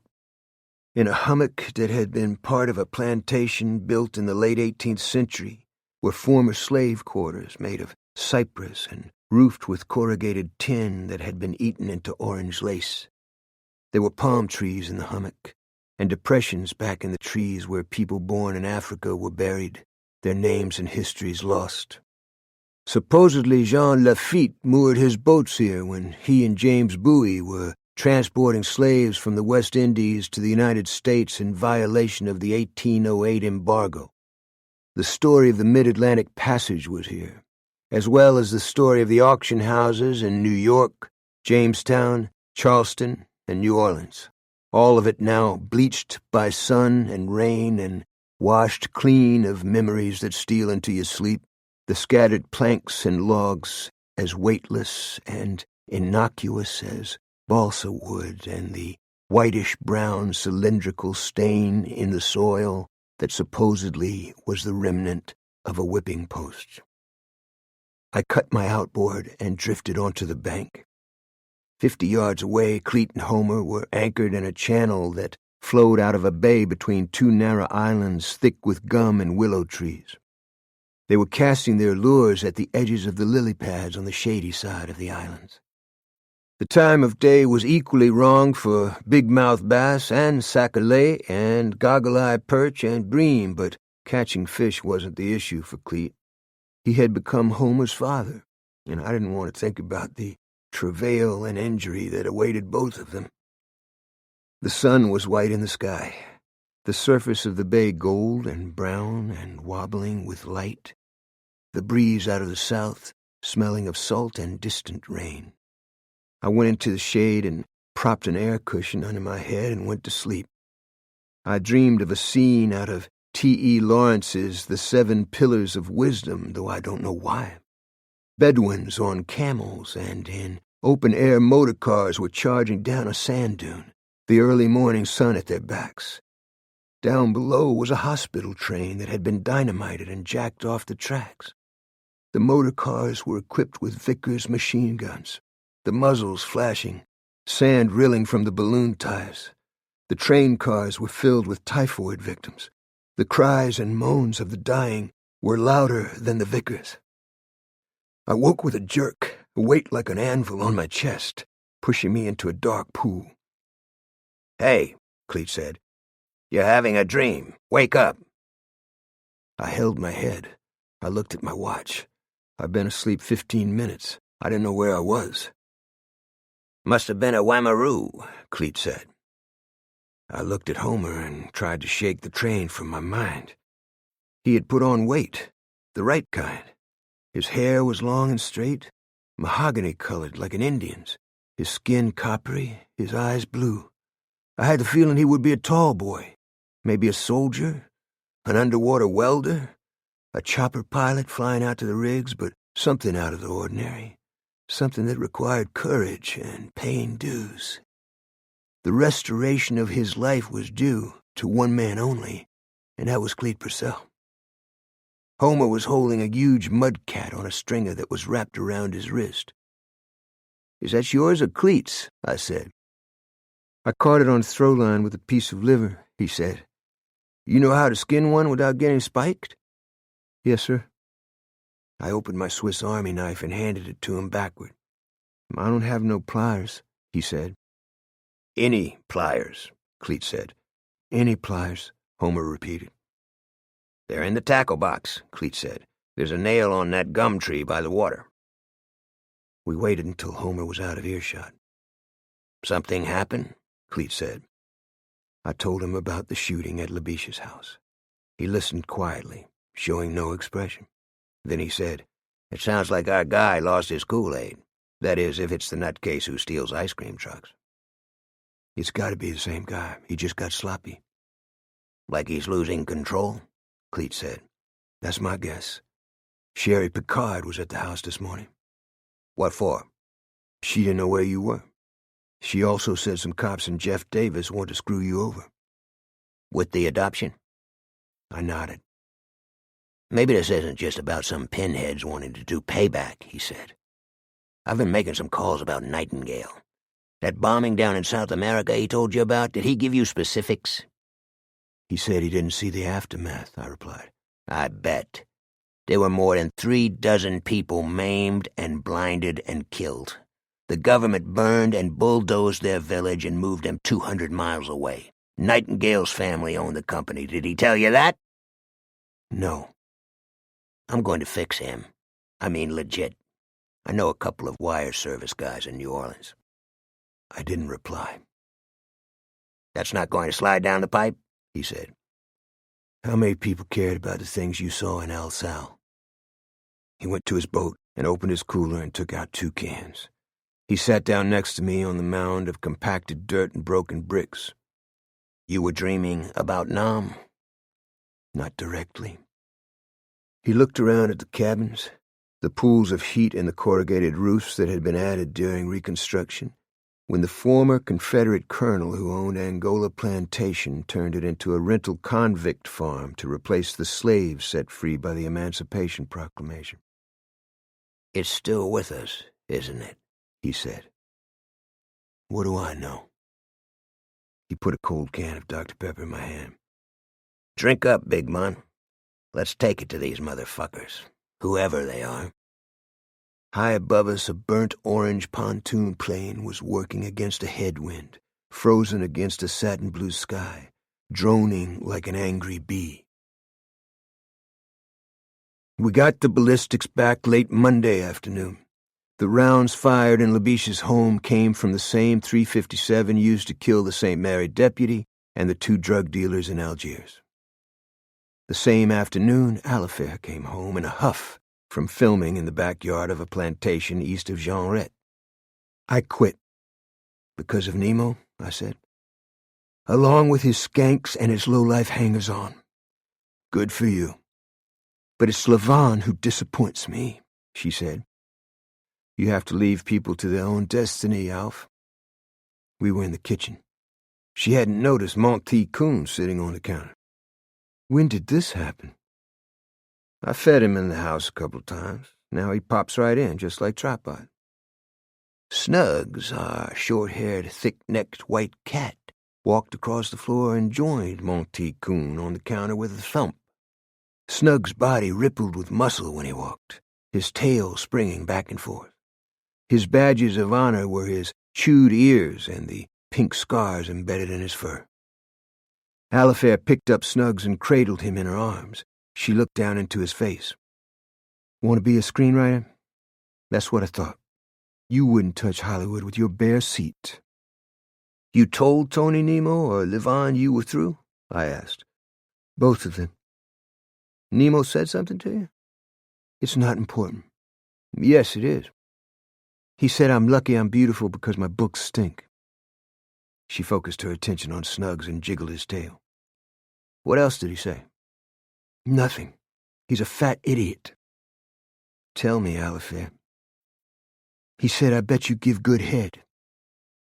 I gazed out the window at the bayou, the shadows and spangled reflections of the sun that were like gold coins in the branches, the smoke from a barbecue pit in the park, the children playing among the camellia bushes.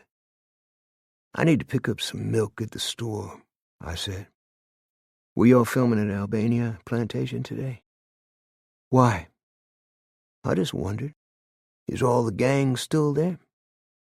Leave it alone, Dave. There's an open can of sardines in the icebox, I said. Why don't you treat these guys to a fine meal? Jeanrette was a 15-minute ride back into the antebellum era, if that's what you wanted to look for. Albania Plantation was a magnificent place. The live oaks surrounding it were so large that the main house stayed in shadow throughout the brightest and hottest of days. Some of the original slave quarters constructed of logs were still standing.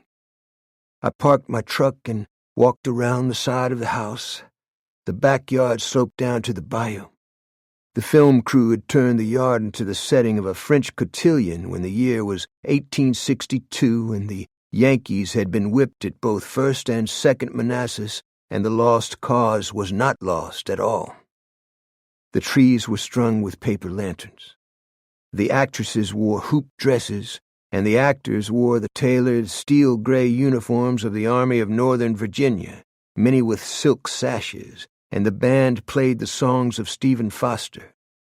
The dying sun seemed to conspire with an Islamic moon and light the sky like a scene from 1001 Nights. The food and punch on the tables were real. Imaginary or not, the evening had become a tribute to a moment in history that would not come a-borning again. The people on the lawn seemed delighted with their departure from the 21st century.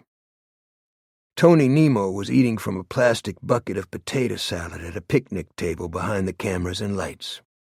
He was talking to two women in their 20s, both with tats that covered the entire shoulder and trailed away like snakes down the arm. Their midriffs were exposed, their jeans form-fitting, although the denim looked soaked in black grease. Even before I went to Vietnam, there was a disorder in my head that I never understood. The catalyst, I suspect, lay in the unconscious. For me, the trigger always had to do with degradation of the body and the spirit, cruelty to animals or children, sexual assault, a man beating a woman, betrayal, lies that stole the faith of another. I would see colors rather than people or the environment around me. My words contained little meaning, as though they were written on water and not meant to be understood. My intentions, however, were obvious. Without warning, I would try to tear someone apart. I mean, break bones and teeth and sling blood onto the walls and leave the object of my rage with a reservoir of fear he would never forget. I never used a drop, but I owned half a dozen of them, taken from pimps, jack-rollers, and smash and grabbers who turned over pawn shops. The serial numbers were acid-burned or ground off on an emery wheel. Sometimes the trigger and handles reverse-taped so latents couldn't be lifted from the frame. They were a cop's get-out-of-jail card. They could have another purpose also. Tony never saw it coming. He looked up from his potato salad and started to smile, then realized who I was. The drop was a .22 revolver. The sight had been filed off. The metal was pitted. One wood handle was cracked in half. I held it behind my back, then shoved it into his mouth and cocked the hammer. I stared into his eyes without speaking. He was choking on his own saliva and the food he hadn't swallowed. The people sitting around him stared in horror. "Verbal abuse on the wrong young woman, Tony," I said. He gagged and tried to push away my arm. I pulled the trigger. His eyes almost came out of his head. I screwed the barrel deeper into his mouth and cocked the hammer again. I snapped it on another empty chamber. His throat was gurgling, his jowls trembling. The blubber on his chest and stomach was shaking like whale sperm. A woman was screaming. "Your odds are 1 in 4, Tony. Unless I put 2 rounds in the cylinder instead of 1, I can't remember." I pulled the trigger a third time. In the silence, a terrible whimpering sound rose from his throat.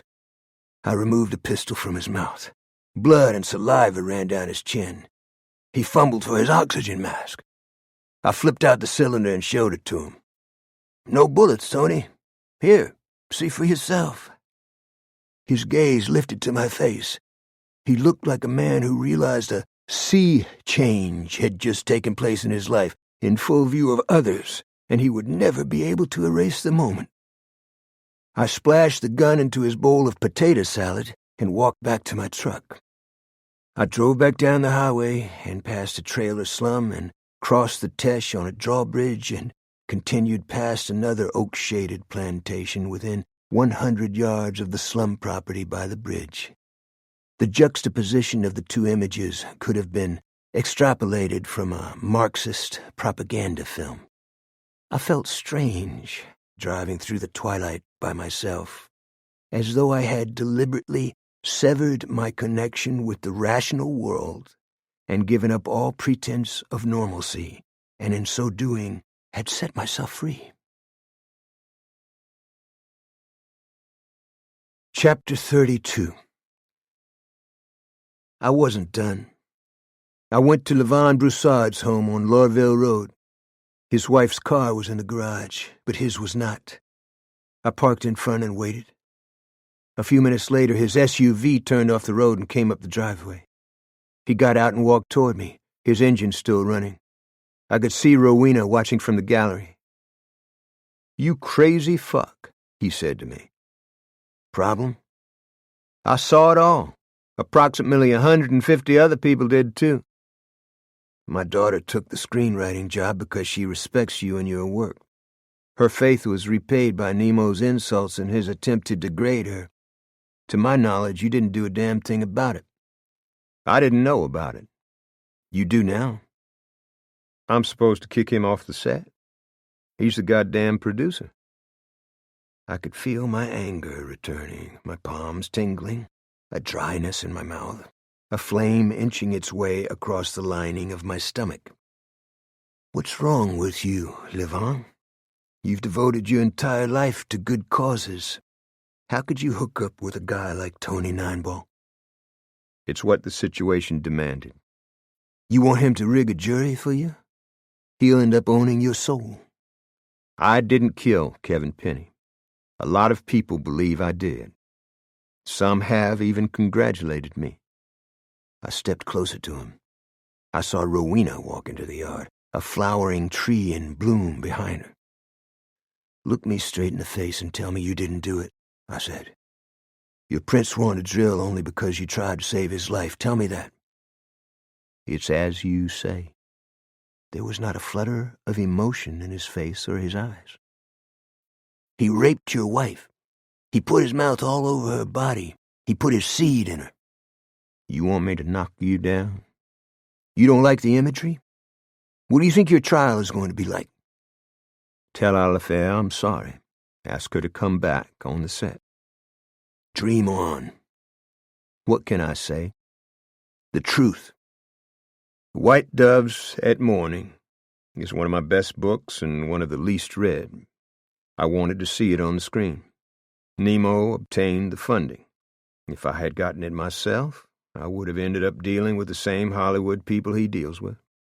When you get off the phone with them, you want to clean your ear with baby wipes. "Who killed Penny?" "I didn't." "There's something you're hiding. I don't buy your story about the drill. It's too coincidental that you show up just after someone turns him into Swiss cheese." "You never mentioned Jimmy Nightingale or his sister," he said.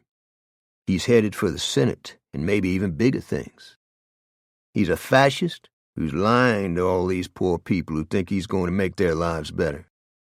But you're worried about justice for the guy who raped my wife and maybe killed some of the Jeff Davis 8. "Seen any good movies?" I said. "Fuck you." "I'll remember that," I said. But it wasn't over. Rowena walked across the grass to the edge of the driveway, wearing jeans and a beige T-shirt with paint on it and no bra. "Don't talk to him like that, Levon. Come in, Mr. Robicheaux. Have some tea with us." She lived up to her name, right out of Sir Walter Scott. "You're a grand lady, madame," I said. "All the best to both of you." On the way home, my cell phone vibrated in my pocket. I flipped it open. The caller was Melvin LeBlanc, the physician. "What's the haps, Mel?" I said. "I'm at Iberia General. The head nurse thinks you should get over here." "Regarding what?" "Spade LaBiche. She says he keeps repeating the word robo. Mean anything?"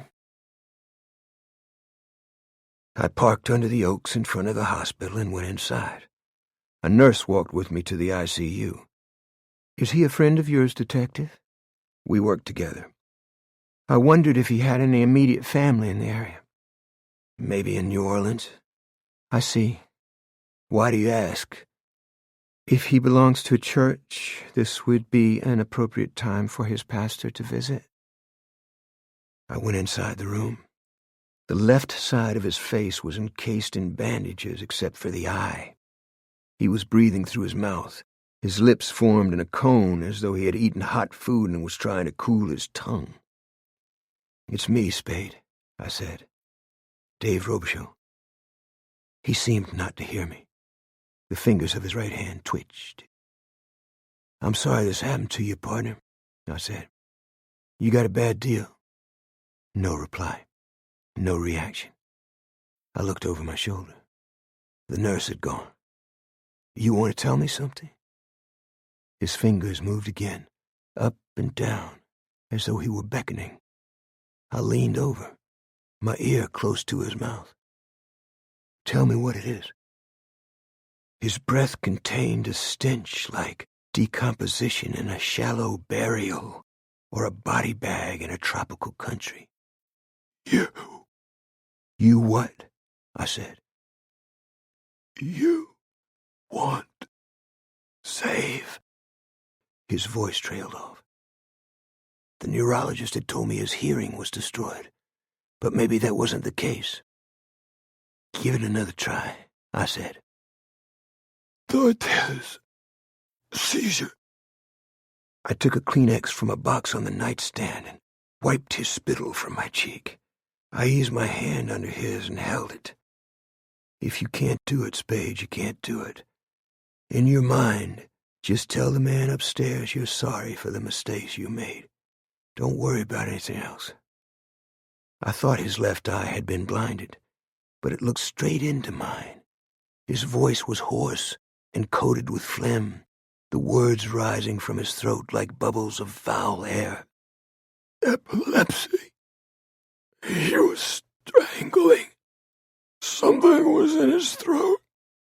You tried to save him." "Go on." I felt his hand go limp in mine. "Hang in there, Spade. Come on, bud. Don't slip loose." If you have attended the dying, you know what their last moments are like. They anticipate the separation of themselves from the world of the living before you do, and they accept it with dignity and without complaint, and for just a moment they seem to recede from your vision and somehow become lighter, as though the soul has departed, or perhaps because they have surrendered a burden they told no one of. I had brought nothing to record his words, but I didn't care.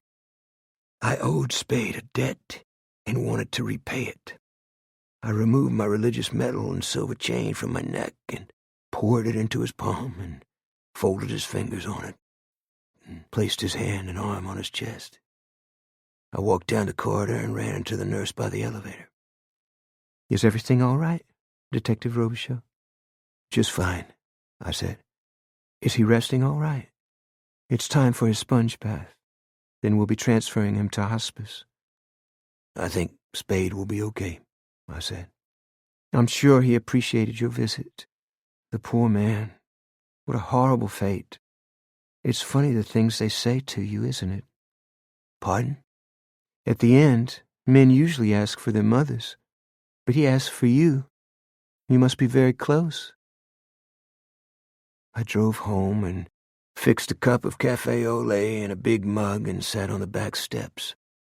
Snugs flopped down on my lap, then sharpened his claws on the inside of my thigh. I set him down next to me, and, like two old gentlemen, we watched a rainstorm march across the wetlands and let loose a torrent of hailstones that danced like mothballs all over the yard. Chapter 33. The storm continued through the night, filling our rain gutters with pine needles and leaves, flooding the yard and most of East Maine. The Teche was high and yellow at dawn, lapping into the cane brakes and cypress knees along the banks, the sun pink and the sky strung with white clouds and patches of blue. The trees were dripping audibly and throbbing with birds. It was a grand way to start the day, in spite of all that had happened. Helen caught me at 8:06 a.m. in the corridor outside her office. "Inside, Bwana." "Tony Nineball is upset?" No, half of St. Mary Parish is. I walked ahead of her. She slammed the door behind us. What the hell were you thinking? He told Alifair she probably gave good head. Her face went dead. Her early days at NOPD were not easy. She was not only a woman, she was a bisexual woman. The cruelty and abuse by a detective named Nate Baxter set new standards. He ended up face down in a plate of linguine in a family restaurant on Canal. I'd do it over if I had to, I said. Fire me if you want. Nemo is a bucket of shit who should have been poured down the honey hole a long time ago. She sat behind her desk and picked at a thumbnail. This isn't about Nemo, I said. Labiche died last night. The head nurse says you were there. I was. And you knew he died? Yes, he died with his hand in mine. And you didn't bother to call in? Or say what you were doing there?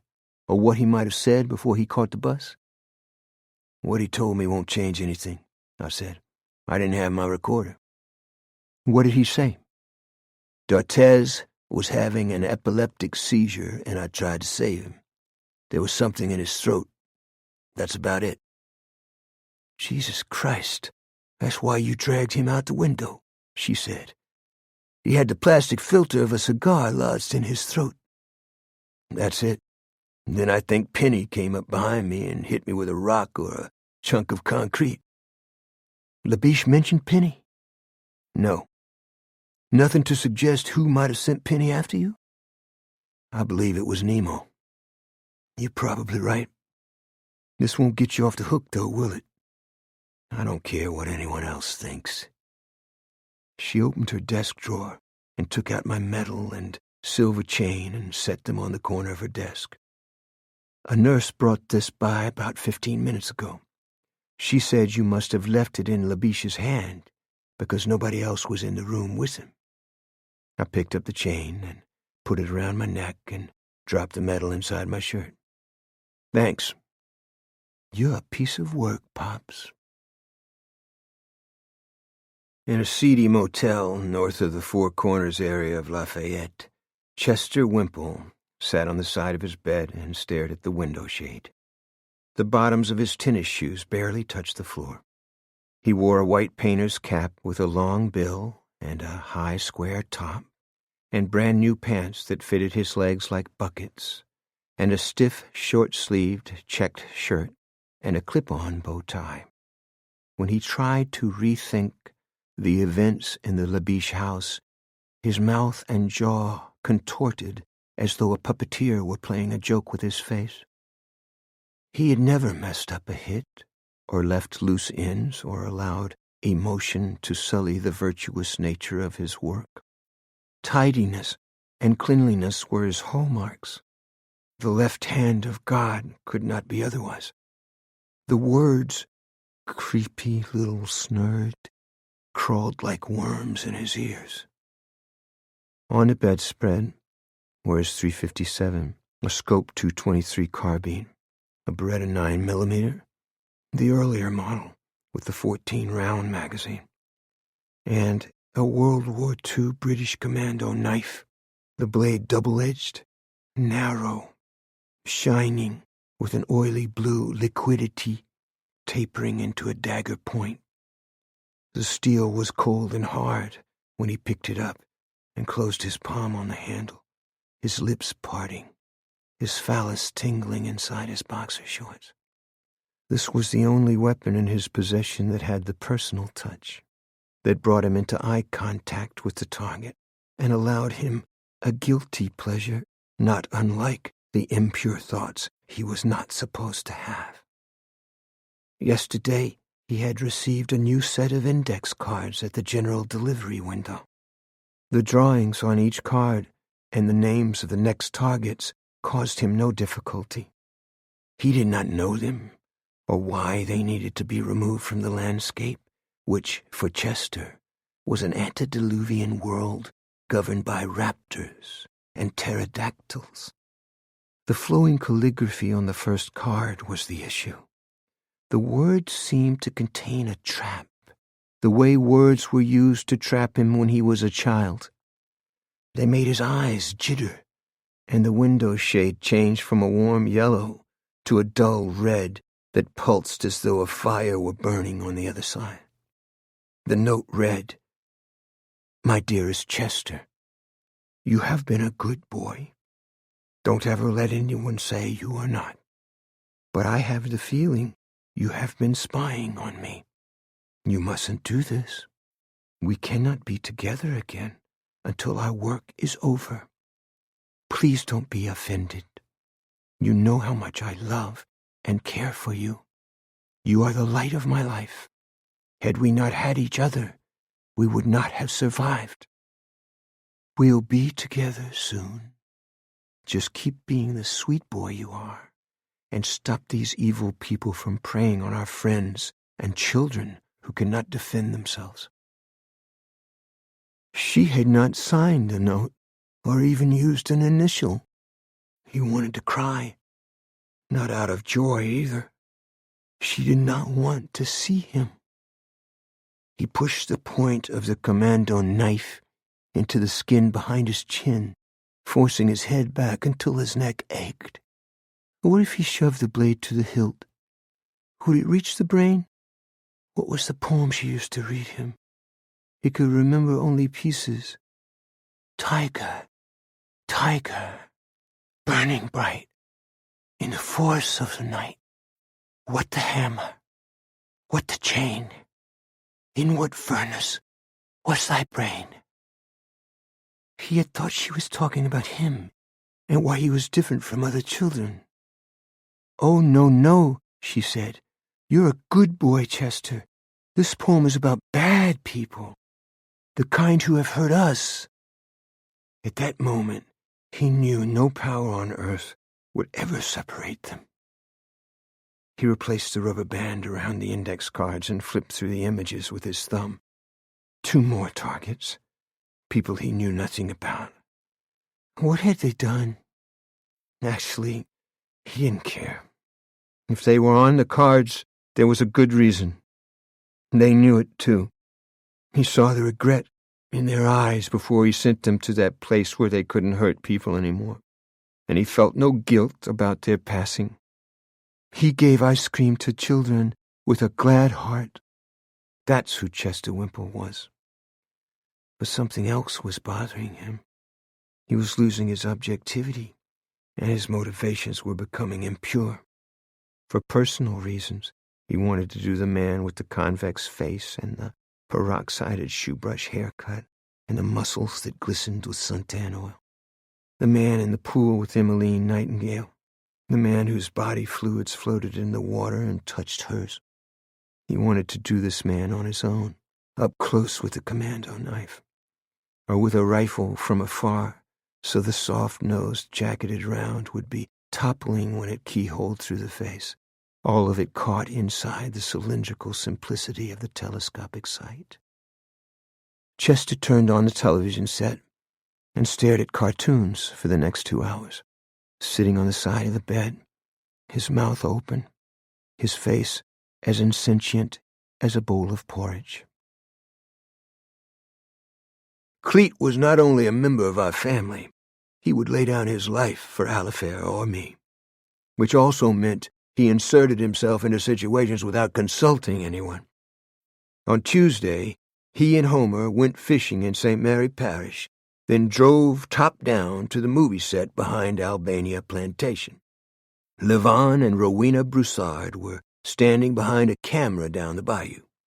The actors and the crew were just breaking for lunch. Tony Nineball was nowhere in sight. Cleet removed his pork pie hat. "My name is Cleet Purcell, Mr. Broussard. Got a minute?" "You don't have to tell me who you are," Levon said. Cleet put his hat back on and looked at the bayou and the hundreds of robins in the trees. "This is my pal, Homer." "Homer Penny?" Levon said. Homer looked at his feet. "I'm his guardian," Cleet said. "Unofficial, but guardian just the same. He's never seen a movie set." Cleet could hear the wind in the silence. "How are you, Homer?" Rowena said and extended her hand. The scars where she'd cut herself were red and thick as night crawlers. Dave and Alifair Robicheaux don't know I'm here, Cleet said. You're on a mission of mercy, Levon said. I was an extra and did security on a couple of films but didn't have my name on the credits. I didn't think you'd mind. I mean, us being here and all. Welcome, Levon said.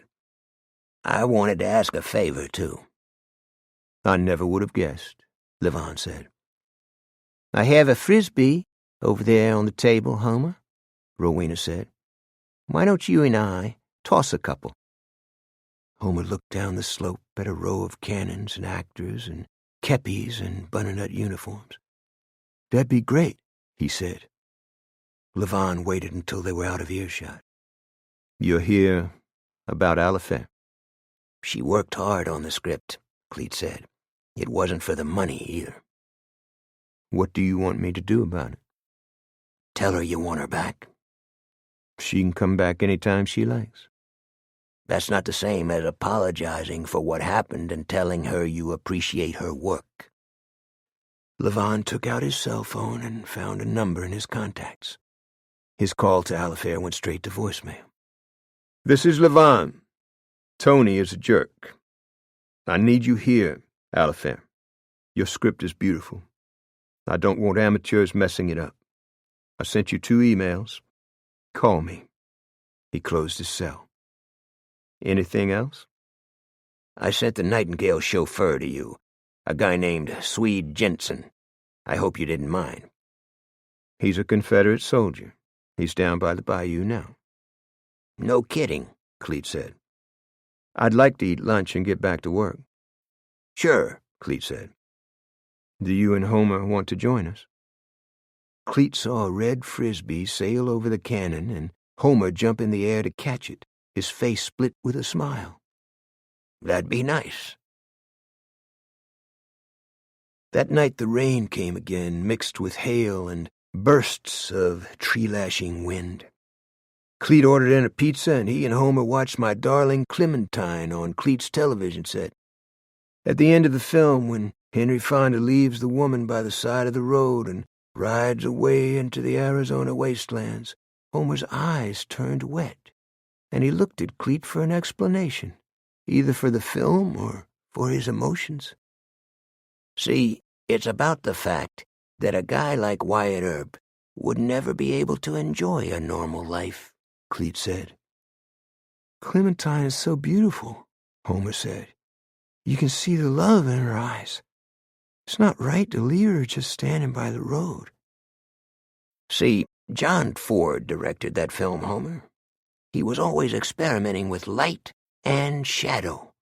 The story is about good and evil. Even though all the clans are killed, Wyatt knows more of them are waiting out there in the wastelands. He's the guy who has to keep the rest of us safe. So maybe he'll come back and see Clementine again? You never can tell. Later, as Cleet lay in the dark with the rain clattering on the roof, his own words brought him to conclusions about himself that he didn't want to face. He had 2 kinds of dreams, one in color, one in black and white. Sometimes in his sleep he returned to the French Quarter of the old days, when Sam Butera and Louis Prima were blowing out the walls at Sharky Bonanna's dream room on Bourbon, the balconies dripping with flowers along streets that seemed about to collapse in on themselves, the street bands playing for coins, and the sidewalk artists setting up their easels in Jackson Square, the black kids dancing with taps as big as horseshoes clamped on their feet, the smell of beignets and café au lait in the Café du Monde, the palms and banana fronds ticking inside the gated courtyards, the arched entrance-ways dank and cool-smelling, the stones stained with lichen and ponded with water that resembled spilled burgundy in the shadows.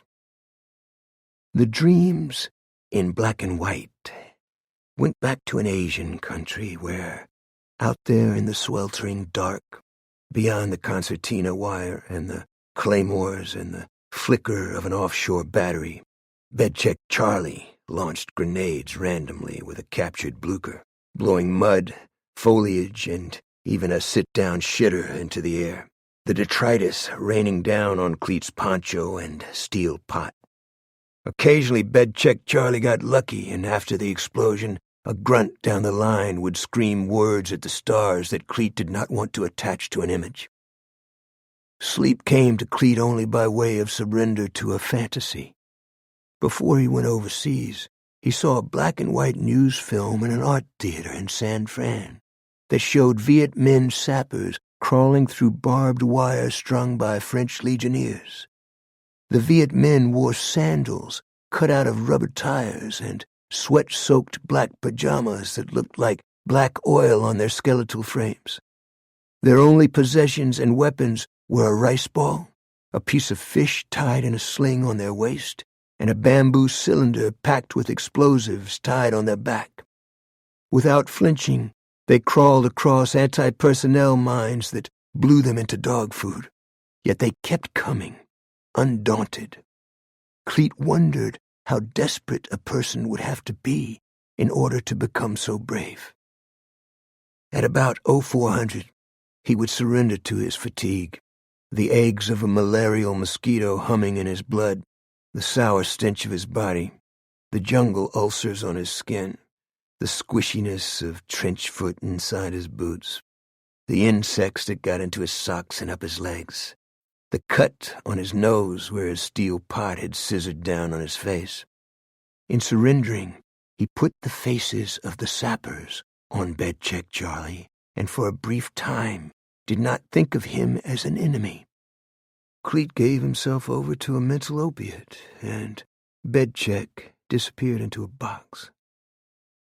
Cleet never spoke to others of the private universe in which he lived, nor did he share his belief that the world was mad, that most politicians were liars who served the interests of corporations, that populists were con artists, and that the poor were kept poor and uneducated as long as possible. Sunrise brought heat and humidity that felt like fire ants crawling inside his utilities. The dawn also meant rice paddies filled with human feces and trails with poisonous snakes looped around tree branches and booby-trapped 105 duds and Vietnamese knockoffs of our M14 mines and bouncing betties that would steal your limbs and eyes or simply take you off at the waist and leave half of you to whisper your last words. In his dreams, he saw all of this in black and white, never in color, and he believed the phenomenon had something to do with the distinction between good and evil. The irony was that he had never learned where the difference lay. He woke with a start at 3:06 a.m., unsure where he was. He saw lightning outside and the silvery green slashing of an oak limb across the window. But it was not the storm that woke him. Just before waking, he had seen an image in his mind, an incandescent, worm-like creature whose heat was so bright and intense that it evaporated the rain and the darkness surrounding it. He took his snub-nose from under his pillow and put on his slippers and unbolted and unchained the door and stepped out on the stoop in his pajamas, ignoring the rain. "Who's out there?" An electric light burned in a boathouse across the bayou.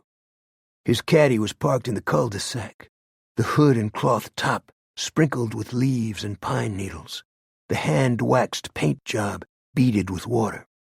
In the corner of his eye, he thought he saw a figure moving through the trees, away from the motor court. Cleet walked out on the gravel, rain running into his face, his pajamas sticking to his skin, the snub-nose hanging from his hand. "I saw you, pal. Come out, or you might catch one in the brisket." No response. "Hey, shit for brains, I know who you are," he said. No answer, or any movement in the trees. "You're the guy they call Smiley," he said. "My daughter is Gretchen Horowitz. A fuck like you is lucky to do $100 hits in Little Havana." None of it worked, and Cleet felt foolish talking to the rain. He walked through the trees to the water's edge, his slippers sinking in the loam.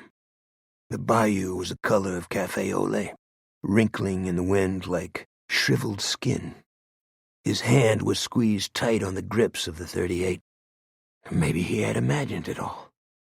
There was no worm-like creature anywhere except in his mind, which for years had been a repository of weed and alcohol. He walked back to the cul-de-sac and his caddy, then saw the Slim Jim stuck solidly and abandoned between the driver's window and the door. Cleet reached under the back fender and removed the magnetized metal box that held his spare key and unlocked the passenger door and removed a small flashlight from the glove box. He went to the driver's side and shined the light on a few footprints that seemed inconsequential, then opened the car door with the key and searched the floor. Nothing. He pulled the Slim Jim from the window and began searching the ground. Again, nothing, or almost nothing. Just as he clicked off the light, he saw a glimmer in the grass. He clicked the light on again and stooped down and touched a small glass tube with the flashlight's case. It was a mercury tilt switch, probably homemade. He went back into the cottage and pulled off his pajamas and dried off with a towel and put on clean clothes and wrote a note for Homer. Then he tore up the note and sat in a stuffed chair and stared out the window until daylight, when the rain thinned into rings on the bayou and fog bumping in thick clouds amid the tree trunks.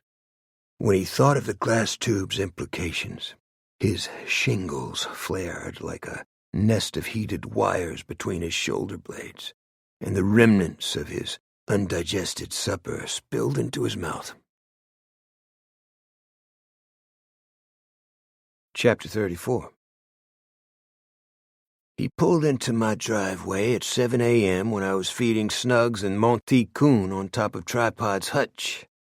I fixed a pot of coffee and took it and 2 tin cups out to the redwood table in the backyard and filled our cups, waiting for him to explain why he had come to my door. Cleet's face was a complex study, particularly during times of crisis or decision. The more intense the emotion, the more silent and withdrawn he became. The pattern never changed. He breathed evenly through his nose, his green eyes fixed on a hologram no one else saw. The crow's feet at the corners of his eyes flattened and turned the color of papier-mâché, his forehead turning as cool as marble, the blood settling in his cheeks because it had nowhere else to go. "Had an early visitor this morning," he said, "in the middle of the storm." He hooked a finger through the handle on the cup. The coffee was black and scalding hot, a wisp rising from it like a trail of cigarette smoke. He drank from the cup a sip at a time, then swilled half of it, swallowing with no discomfort. "What happened?" I said. "Somebody tried to put a bomb in my car." "You saw somebody around your car with a bomb?" "I went outside before he could finish jimmying the window. He ran off." "How do you know he had a bomb?" "I found a tilt switch in the grass next to the driver's door." He saw the confusion in my face. "It's a glass tube that's got mercury in it. It's attached to the brake pedal or the accelerator. When the driver presses down on the pedal, the tube tilts and creates the electrical connection that detonates the charge." "You saw the guy?" "He took off. If I hadn't woken up, he probably would have killed me and Homer. We go down to McDonald's in the morning for biscuits and eggs." "Do you have the tube?" He nodded. "I think it's this guy Smiley. I told him that." "We'll get everything to the lab." "Waste of time. The guy's a pro. One of 2 guys sent him." I knew where we were going. "You don't know it was Smiley. Don't start making connections." "He's out-of-town talent. He's working for Fat Tony or Jimmy Nightingale. They both have the same motivation." "Like what?" "Tony thinks he's hit the big time in Hollywood. Nightingale is about to become an international figure. They're leaving their baggage in the depot. But I knew Cleet's thought processes had not reached their destination. It's Nightingale, he said. His shit prints are on all of this. Okay, he's the Antichrist of St. Mary Parish, I said. You made your point. But the evidence that he's hired a killer isn't there. Tony Nemo hires killers. Rich guys like Jimmy hire lawyers. Jimmy? Nightingale, I said. Right. Cleet refilled his cup and wrapped his hand around it and lifted it to his lips, then set it down without drinking. I didn't come here to tell you about my suspicions. You're my friend, and I got to be up front with you about something. I felt the moisture in my mouth dry up, even the taste of the coffee disappear. The guy who sent the bomber after me didn't care if he killed Homer or not, Cleet said.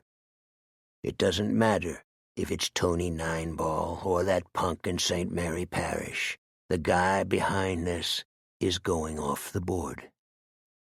I didn't hear that. You didn't say it. That thought never crossed your mind. I'm going to cap him, Streak. I took the tin cup from his hand and threw the coffee on the ground. We're done. What would you do if it was Alifair? He said. Think about it. What would you do? Late that night, a pizza scooter pulled into the driveway of a rented 19th century home outside Jeanrette, and a short man in a stiff hat with a big bill got out with a pie box and looked around as though unsure of the address.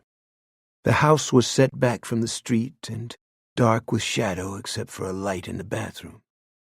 A tall figure walked out of the driveway and confronted the delivery man. There was a brief exchange. Then the tall figure disappeared, and the delivery man climbed the steps to the gallery and twisted the bell. The man who answered was wearing a brocaded royal blue silk robe. His body was shaped like a pile of inner tubes. What's this? Your pizza. I didn't order pizza. The delivery man looked at the bill in his hand. Anthony Nemo? The name is Tony. I didn't order pizza. Where's Robert? Who? My chauffeur. He's sleeping. You leave your flying saucer on the lawn? He was tired. He went to sleep, like you.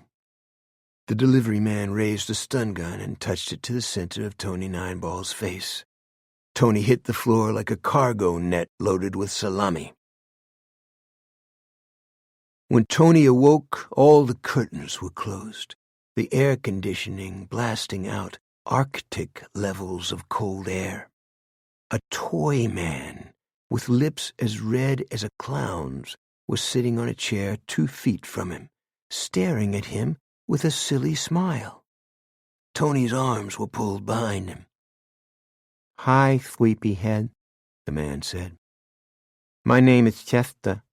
Do you want some pizza? I can't move. You have ligatures on, so you won't hurt yourself. You almost knocked my head off. I can't breathe. I got emphysema. Chester went into the bedroom and came back with a pillow. He put it under Tony's head. Better? Tony's eyes were small and black and buried deep in his face. You sound like Elmer Fudd. Don't be impolite. I can make you go back to sleep. You're the whack job everybody is talking about. Chester removed a rolled comic book from his back pocket and tapped it on Tony's nose. Bad, bad, bad. You're nuts. You belong in a gerbil cage. Tell me what you want. Don't make me mad. My dick in your mouth, jerk off. I got guys out there gonna take you apart no matter what happens in here. No nasty talk. Not one word. Chester tightened the comic in his grip and hammered the butt end on Tony's nose. Tony's face went out of shape, his eyes watering. A sound like a punctured tire wheezed from his throat. I got to have my tank. Bad boys don't get what they want. I did some research on you. You have been very bad. What the fuck is this? Did Kevin Penny work for you? So what? He was cruel to his little boy. You knew about it. You didn't stop it. I didn't know nothing about his personal life. You're here from Boys Town? Chester's head was throbbing like wooden blocks falling down a staircase. I wasn't in Boys Town. I was in a place where bad things were done to me. From what I hear, you already fucked up 2 hits. One with a cop in New Iberia, one with Cleet Purcell. Kevin Penny's kid is living with Purcell. You were supposed to blow up the kid, too. You looking for child abusers? Go look in the mirror, gerbil boy.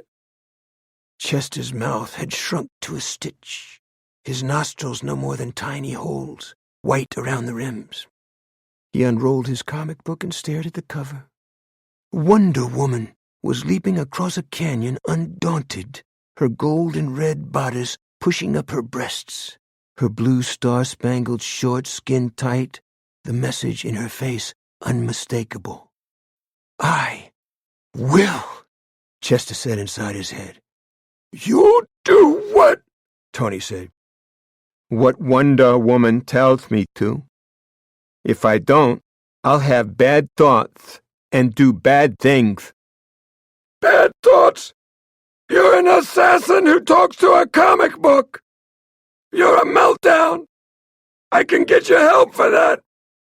Chester rolled the comic into a tight cylinder again and jammed it as hard as a stick into Tony's eye. You will not talk back anymore. Tony's face quivered with shock. His wounded eye was watering and rimmed with a red ring. I never did anything to you. Somebody's using you. I'm a businessman, a movie producer. Check me out. You want to be in a movie? I'll put you in a movie. You need to be punished. What do you call this? Nothing, Chester said. He went outside and returned with a black leather bag, the kind physicians once carried. He removed a pair of needle-nose pliers and a plastic container. Tony's face seemed to shrink and become miniaturized. Don't! Chester unscrewed the cap and fitted the pliers on Tony's nose and squeezed. Open wide. Then he poured the container of Drano down Tony's throat, making sure not to get any on his clothes or hands. The next morning, Helen called 6 plainclothes into her office. She was looking out the window at the Tesh as we filed in. When she turned around, it was obvious that she planned to be brief and deliver a message that cops understand but don't talk about. The coroner says Nemo went out about as hard as it gets. His chauffeur is still in a coma. A passerby said he saw a man in a box-like hat get out of the delivery wagon and talk to someone in the driveway. The someone was probably the chauffeur. He got his eggs scrambled with a stun gun. The pizza wagon was stolen. Maybe it's our man Smiley, maybe not. The homicide is under the jurisdiction of St. Mary Parish. That's it, someone said. It's my belief that the same guy tried to put a bomb in Cleet Purcell's car, she replied. Or maybe we've got a tag team at work. Whoever it is, we need to cool him out. Everybody hearing me on this? We don't get hurt. Civilians don't get hurt. Bad guys go out of business. Everybody copy? There was a collective, yes, ma'am. You stay, Dave, she said. She waited until everyone else had gone. There was a solitary red rose in a slender glass vase on her desk. This is eating my lunch. Don't let it, I said. We've got a guy killing people all over Acadiana and we don't know his name. We don't have prints or weapons. All we have is 2 casings from the Cajun Dome that were wiped clean. Nobody is that good.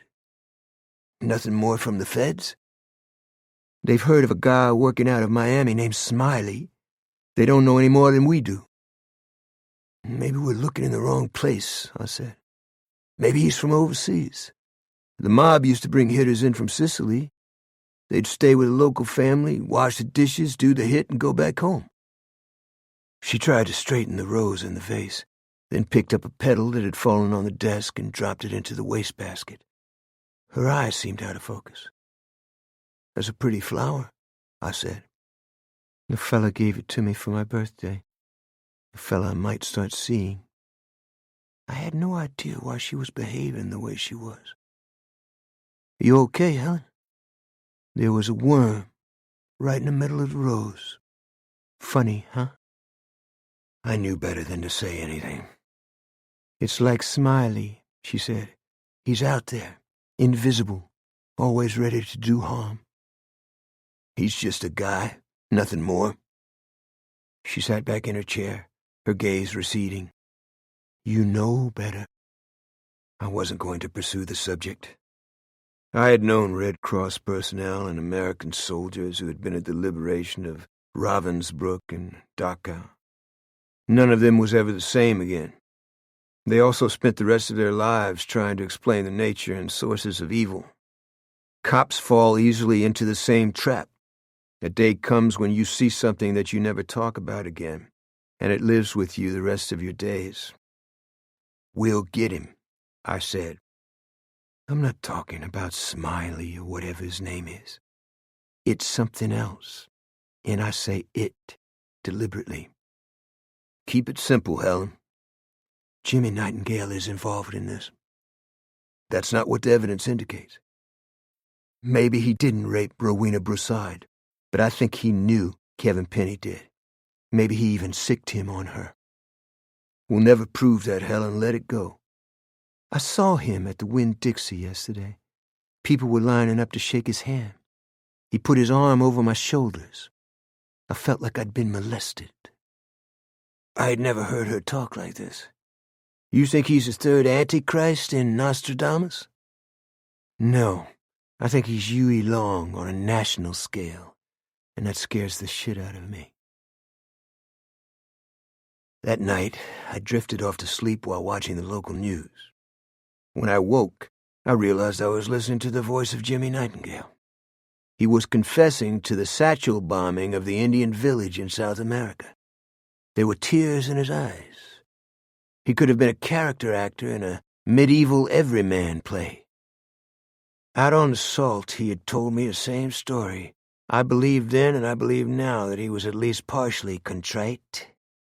But the man I saw on television that night was a man who could sell snow to Eskimos and electric blankets to the damned. I drove to Barron's Health Club in New Iberia at 5:30 the next morning and went to work on the speed bag. "I'm glad that's not my face you're hitting," a voice behind me said. I turned around. "Visiting with the lumpen proletariat?" "I'll buy you breakfast at Victor's," Jimmy said. "Forget it. What'd I do now?" "I caught your performance on the news last night." "Performance?" I let my hands hang at my sides, my bag gloves tight on my knuckles, the blood hammering in my wrists. I could smell my own odor. "You and I talked about that situation in South America. I thought you were genuinely sorry for the bad choice you made." "I like that terminology. Yeah, bad choice. It's the kind of crap you hear in Hollywood." I didn't finish. "I think you're using the suffering of the people you maimed and killed to further your career. That takes a special kind of guy." "That's pretty strong, Dave." He rested one hand on my shoulder even though my t-shirt was gray with sweat. "I don't like people touching me." He lowered his hand. "Take a shower. We'll eat breakfast and talk. I always looked up to you. You know that. I have to go to work." A kid was hitting the heavy bag, hard enough to make it jump on the chain. "Can you give us a minute?" Jimmy said. "Sure," the kid replied awkwardly, as though he had done something wrong. "Hang on, partner," I said. "Mr. Jimmy and I are going outside." "I got to get to class at UL," the kid said. "It's all right." After we were alone, Jimmy said, "You look like you want to drop me." You know the chief sign of narcissism, don't you? Entitlement. That's another word for self-important jerk. I want to offer you a job. Maybe Purcell, too. Doing security? That's part of it. What's the other part? Arguing with me and telling me when I'm wrong. You know what LBJ said to Eric Severide when the two of them were watching Nixon's inauguration on the tube? No. He's made a mistake. He's taken amateurs with him. I don't want amateurs on my team. I'll start now, free of charge. Stop lying. Liars own up on television to murdering defenseless Indians? Hump your own pack, Jimmy. How'd you know where I was? Your daughter was up. She's back on the set, huh? What about it? I wish I was on it, he said. Hollywood is a magical place. I don't care what people say about it. Don't tell that to your constituency, I said. You think they don't like movies? Who do you think has filled the theaters for the last 116 years? He clenched his hand on the back of my neck, his fingers sinking into the flesh, fusing with the oil and sweat running out of my hair, his eyes next to mine, his breath on my skin. One of his feet stepped on top of mine. Work with me.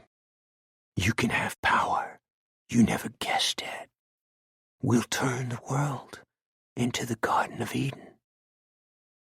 As he walked away, I picked up a towel and wiped my face and neck and arms and hands, trying to cleanse his touch and the wetness of his mouth from my body and mind. Chapter 35. All day I was troubled by thoughts about Jimmy Nightingale and Levon Broussard, and the way Kevin Penny and Tony Nineball and Spade LaBiche had gone out. I have always believed there's no mystery to human behavior. We're the sum total of our deeds, but that wasn't the way things had been working out. I was fairly certain LaBiche had been on a pad for Tony and was told to set up a situation with T.J. D'Artez that would put me either in prison or on the injection table. Other than that, I had no idea who'd killed Penny or who was pulling the strings on the surreal hitman known only as Smiley. At the center of it all were Jimmy Nightingale and his foil, Levon Broussard. I suspected an analyst would say both of them had borderline personality disorder, or maybe a dissociative personality disorder. Unfortunately, those terms would apply to most drunks, addicts, fiction writers, and actors. Both men descended from prominent families in a state where Shintoism in its most totalitarian form was not only a given, but most obvious in its sad influence on the poor and uneducated, who accepted their self-abasing roles with the humility of serfs. But there was an existential difference between the two families. For the Nightingales, manners and morality were interchangeable. For Levon Broussard and his ancestors, honor was a religion, more pagan than Christian in concept, the kind of mindset associated with a Templar knight or pilots in the Japanese Air Force. For the Broussards, honor was a virtue that once tarnished could never be restored. They may have been aristocrats and slave owners who lived inside a fable, but they still heard the horns blowing along the road to Roncevaux, and accepted genteel poverty and isolation if necessary, but would be no more capable of changing their vision of the world and themselves than Robert E. Lee could have become a used car salesman. That was why I had a hard time believing that Levon could have tortured and murdered Kevin Penny. I had even greater difficulty believing he would throw in his lot with Tony Nemo in order to weigh the balance in his upcoming trial in Jefferson Davis Parish. On Monday morning, I got a call at my office from Sherry Picard. "I need your help," she said. "What can I do for you?" I asked, trying to suppress my feelings about Cleet's involvement with younger women in general, and this one in particular. "Catch you at the wrong time?" "Not at all." I still have prints from the Penny homicide scene that I believe are significant. The fast food trash. Penny kept the area around his motorcycle clean. That means the person who left it there was on the property the day Penny died. What does this have to do with me? I said. I want to fingerprint the Nightingale employees. I'm not getting anywhere. St. Mary Parish was teleported from the 14th century. Historians come from far away to study it. Did I do something to offend you? I can't help you in St. Mary. How about with Levon Broussard? What about him? I want to fingerprint his wife. I think she may have been an accomplice. I'm not convinced Levon is guilty, much less his wife. I could feel her resentment coming through the phone. I tried again. What makes you suspicious about his wife? Her general attitude. I think she needs a flashlight shined up her ass. How about that? Did you hear me? She said. Absolutely. Absolutely what? That I heard you, I said. What's your problem? I don't have one. Are you pissed off because of Cleet and me? I don't know what you're talking about. We called it off. That's why you've got your tallywhacker in the hay baler? I'll talk with Levon, Ms. Picard. Detective Picard. I softly replaced the receiver in the cradle. The phone rang 3 minutes later. I thought she was calling back. I felt embarrassed as I picked up the receiver and wished I hadn't hung up on her. Surprise time. I heard you used to live in New Orleans, a voice said. You were a police officer in the quarter. I sat up in my chair. That's right. I had an artist friend who knew you. He painted people's pictures in Jackson Square. He said you were an honest police officer. I waved my arm at a cop in uniform passing in the hallway. He looked through the glass. I pointed at the receiver. He nodded and disappeared down the hallway. What's your name? I said. I'll help you if I can. I think you know who I am. Not for sure. Are you visiting in New Iberia? Some people call me Smiley. That doesn't ring bells. I want to ask you a question. Yes, sir, go right ahead. Helen was at the glass in my door now. I mouthed the word, Smiley.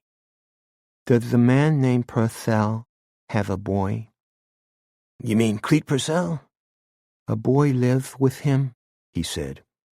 Cleet doesn't have a birth son, but he takes care of an orphan. Is that the boy you're talking about? He cleared his throat but didn't speak. You there, Smiley? Yes. Did you want to tell me something? What's the boy's name? Homer. What's the rest of it? Homer Penny is his full name. I waited in the silence. I had given up information I normally wouldn't, but this situation was outside the parameters of any in my career. Did you try to hurt Cleet, Smiley? This call is a relay. It won't help you to trace it. I figured. That means we can talk as long as you want. Where'd you get your nickname? No answer. Know who your accent reminds me of? I said. Tennessee Williams. He said New Orleans, just like you. I knew him when he lived in the quarter. I could hear him breathing against the mouthpiece as though deciding whether or not to hang up. I don't care about him. Have you been to Algiers? I said.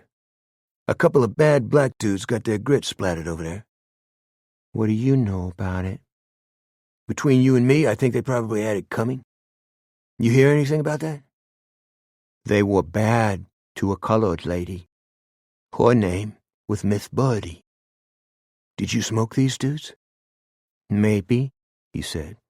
If you're bad or treacherous with me, I'll smoke you too. I believe you, but I'd rather be friends with you. I wouldn't hurt a child, he said, his voice downshifting. I know what you mean. There's nothing worse than the abuse of children or animals. That's why Cleet takes care of Homer. Cleet had a hard upbringing. I'm sorry. Tell him that. tell Cleet? Yes, I didn't know about the boy. I read you loud and clear, partner. Know anything about Kevin Penny Smiley? He was a bad man. You didn't help him do the big exit, did you? You're trying to trick me. Not me. I'm not that smart. You're like a shadow. You come and go, and nobody has a clue. Who was your artist friend? He was my friend for a while. Then he wasn't my friend anymore. Could we work out a way to communicate when both of us have more time? I'm pretty tied up right now. I can come by your house.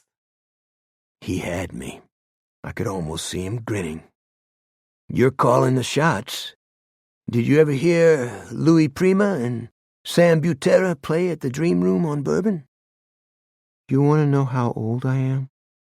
Remember 15 years ago when a house was torn down on Calliope and a body fell out of the wall? It had been in there long enough not to smell anymore.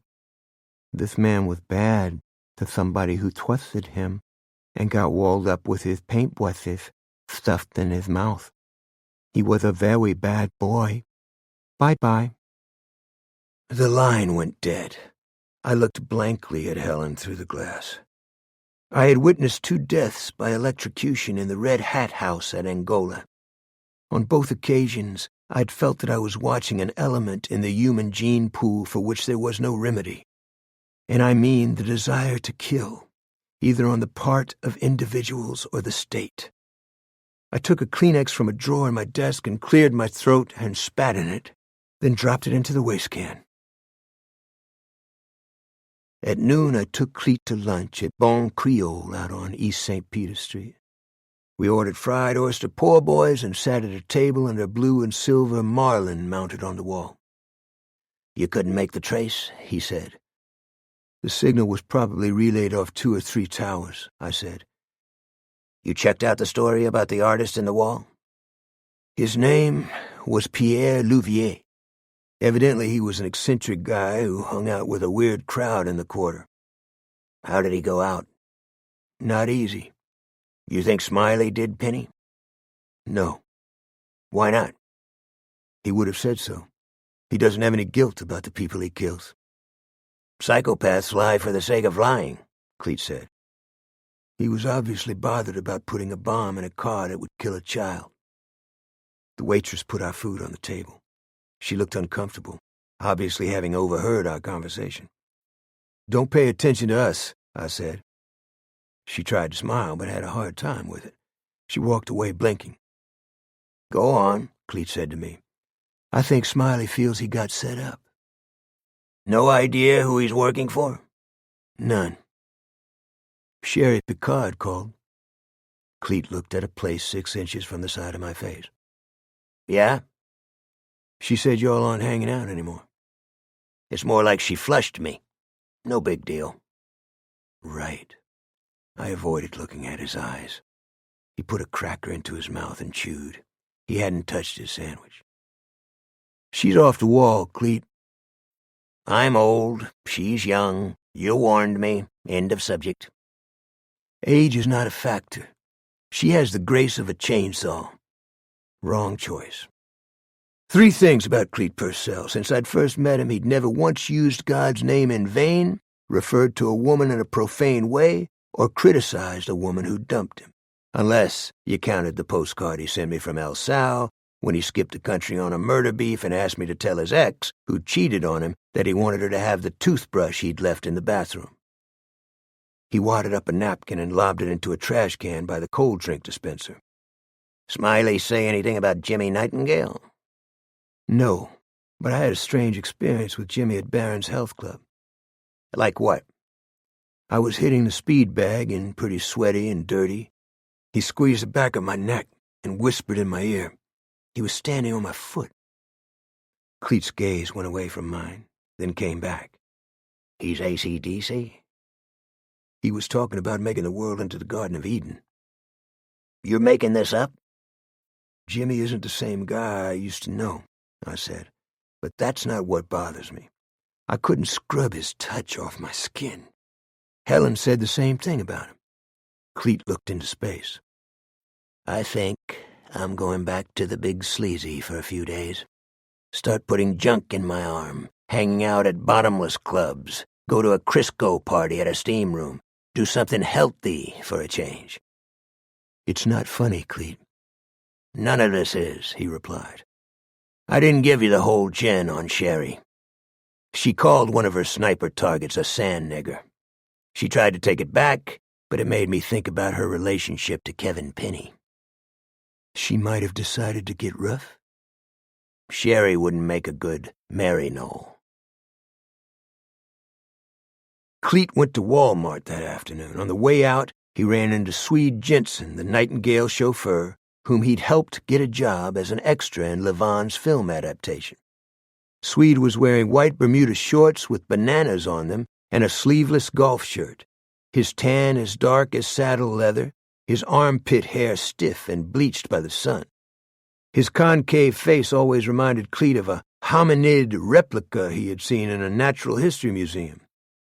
"What's the hap, Swede?" Cleet said. Swede looked around but kept walking.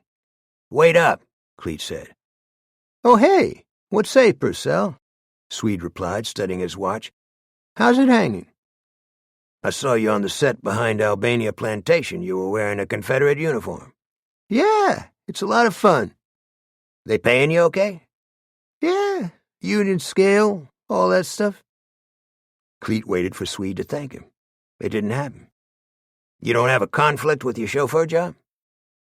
"The Nightingales are flexible. Sorry, I got to boogie." "Yeah, the sky's about to fall. Look at me." "Like I said," Swede began. "No, you didn't say anything. Your eyes are going everywhere except my face. In the meantime, you're blowing me off. It's called rude." "Thanks for what you did. I got a ton of things to do. Nice seeing you." Cleet stepped in his way. "Don't talk shit to me, Swede." Swede looked like an animal with a limb caught in a trap. "Did you know fear smells like soiled cat litter?" Cleet said. Swede almost ran through the door. That weekend, southern Louisiana was sweltering, thunder cracking as loud as cannons in the night sky.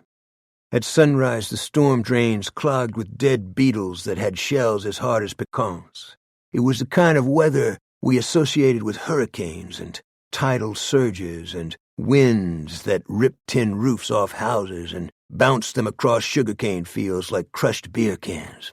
It was the kind of weather that gave the lie to the sleepy southern culture whose normalcy we so fiercely nursed and protected from generation to generation.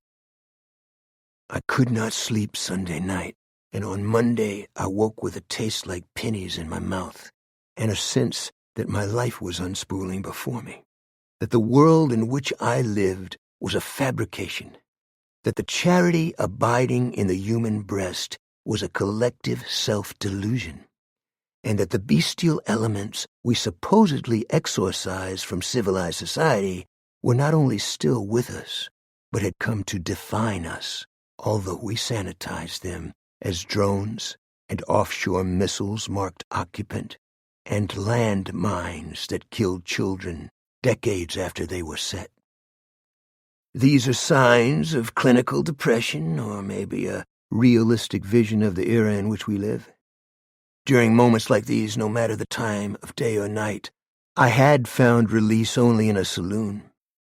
The long bar and brass footrail, the wood-bladed fans, the jars of cracklings and pickled eggs and sausages, the coldness of bottled beer or ice-sheathed mugs, the wink in the barmaid's eye, and the shine on the tops of her breasts, the tumblers of whiskey that glowed with an amber radiance that seemed almost ethereal, the spectral bartender without a last name, the ringing of the pinball machine. All these things became my cathedral, a home beneath the sea, and just as deadly. Thoughts like these are probably a form of alcoholic insanity.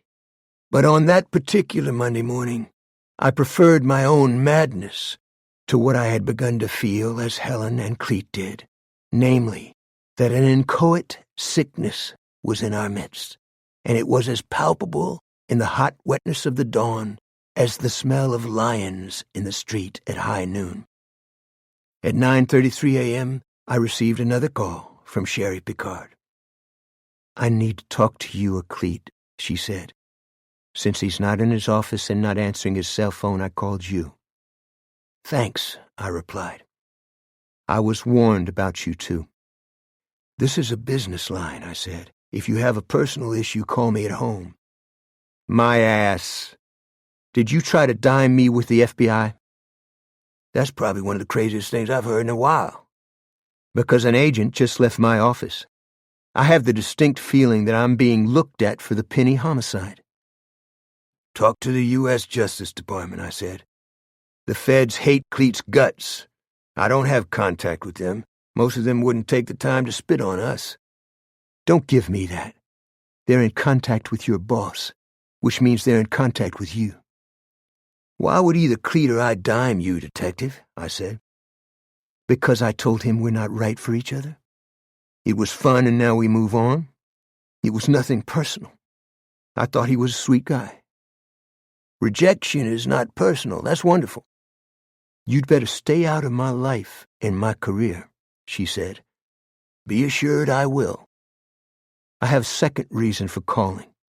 Levon Broussard just came into the prosecutor's office and confessed to torturing Penny to death. What do you think of that, Slick?" Chapter 36. That was not all Levon did. After confessing to an ADA in the Jeff Davis courthouse, he went out the side door, drove to a low-bottom joint north of Four Corners in Lafayette, got plowed out of his head, and at sunset drove across his lawn to the gallery on the front of his house and announced to his wife, "Hi, honey, I'm home." Helen called me on my cell. "Get over to Levon Broussard's place. It looks like he's lost it." "What's he doing?" "Who knows? His wife called in the 911. He's in the yard with a Confederate flag and a sword, ranting at the sky. He fired a flare pistol across the bayou and asked some people in a boat to come in for a drink. I think they're still emptying out their shoes." I drove to his house. The sky was a red and black ink wash, the oaks he had named for Confederate officers chattering with birds. A patrol car was parked in the neighbor's drive. Another was parked by the tennis courts across the two-lane highway. I got out of my pickup and walked around the side of the house and through a line of camellia bushes into the backyard. He was sitting at a folding table under a huge oak by the bayou, the faded battle flag he had kept encased in glass hanging from an overhead branch. It looked like cheesecloth against the sunset. The dried blood of the drummer boy reminded me of the coppery stains on the shroud of Turin. Levon lifted a bottle of cold duck above his head. "Welcome to Chaucer's blue-collar good night. Or is it every man I see? Wrong evening for bromides, Davy." His face was oily and dissolute with booze. He had stabbed his great-grandfather's sword into the sod by his foot. His teeth were stained with wine. "Looks like you've had quite a day," I said. "How's that, Davy?" "Confessing to an ADA in Jennings, scaring your friends in New Iberia?" "Not so about scaring my friends." I nodded at the flag lifting in the breeze above us. "That should be in a controlled environment, shouldn't it? Protected from dust and humidity." "It survived Yankee artillery at Owl Creek. That's where the 18th Louisiana got torn to pieces. In 15 minutes, 40% were casualties. You can't win on yesterday's box score. Why lose because of it?" "That one zipped by me." "The past has no reality. The world belongs to the living." "You know better. You see them in the mists out at Spanish Lake." "See whom?" "I love you for your diction, if nothing else. The boys in Butternut." "You see them slogging through the cypresses."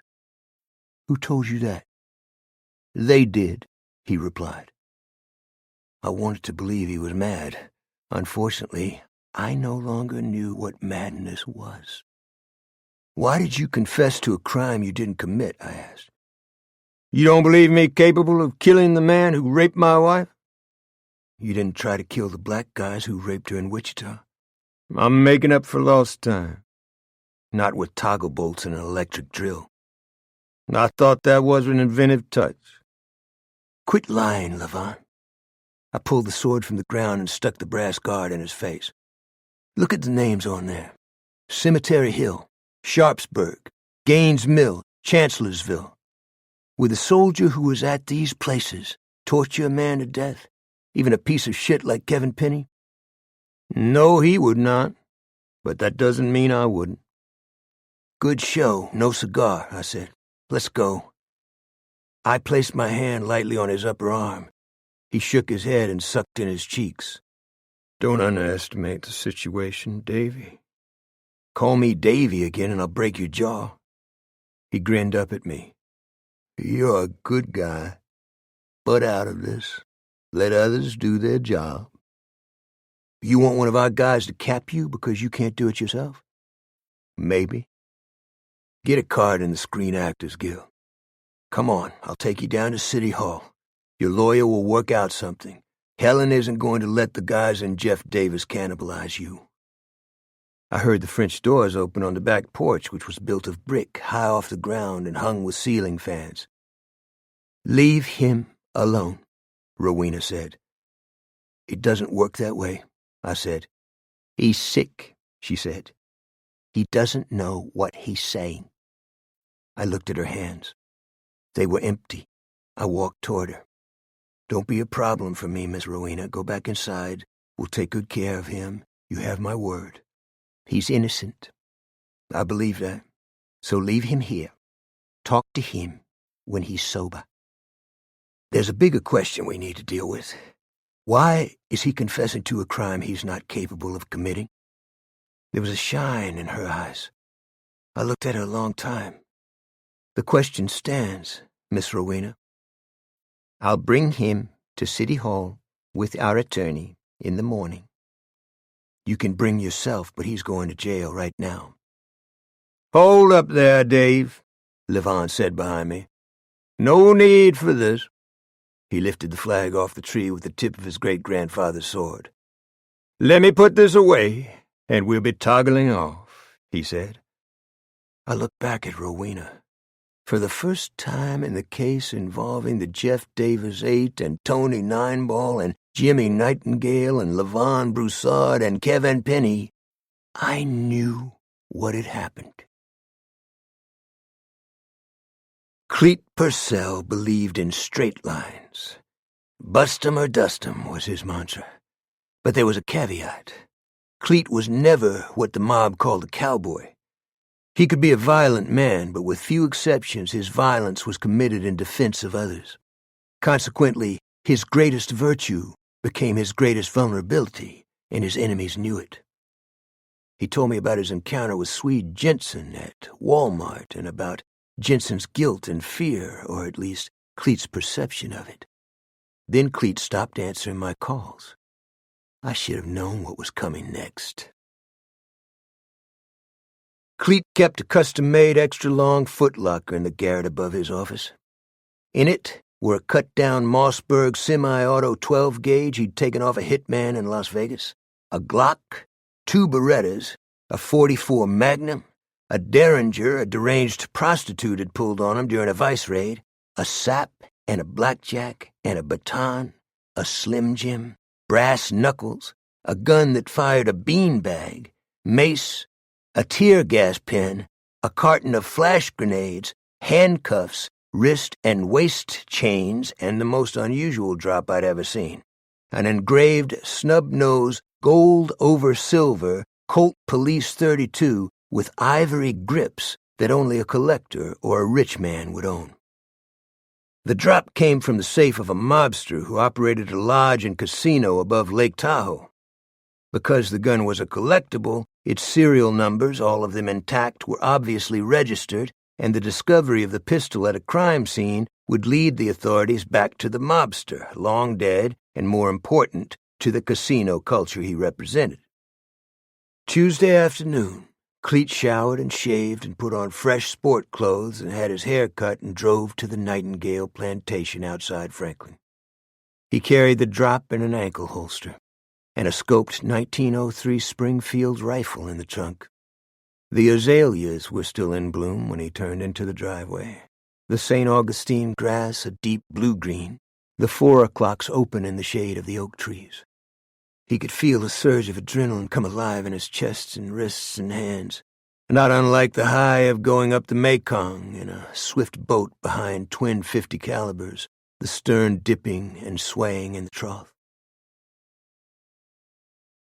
He didn't get far. Security came out of the carriage house from the patio and a state police car and a parked SUV with tinted windows. The men in suits were wearing shades. As Cleet slowed the caddy, he unstrapped the ankle holster and let it fall to the floor, then braked and lowered the window. A close-cropped man wearing shades stared into his face. "This is a security area." "Y'all got the nuclear codes inside?" Cleet said, the corners of his eyes crinkling. "Is there someone in particular you're looking for?" "Jimmy Nightingale. I'm Cleet Purcell. I'm a PI out of New Orleans and New Iberia." "I'm afraid you're not on our visitors list for today."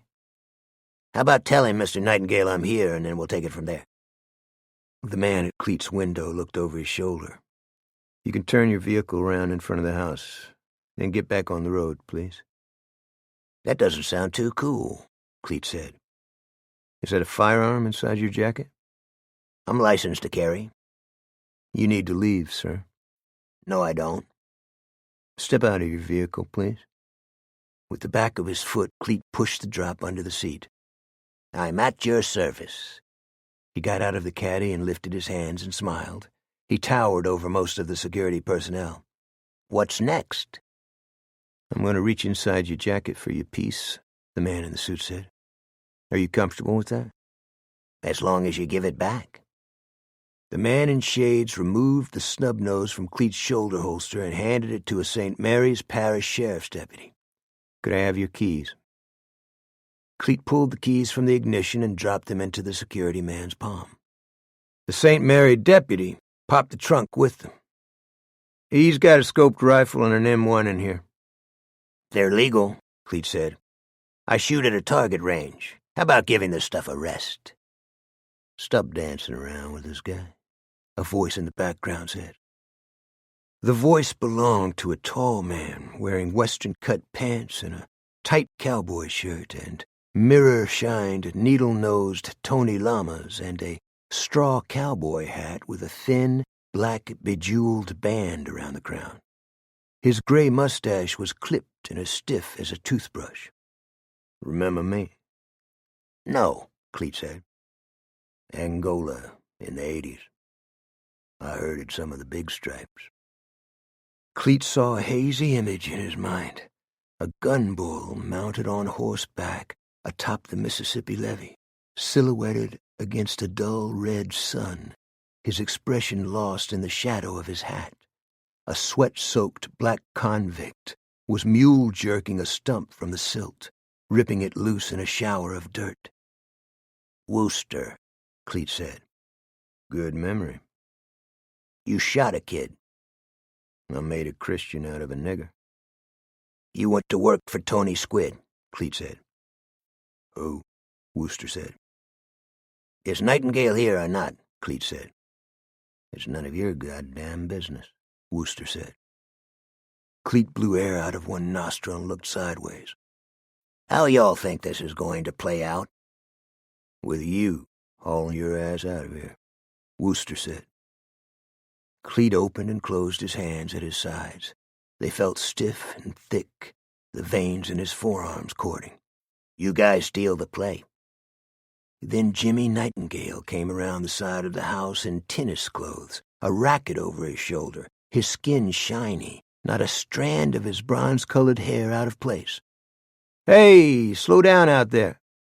"We've got it under control, Mr. Nightingale," Wooster said. "Cleet's my friend. What are you doing out here, big fellow?" "Long time no see. Not since I ran into you and Bobby Earl at the casino." "How could I forget? You took a drain in poor Bobby's car." I called you a cunt, and you had me taken out in handcuffs. We all have our off nights, Nightingale said. You've got quite a place here. Why don't you join us out back for a drink? Cleet wondered how the buried images of the Indians dying in the explosions of the satchel charges did not crack through the perfection of Nightingale's perfect egg-shaped face and leave it like pieces of porcelain at his feet. Somebody tried to blow up my shed, Cleet said. I didn't know about that. If he'd pulled it off, he would have killed a young boy I take care of. That's a big problem for me. Let me know if I can help. A little influence never hurts. The authorities usually see me as the problem. They're often right. See, I'm going to square this on my own. Give 'em heck, Nightingale said. I love that kind of language. Give 'em heck. You betcha. It's folksy. Let me take him out of here, Mr. Nightingale, Wooster said. I want to be your friend, Cleet, Nightingale said. You know that old expression, I don't have an enemy in the world? As long as I'm alive, you'll always have one. Nightingale laughed. God, you've got the guts of a beer glass brawl, Purcell. Come work for me. I need my piece back. Give it to him, Nightingale said to the security man. Mr. Nightingale, I think you should let us handle this. There will be none of that, Nightingale said. The security man handed Cleet his snub nose. Cleet dropped it into his shoulder holster. A freshly waxed purple Lincoln with chrome-spoked white walls came out of the carriage house with Emmeline Nightingale in the back and Swede Jensen in livery behind the wheel. You're behind that geek from Florida, Jimmy, Cleet said. Which geek is that? Goes by the tag Smiley. You're dirty. You know it, and I know it, and I'm going to prove it. The peace of the Lord be with you. Stay indoors during lightning storms, Cleet said. He got into the caddy. Nightingale leaned down to the window. I always liked you, Cleet. Watch your foot, Cleet said. He backed in a semicircle, breaking the flowers off the camellia bushes, and drove toward the highway, the sunlight splintering in the oak limbs above his head. How do you get to a guy like Nightingale? He wondered. More important, who was he? A master of illusion or a guy with a genius IQ who was brain dead when it came to morality? Cleet looked in the rearview mirror. The security men had gone back to their posts, but Nightingale still stood in the middle of the driveway, one hand lifted in farewell, as though he was saying goodbye to a friend from a previous life. Cleet called me and told me to meet him at Clementine's at 7. What for? I said. I think Nightingale got inside my head. Come by the house. It might be bugged, he said. You've been thinking too much. Yeah, I imagined the mercury tilt switch I found by my automobile. After supper, I walked down to the restaurant. Cleet was at the bar. He knocked back the whiskey in his shot glass and pointed at a table by the brick wall in the back of the dining room. Where's Homer? I said. Playing softball in the park. He caught the waiter. What are you having, Dave? Nothing. Cleet ordered a plate of etouffee and half a dozen raw oysters and a bottle of Danish beer. I'm so dry I'm a fire hazard. Don't get on my case because I've got to have a hit of this or that. Lose the Musketeer routine, will you? I got the willies. He told me what had happened in front of Jimmy Nightingale's home. You think he's just an actor? Nothing rattles him. For a minute he made me feel like we were old friends. That's Jimmy. He can be humble because he already owns what everyone else wants. What were you doing out there? What I said I was going to do. Cleet kept his eyes on mine. There was no one within earshot of our table. You were actually going to bust a cap on him? If I was sure he put the hit on Homer and me. In his front yard. I was going to take down the chauffeur, too. I was going to give them a fair chance, then smoke them. This is madness, Cleet. The waiter brought the Danish beer. Cleet took a long swig, looking at me with a protruding eye. He set the bottle on the tablecloth. Madness is when you let an innocent boy get maimed or blown apart the way Nightingale did those Indians. Don't give me any doodah streak. Who'll take care of Homer if you're in Angola? Thanks for the help. You really know how to say it. I'll talk to you in the morning, I said. I flicked my fingernail on the neck of the Danish beer. No more of this tonight. Cleet picked up the bottle and chugged it dry.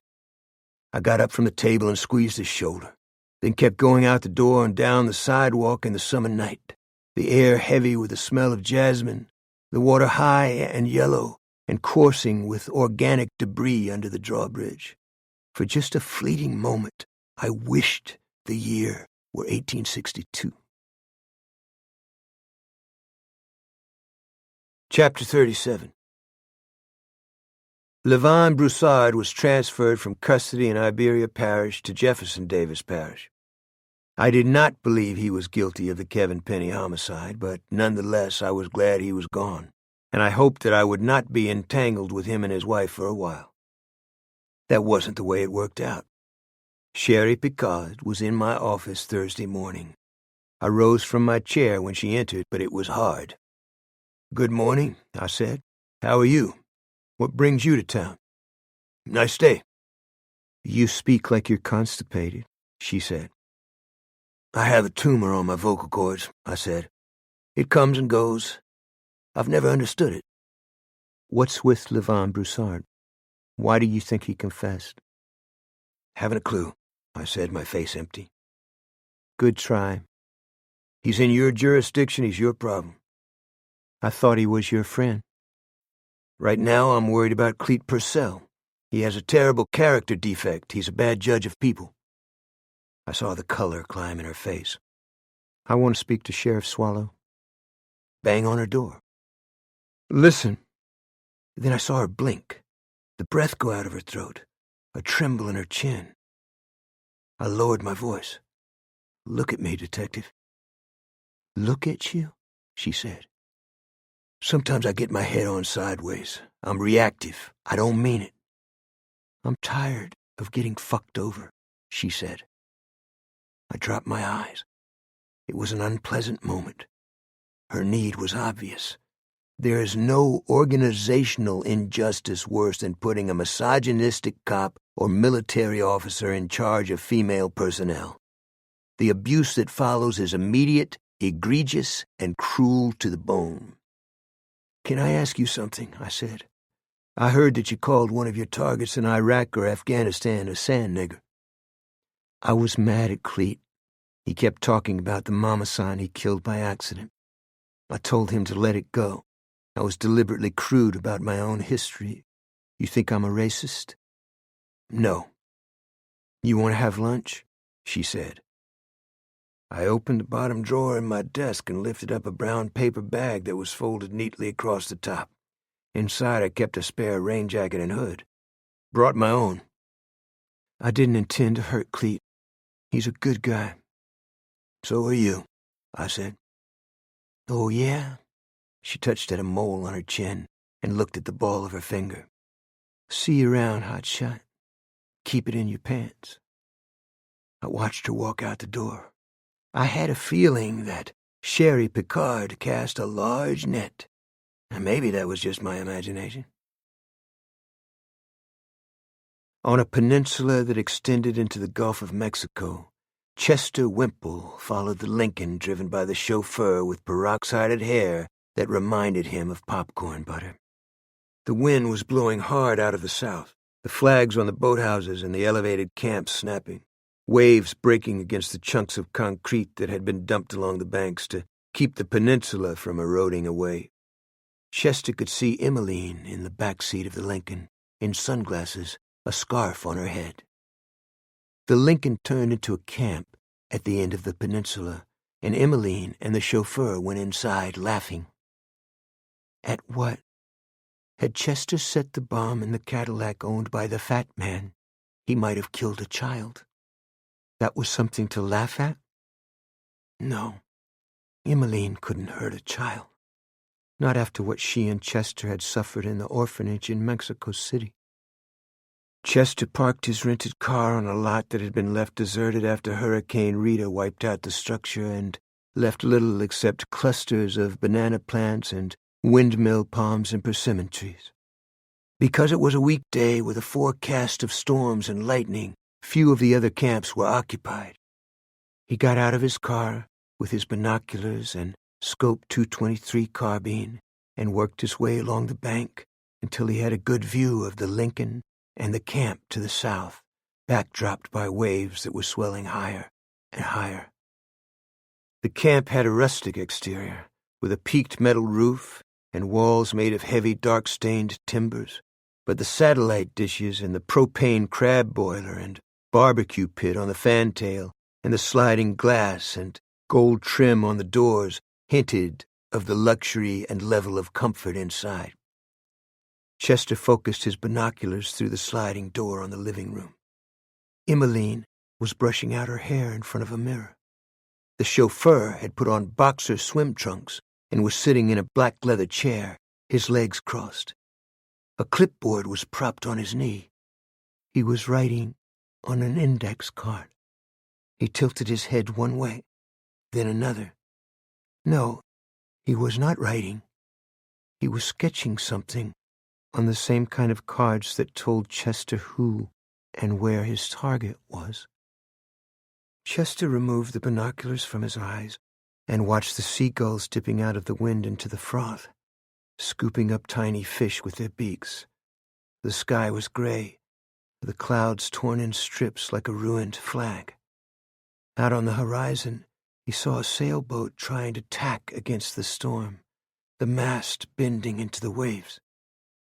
He sat on a block of concrete that knifed into his buttocks, his fists propped on his thighs, his head bowed. He stared at the camp without aid of the binoculars. The building looked like a harmless photo snipped out of a newspaper, without depth or meaning, glued on cardboard. Then he used the binoculars again and saw the face of the chauffeur in the reflection of a desk lamp. The chauffeur was grinning, perhaps laughing at a joke, perhaps laughing at Chester. Emmeline sat in his lap. Chester pulled back the bolt on the carbine and snapped around into the chamber. "What you doing, mister?" a voice said. The flesh jumped off his back. He turned and saw a little black girl no more than 10. She had her pigtails tied on top of her head with a pink ribbon. She wore tennis shoes and floppy shorts and a T-shirt with a laughing octopus on it. "Hi," Chester said, his face like stretched rubber. "Is that an air gun?" she asked. "Yes." "You ain't shooting the gulls, are you?" "No, I wouldn't do that." "You just target practicing?" "Yes. Who are you?" "Loretta. My mama worked for the Vadrines up the road there." "Do they know where you are?" "My mama do. Ain't nobody else there." "You should go back home. There's a storm coming." "Then I'll go inside. What's your name?" "Smiley." "Hi, Smiley. Do you know somebody here?" "I have a friend named Miss Emmeline." "Look, there's a flying fish," she said. He watched it glide above the waves, its fins extended, its scaled body as sleek as a spear blade. It disappeared, then rose again, defying the laws of nature. "How come it can fly?" the girl asked. "It was, probably, born in a place full of sharks. The sharks were eating all the little fish. So a magic lady who lives under the sea gave them wings. From that day on, they sailed above the water and got away from the sharks." "Where's the magic lady?" "She's still down there, taking care of little fish that don't have a mommy or a daddy." "I bet you made that up." "Not me." "You're smiling." "You make me smile," he said. "What's that can on the end of your gun?" It stops the sound, so when I'm target shooting, I don't scare people. I got to go now. It was nice to meet you. Goodbye, Loretta. She looked back. Don't get caught in the rain, though. He watched her walk away, then stepped carefully among the chunks of concrete and placed himself on an embankment by a cluster of banana stalks with a clear view of the camp. 15 minutes passed. A line of black clouds veined with lightning had formed on the southern horizon. The chauffeur came out on the deck and propped his arms on the rail, his unbuttoned shirt swelling around him. Chester sighted and pulled the trigger. The chauffeur seemed to stiffen, as though someone had touched him unexpectedly between the shoulder blades. A red flower bloomed against his shirt. He turned in a circle, his fingers splayed across his breastbone, and walked with the concentration of a tightrope performer toward the sliding door. Chester picked up the ejected shell and drove to the camp and knocked on the door. The carbine hung from his hand. Emmeline pulled the door open. Her mouth was twitching, her fingers slick with blood that was as thick as paint. "What have you done?" "Could I have a sandwich, please? I didn't eat lunch. I need the pee-pee, too." He walked past her. She was speechless, her eyelids fluttering, as translucent as a moth's wings. Through a door off the living room, he could see a double bed with the coverlet and pillows and sheets in disarray. The chauffeur was sitting on the rug by the sliding doors, one arm hooked over the end of the couch, breathing through his mouth as though he had run up a hill. Emmeline washed her hands in the kitchen sink, looking over her shoulder.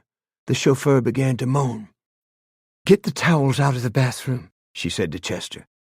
"There's a first aid kit in the closet. I have to think." "I want a snack, Em." "A snack?" "My tummy is hurting." "Why did you shoot Swede?" she said, her voice pulling loose from her throat. "Who's Swede?" "The man you just shot, you stupid shit!" "I have to talk to you about what I was told to do," Chester said. "To the man with the convertible." The chauffeur moaned again. "Shut up," Chester said to Swede. "Chester, please do what I say. Close the curtains. Get some bandages. I didn't mean to call you a bad word. I have to plan for us. I always took care of us, didn't I?" "Did you know about the boy who lived with the fat man in the motor court?" "What boy? What are you talking about?" "The man named Purcell. He has a little boy living with him." "I don't know anything about that. Get the kit out of the bathroom. I'll have to call 911, and you'll need to get out of here. Did anyone see you?" The chauffeur coughed blood on the carpet and began gesturing and making unintelligible sounds. Emmeline was looking out the window at the road. "I'll be right back," Chester said. He went into the living room and pulled up his trouser leg and removed the British Commando knife strapped to his calf. A moment later, he came back into the kitchen and rinsed it in the sink and wiped it with a dish towel. Emmeline stared at him. "What did you just do?" "Not much. Asked him why he was waiting on my cars. He didn't answer. Now he can't." Chester opened the refrigerator and removed a carton of orange juice and drank from it. He heard her go into the living room. "Oh, my God," she said.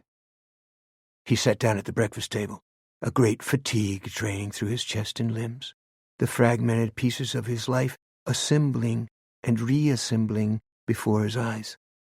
He remembered the music of a calliope in Mexico City, the slap of a teacher's hand, a punishment closet that had no light, a mattress pad soaked with urine. "Snap out of it, Chester," Emmeline said. "You have to leave.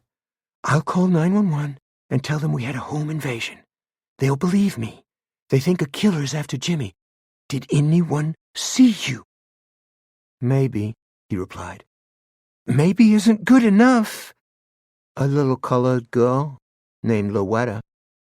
"She saw you with the gun?" I told her it was an air gun. I told a lie. Where does she live? With a family named Vidween. Her eyes burned into his face. She saw your car. Yes. Did you give her your name? Just Smiley, not my real name. He looked at a thought inside his mind, a memory, a dark cloud that shouldn't have been there. He blanched with guilt. I said I had a friend named Miss Emmeline. A twisted cough came out of her chest. You gave her my name? She asked me, so I told her. I had already told one lie. You know what you have to do now, don't you, Chester? No. Not what you're thinking, Em. No. Yes, and anyone with her. You shouldn't have done what you did. You've been a bad boy. He hung his head and put his hands between his legs and clenched them with his thighs. She looked at her watch. Take care of it, Chester. Now. Then call me. We'll get through this. The little girl and the people in the house. We have to make sacrifices sometimes. He nodded, then rose from the chair like a man in his sleep. He went into the living room and looked at the chauffeur curled in a ball on the carpet.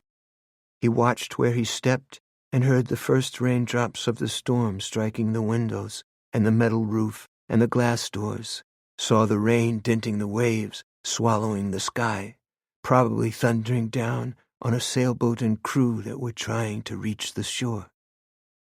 He wondered if flying fish could lift above the waves during a storm of such magnitude.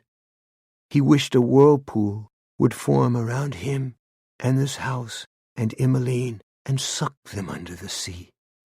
He hefted up the carbine he had propped by the front door and walked back into the kitchen and fired until the bolt locked open on an empty magazine, the brass dancing like little soldiers on the hardwood floor. Chapter 38. When Helen and I arrived at the crime scene, the rain was driving hard on the bay, turning it into mist, sweeping in sheets across the roof of the house and deck. The 911 call came from a neighbor named Vidrine, who said the daughter of his maid had told him about a man carrying a rifle. The neighbor had gone to the Nightingale camp and discovered the bodies. A fireman in a yellow raincoat with a hood met us at the door. He looked like a bewhiskered monk staring out of a cave. Behind us I could see the headlights and flashers of several emergency vehicles streaming through the rain. The dead guy's by the couch, the fireman said. One bullet wound through the back and out the chest. What looks like a double-edged puncture through the throat. Where's the woman? Helen said. In the kitchen, the fireman said. Nothing's been touched or moved. Good job, she said. She went into the kitchen and came back out. Emmeline Nightingale, she said. What a mess. That's the chauffeur on the floor, I said. His name is Swede Jensen. Cleet got him a job as an extra in Levon's movie. Wrong place, wrong time. I nodded toward the bedroom. Looks like they were getting it on. I went to the kitchen door. I had latex on, so did Helen. There was no brass on the floor, or counters or table. It was impossible to count the number of wounds. Emmeline's expression was one I had seen before. It was devoid of emotion. The eyes were fixed on nothing. The heart-bursting level of fear and pain, the violent theft of life and soul, the desperate plea that never left the throat would remain unrecorded, written on the wind, in the memory of no one except the killer. Helen flipped open her phone and called the dispatcher. Find Jimmy Nightingale and tell him to call me immediately. Tell his people nothing, and don't take no from any of them. Out. She looked at me. I'll take care of things here. Go up to the Vidrine place and talk to the little girl who saw the man with the rifle. Got it, I said. How do you figure this? I don't get it at all. In what way? She said. If the shooter is Smiley, I don't see the motivation. Sex, she said. When somebody does a number like that on a woman, it's sex. I drove to the camp up the road where the little girl was waiting for me with her mother on a screened-in gallery. Their clothes were damp from the mist blowing through the screen. Can we go inside? I said. Yes, sir. We just didn't want to miss you, the mother said. She was overweight and wore a dress and a man's shirt with cut-off sleeves. We went inside the small living room. The owners were gone. What happened to your employer? I asked. Mr. Vidrine was upset, the woman replied. He said this ain't supposed to be happening down here. I asked the little girl her name, then asked her to describe the man who carried a gun.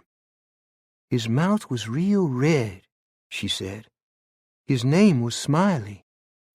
What did his rifle look like? It had a telescope on top and a can on the front. What did he say to you? He told me the story of where flying fish come from. Sharks was always chasing and eating them. Then a magic lady under the sea gave them wings so they could pop out of the waves and fly away. That's a pretty good story, I said. It wasn't him killed them people, huh? She said. We're not sure, Loretta. Did Smiley tell you where he was going or where he lives? No, sir. What kind of car did he have? It was blue. I asked about the license and the model, but these were not the kinds of things a child her age would take note of. Maybe the man in the car that passed him might know, she said. Which man? What car? It was purple, she said. What do you call them kind? The top is like canvas. A convertible. I seen Smiley drive up the road in his little blue car. The convertible drove down to the point. Then the convertible come back up the road, and I didn't see it no more. Think hard, Loretta. What did the man in the convertible look like? I couldn't see good. It was raining, she replied. He was big and had on a little hat. I stared at the mist and fog rolling off the bay, the bolts of lightning that flickered like snakes' tongues in the clouds. What in God's name are you doing, Cleet? I thought. Can we go, sir? The mother said. I got to go home and fix supper. Yes, y'all have been very helpful. Thank you, I said. The girl looked up at me. I don't think Smiley would hurt anyone. Would he, sir? I didn't answer and instead said good night and drove back to the crime scene. The paramedics were trundling the bodies on gurneys to an ambulance. Inside the house, Helen was talking on her cell phone to Jimmy Nightingale. Her face looked old when she hung up. Bad? I said. He cried. I could never read that guy. The little girl told me a big guy wearing a small hat and driving a purple convertible passed Smiley on the road. Smiley was headed north. The convertible was headed south. Cleet, she said. Sounds like it. You get his butt in my office at 0800 tomorrow. I left 3 messages for him that night and 1 the next morning. I went by his office. His secretary said she thought he was in New Orleans. When will he be back? I said. It's Friday, Mr. Dave, in New Orleans. He'll be back when he gets back. The double murder was the headline story in the Daily Iberian. I felt caught in a situation that was endless and had no good ending. The rain was unrelenting. We had gone from drought that had left the swamplands strung with dead vegetation to flooded fields and ditches and front yards and cemeteries in which caskets floated from the crypts. Levon Broussard was transferred to the jail in Jennings, then granted bail a second time. From all accounts, Jimmy Nightingale was devastated. I feared for Cleet, because I believed he was becoming not only obsessed but irrational. I went to a noon meeting, and passed when it was my turn to speak, primarily because I genuinely believed, as Cleet and Helen did, that a shapeless and malevolent entity was in our midst. It was not the kind of stuff that improved a recovering drunk's day. At 1:30 p.m. Saturday, Cleet called me at home. Where are you? I asked. And the big sleazy, where else? If you're worried about Homer, he's with the lady I hire. You were seen at the Nightingale's camp, Cleet. Shortly after Smiley did a job on Swede Jensen and Emmeline Nightingale. So what? What were you doing there? I wanted to have another run at Jimmy Nightingale. The St. Mary deputy told me he was probably at the camp. You could end up a suspect. I was trying to be courteous and return your calls, big man. How about getting off my case? Don't shine me on. I'm going to bring that lying cocksucker down, he said. Maybe I won't bust a cap on him, but one way or another I'm going to put a freight train up his ass. I mean that literally, in the bridal suite in Angola. How are you going to do that? Nail him as a co-conspirator in the death of the Jeff Davis 8. One way or another, I'm going to get him. I've had a good life. Then I remembered Jimmy Nightingale had a rally that night at the Superdome. I'll put you in handcuffs if I have to, I said. He was already off the line. I headed for New Orleans in my pickup, the rain twisting out of a gaseous green sky. Just as I approached the bridge at Des Allemands, my cell phone vibrated on the seat. It was Sherry Picard. Cleet left me a message, she said. Something about him being sorry for his part in it. And if he didn't see me again, I was a great woman, blah, blah, blah. Cleet isn't into blah, blah, blah. Whatever. He sounded like he was on a bonsai mission. He says he's going to take down Jimmy Nightingale, I said, in whatever fashion he can. Nightingale has a rally at the Superdome tonight. Shit, she said. Cleet's talking about capping him? I didn't say that. I was atop the bridge now. I could see houseboats anchored at a wooded island, the bayou flowing into a chain of lakes, the rain denting the water. Somehow I knew what was coming, and I didn't want to hear it. Here's the gin, she said. Remember the fast food trash by Kevin Penny's motorcycle shed? I matched the prints.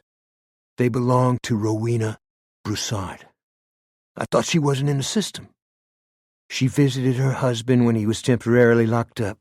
I gave her a cup of coffee in a styrofoam cup. The match might put her at the scene, but not at the time of Penny's death. It gets worse, at least from a prosecutor's perspective. The prints of Herb Smith, a social worker, were at the scene.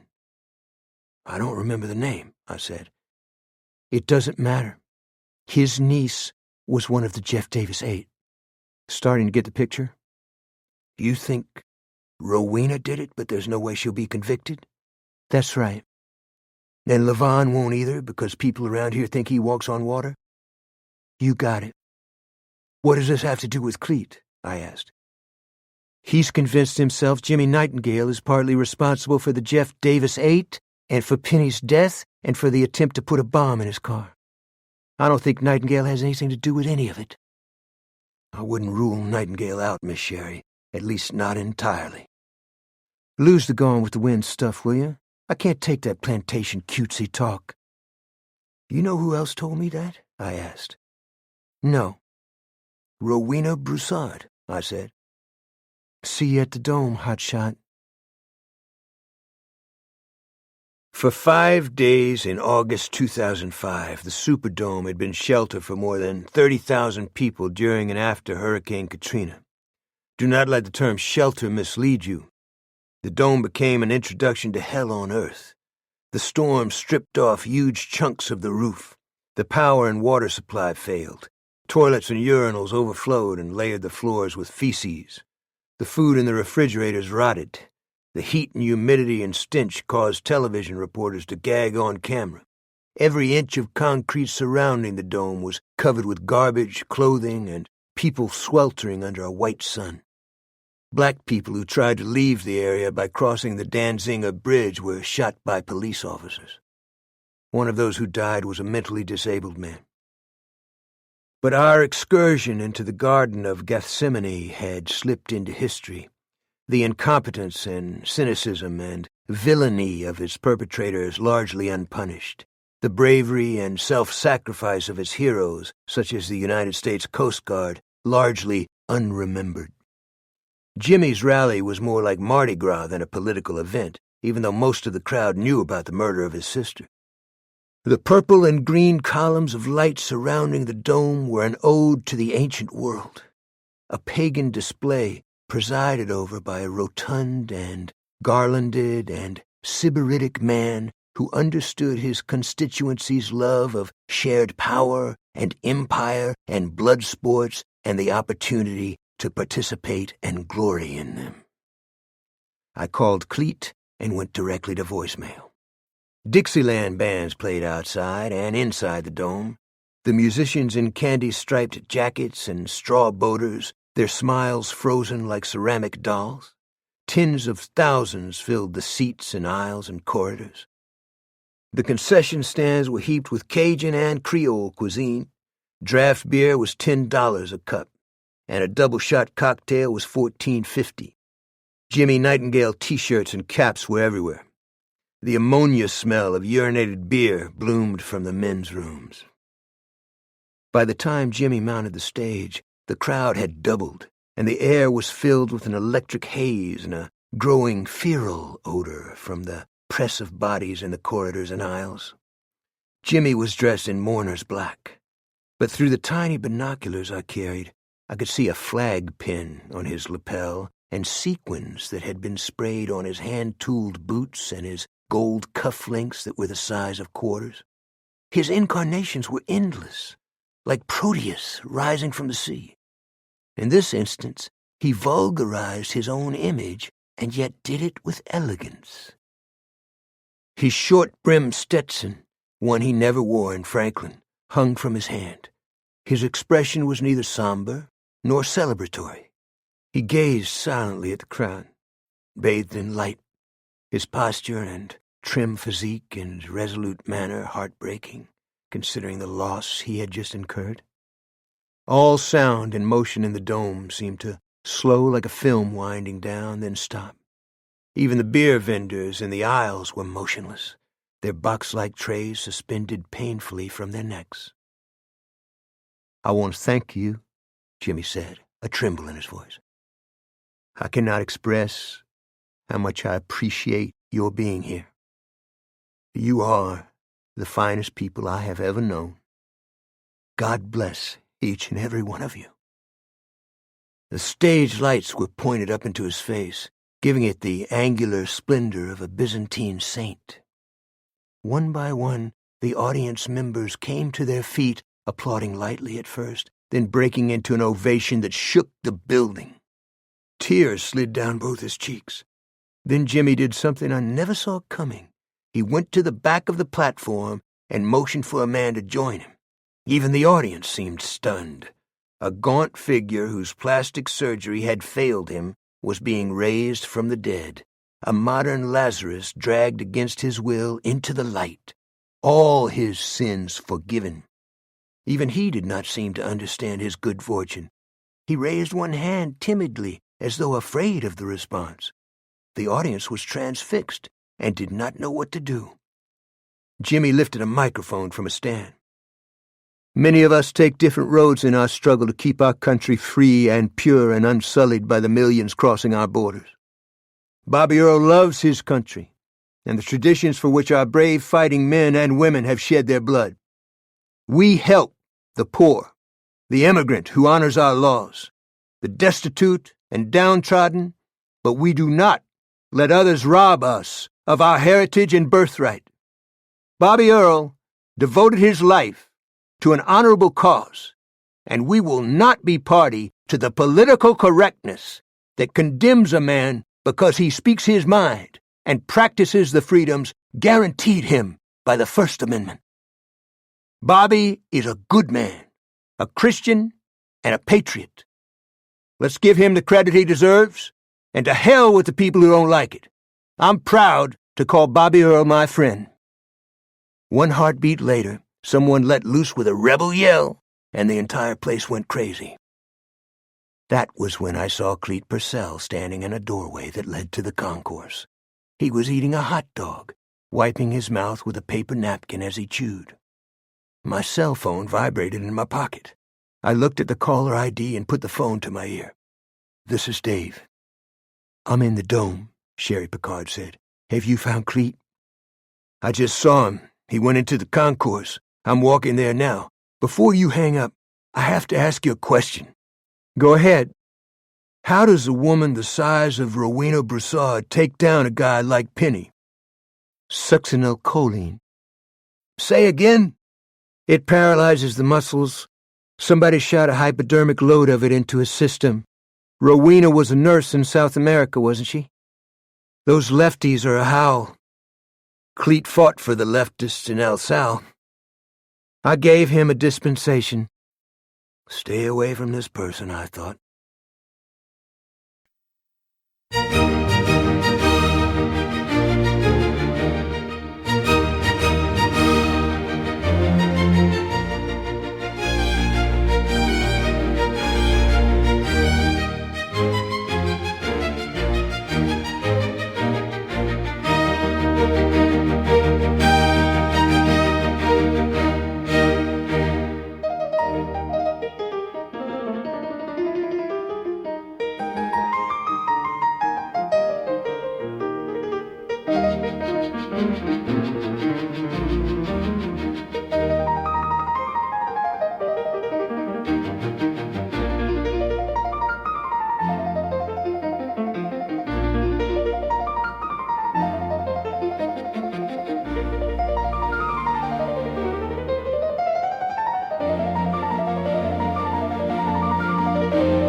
Chapter 39.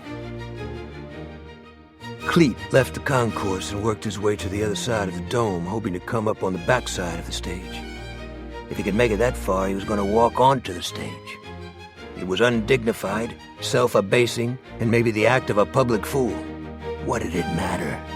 He thought of the graves he had dug with an E-tool, the bodies hung in trees after the VC got finished with them, the people who had sat on scalding rooftops in the lower Ninth Ward, waiting for the helicopters. This was the kind of world Cleet believed Jimmy Nightingale would preside over. The man used people as he would a suppository. Cleet wanted to print him on a wall. But this was fantasy, and he knew it. As a boy, Cleet had never been a bully, although older and bigger boys had bullied him. He even forgave the kid from the Iberville project who bashed him with the pipe that left the scars through his eyebrow. The kid had grown up no differently than Cleet, and later died at Quezon. For Cleet, the myth of Wyatt Earp was not a myth. You smoked them when they dealt the play, but not before, even if you had to eat a bullet. And for that reason alone, Cleet would always be at a disadvantage in dealing with a cunning man like Nightingale, who minutes earlier had incorporated the racism of Bobby Earl into his campaign while acting as the bestower of forgiveness. Cleet passed a restroom and a locked office, then found a door that opened onto a storage area under the stands. He opened a second door onto an entryway from which he could see the backside of Nightingale as he introduced a famous country singer wearing a thick felt, tall-crowned white cowboy hat and a pale blue western-cut suit stitched with flowers. Cleet also saw a beer vendor whose pants and shirt looked dipped in starch, the trousers stuffed inside rubber boots, a Nightingale baseball cap sitting on his eyebrows. He was a short, pudgy man with lips like red licorice. Cleet stared at the vendor, but didn't move. What was he waiting for? He started again toward the aisle, his gaze riveted on the vendor's neck. "Let it play out," a voice said. His stomach was churning. Maybe he's just an ordinary guy, he thought. What if you start something and security gets the wrong idea and the guy gets hurt just so Nightingale is safe? But he knew the real reason for his unwillingness to act. The weight on his heart was the size of an anvil. "What are you doing here, asshole?" a voice said. Cleet turned around. Once again, he was looking into the face that was one of many he could never rid himself of. The faces were out of a subculture that fed on need and dysfunction and systemic cruelty. In this case, the face of an old-time gun bull, whose measure of self-worth was the degree to which he could inspire terror in others. He wore tight gray slacks with high pockets, and a shirt the color of tin, and a bolo tie, and a salt and pepper mustache as stiff as wire, and a belt equipped with mace, handcuffs, a slapjack, and a blue-black semi-auto with checkered grips. "Burl Wooster is the full name, isn't it?" Cleet said. "When I woke up, it was. Answer my question." "I just saw a beer vendor who might be the guy called Smiley." "You talking about this guy out of Florida?" "He's down there." "Where?" Cleet turned around and looked down the aisle. "I don't see him now." "Because he was never there." "A guy who fits his description was there." "And you're a goddamn liar." Cleet's eyes searched the crowd again. "I think we blew an opportunity, but maybe not." "You know why I don't like you, Purcell? One guy like you taints a whole department. It's like trying to launder the stink out of shit." "You screwed the pooch, dickhead. By the way, that black kid you killed on the levee, he was 19. "Until he stopped being 19, Wooster said. "I lost a lot of sleep over that." "How's it feel?" Cleet said. "How's what feel?" Cleet shook his head. "Don't pay attention to me." Wooster removed a toothpick from his shirt pocket and put it into his mouth. "I'm going to dial you up one of these days, Purcell." The crowd began to drain from the dome. "I hear there's a reception at the casino," Cleet said. "Not for you, there isn't." "See you around, Wooster. Don't beat up on any handicapped people." Wooster elevated the toothpick with his teeth. His eyes veiled. I found Sherry Picard in the concourse and called Cleet again. This time he answered. "Where are you?" I asked. "Behind the stage," he said. "I just got braced by an ex-gun bull from Angola. He blew away a black inmate for sassing him and put a shank on his body, a guy named Wooster." "Who?" "He does security for Nightingale." "What does Wooster have to do with anything?" I said. "Nothing. I think I saw Smiley. He's posing as a beer vendor. I was maybe 40 feet from him when Wooster came down on me." "You let a hump for Nightingale stop you from taking down Smiley?" "Not exactly." I couldn't put together what he was saying. Then it hit me. "You were going to let Smiley get to Nightingale?" The thought occurred to me. "I'm with Sherry Picard. Wait for us." "You brought her here?" "No, she came on her own." "Butt out on this, Dave. I got a handle on it." "The way you handled Smiley?" "You want the truth?" he said. "I was going to make sure both of them went off the board. Wooster screwed things up." "Stay where you are." "I'm going to the casino. My car is parked 6 blocks away. It'll take me a while to get there." "What's at the casino?" "A reception for Nightingale." "I'll drop the dime on you, Cletus." "No, you won't. Keep Sherry out of it. I'm copacetic and very cool and collected and totally in control of the situation. You're the best, big man." Cleet had to walk to the other side of LaSalle to retrieve his caddy. The sky was still dark, the rain blowing off the roofs of the few lighted buildings along the street. He cut through an alley lined with banana plants and garbage cans that had been knocked over by the wind. Twice he thought he heard footsteps behind him, but when he turned around, no one was there. The second time he stepped between 2 buildings and waited. An elderly black man on a bicycle pedaled down the sidewalk at the end of the alley. Cleet continued on. He walked past a collapsed garage to the back of a deserted brick house where he had parked his vehicle. A tall man in a slicker and a wilted rain hat was standing by the driver's door. His face was dark with shadow. His shoulders were rectangular, his coat open, his hands invisible. "Beat you to it." "You'd make a good bird dog," Cleet said. "Nice wheels," the tall man said. "Am I going to have trouble with you?" Cleet said. "You hold grudges, Purcell. That nigger I popped had a shiv on him." "After you planted it." "You killed a federal witness." "It was an accident." "That's why you hid out in El Salvador. A lot of people go down there when they do something by accident." Cleet looked at his watch. "What's your problem, Wooster?" "I don't have one. You do. The federal witness you killed was a friend of mine. You got your drop with you." "Why do you want to know?" "Maybe I can make use of it." "I'm not carrying." "Doesn't matter. You're in the shitter." Wooster parted his coat and lifted a semi-auto into the light. He grinned. "We can do it standing up, or you can kneel down." "You're kidding." "I don't like you. I put down 7 people nobody knows about. What do you say to that?" "Give your bullshit to somebody else." "Look into the barrel and tell me it's bullshit."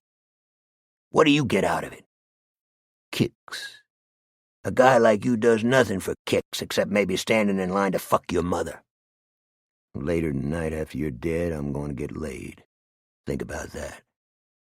"Since I'm about to go out, tell me something. Who put the drill to Kevin Penny?" "Maybe you're looking at him. Who cares? Bye-bye, asshole." So this is how it comes, Cleet thought. Not the Jolly Green caving in half when an RPG came through the bay. The frag he took in the carotid. The 2 rounds in the back while carrying his best friend down a fire escape. The burning roof that crashed on him when he ran through the flames with a little girl wrapped in a blanket. "Fuck you, Wooster," he said. Then he saw a flash at the entrance to the alley across the street, like a downed power line that had dropped onto a car roof, and heard a sound like pfft, or someone spitting. Wooster heard and saw it also. He widened his eyes and stared into the darkness, his gun still pointed at Cleet's chest. His jaw was hooked, his profile like a barracuda's. Cleet heard the sound twice again. The first round punched through Wooster's throat. Still holding the gun, he clenched one hand over the wound, blood congealing immediately between his fingers. He made a choking sound, as if he'd swallowed a fish bone.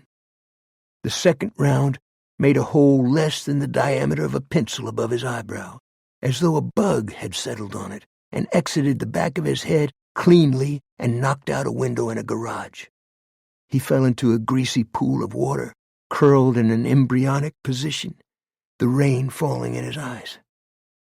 A cat meowed by a garbage can. The wind gusted, and a strip of tin on the roof of the deserted house swung on a nail. Cleet slid behind the wheel of the caddy and drove around the body into the street, hitting his brights, lighting up the alleyway where the shots had come from. His wipers were beating wildly, the windshield fogging. At the end of the alley, he saw a man in rubber boots running, a rifle cupped in his right hand, his skin as white as a slug's. Cleet picked up his cell phone from the seat and dialed a number with his thumb. Sherry Picard and I were inside the casino when I got his call. The casino was packed, the roar of noise deafening. "I can't hear you, Cleet. You're not making sense." "I went to get my car," he said. "Wooster the gun bull was waiting for me. He was going to kill me. He almost did." "How would he know where your car was?" "He was walking behind me, then got ahead of me and saw the caddy," he replied. "I asked him if he did Kevin Penny. He said maybe. Then Smiley put 2 bullets in him." "You're talking about the security guy?" "Who do you think?" "He killed Penny?" "Maybe he was working my crank." I worked my way into a corner, far from the drink and food tables where most of the crowd was concentrating. Why would Smiley drop one of Nightingale's security people? "I don't know. It wasn't an accident. The guy is too good a shot." "Smiley owes you?" "Most of his victims were abused women or children or connected with people who abused women or children. Smiley tried to put a bomb in my car. He might have killed Homer. So maybe Smiley found out he got set up to kill a child and started cleaning the slate. Where's Nightingale?" "Forget about Nightingale," I said. "Like I can." "Did you call 911 on the shooting?" "In New Orleans? NOPD would have me on the injection table." "Where are you now?" "In a filling station restroom, washing the splatter off me. I'll be there in 15 minutes. "Drop it, Cleet. Let's go back to New Iberia." "That's what you're always trying to do, Dave. You don't get it." "Pardon?"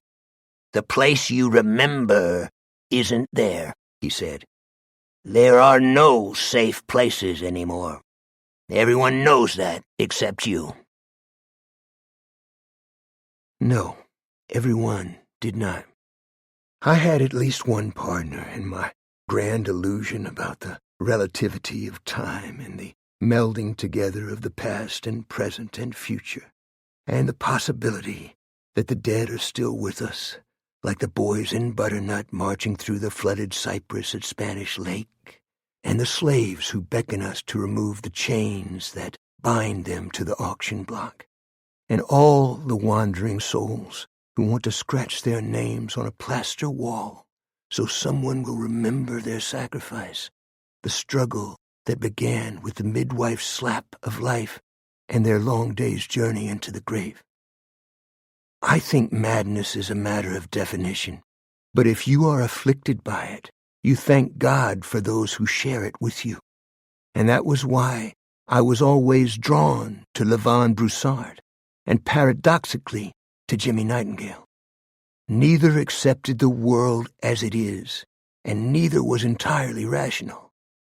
However, their difference lay elsewhere, and in this case, the difference was critical not only to them, but to us. Jimmy was a brilliant man who, of his own volition, chose to model himself on his benighted antecedents, demagogues who need no more mention. Conversely, Levon was the artist who enlisted in lost causes, flagellating himself because he could not change the nature of mankind. After I finished talking to Cleet, my cell phone throbbed again. It was Alifair. "Rowena and Levon Broussard just left our house," she said. "You won't believe this." "I probably will," I replied. "Rowena says she tortured and killed Kevin Penny." "Yep." "You're not surprised?" "What do they plan to do now?" "They didn't say. Rowena wanted to get it off her conscience. After Penny raped her, she thought he might be involved with the murder of the girls in Jeff Davis Parish. She thought she was going to get justice for them, and for herself." "What did she find out from Penny?" "Nothing. I'm not sure I believe her story. Maybe she's muddying the water so Levon can skate. Maybe neither of them is involved." "Are you serious?" she said. "A former hack at Angola named Wooster told Cleet he did it." "Told him when?" "Tonight, just before Smiley killed him." "Smiley just killed someone else? In New Orleans?" "He gets around. Call Rowena and Levon and tell them what I said." "You're trying to queer the DA's case, aren't you?" "All this would come up in discovery anyway. The former gun bull was going to kill Cleet. Smiley saved his life." "I bet he loves his mother, too," she said. "I doubt it. Talk to you later, Alf." I closed the cell phone. Chapter 40. Sherry, Picard, and I moved deeper into the crowd at the casino. The carpets were the color of a freshly sliced pomegranate, the gaming tables covered with lavender felt. Giant bronze replicas of palm trees looked down on the tables. Each gambling machine was outfitted with a padded, leather-backed chair that gave the patron a sense of comfort and security. The ceilings were high and spacious and created the impression of a separate universe, but one that allowed no view of the outside world. Jimmy Nightingale was at the beverage tables, surrounded by hundreds of well-wishers, his security people around him, but having a hard time of it. "There's Cleet," Sherry said. "Where?" "By the door." I stood on my toes and tried to see over the heads of the crowd. "I don't see him." "I'm almost sure it was him. He's gone now." I pushed my way through the crowd. Many of them were drunk or on the edge of drunk. Over the heads I could see Bobby Earl with Nightingale. Somebody clamped me on the shoulder. "Robicheaux! You back on the hooch? Son of a bitch, I thought you were on the side of the tree huggers. You one of us, you old bastard?" He was a big, sweaty, red-faced man whose skin oozed grease and whose rumpled suit smelled like a locker room. He threw a meaty arm over me, a well of stink rising from his armpit. I had no idea who he was. "God damn it, son! It's good to see you. This November we're gonna kick some ass. Who's this lady with you?" Sherry opened her badge in his face. "On the job. Beat feet, fatso." "What was that?" he said, releasing me. "What'd you call me?" She pushed him in the chest. "You heard me." "What do you think you're doing?" he said. "You can't push people around like that." I was still 40 feet from Nightingale. I felt like I was sinking in wet concrete. "Somebody call security," the fat man said. "There's a crazy woman here." I thought I saw Cleet on the edge of the crowd. I changed direction and headed toward him. I popped out on the back edge of the crowd and saw the men's room door open and smoke billow out. Cleet was nowhere in sight. A short man in a Panama hat and oversized white slacks and two-tone shoes and a dark blue shirt with bananas printed on it, worn outside the belt, was walking from the restroom through the banks of gambling machines and the throng that had come through a side entrance and was headed for the free booze and food. "Smiley!" I shouted. He did not turn around or change his stride. I went after him. A band up on a platform broke into the Star-Spangled Banner. When Cleet saw the smoke, he went straight to the restroom and watched the men flowing out the door. A young man in a security guard uniform carrying a fire extinguisher almost knocked him down. "Sorry, sir," the guard said. "You see a short guy with skin like an albino?" Cleet said. "No," the security guard said. He has something to do with the fire? Cleet looked through the doorway. 3 wastebaskets packed with wet paper towels were burning. His name is Smiley. He kills people. Sir, is that a weapon under your coat? I'm a PI. I have a license to carry. Not in the casino, sir. Not under Louisiana law. That's a fact, sir. Take it easy, Cleet said. We're on the same side. The security guard began spraying the fire with the extinguisher, glancing at Cleet. I got my hands full. You're not supposed to have a firearm in here, sir. I'll have to take it from you. How do you fault a brave kid for doing his job? Listen, there's a guy running loose in here who probably killed Jimmy Nightingale's sister. Don't give me a hard time, you digez-vous, nobleman? I don't speak French, sir. Look, you're stand up and trying to do your job, but don't let your job get ahead of your brain. The smoke had gathered on the ceiling, and eye-watering amounts of it were still rising from the cans. I have to ask for your gun, sir, the security guard said. He was not armed. He put his 2-way to his ear. I'm sorry to do this, Cleet said. He tore the radio from the security guard's hand. He wanted to smash it or throw it into the commode. He looked at the humiliation in the security guard's face. What's your name? Jody Weinberger. My name is Cleet Purcell. You got moxie, Jody. Cleet tossed him the 2-way. How about you forget my piece and cover my back? Do me a solid, kid. You won't regret it. I could do that. The bad guy I told you about is the real deal. His name is Smiley. What do we do when we find him? We take him down, Cleet said, but his words tasted bitter and insincere before they left his mouth. Cleet pushed his way through the crowd. Once again he had thoughts of a kind he'd never had, a sense of foreboding that normally only deranged or messianic people were haunted by, as though only they saw the dark portent of the events taking place around them. In Cleet's mind, Jimmy Nightingale had become the hooded figure that lives in our sleep, a memory passed on from the caves of ancient Albion and the pantheons of Philistines, the embodiment of guile and deception, a serpent cracking through its shell in a garden between the Tigris and the Euphrates. Then Cleet saw him, surrounded by his acolytes, Bobby Earl by his side. The band was playing Under the Double Eagle.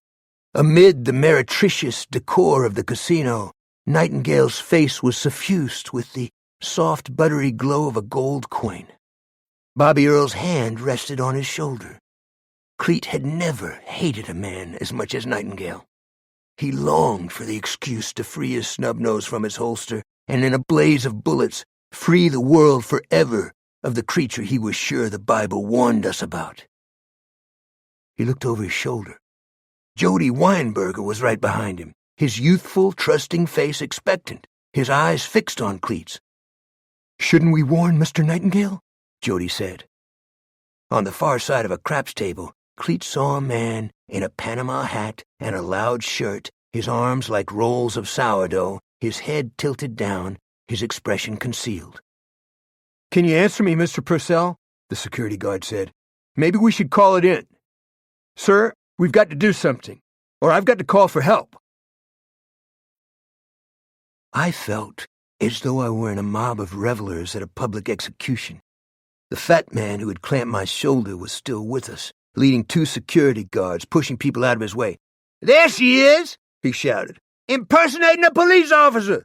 Lock that bitch up!" A woman fell and a man tripped over her. The brass horns in the band were ear-splitting. Someone with horrendous breath was yelling incoherently in my face. I had no idea who he was. "What do you want?" I yelled.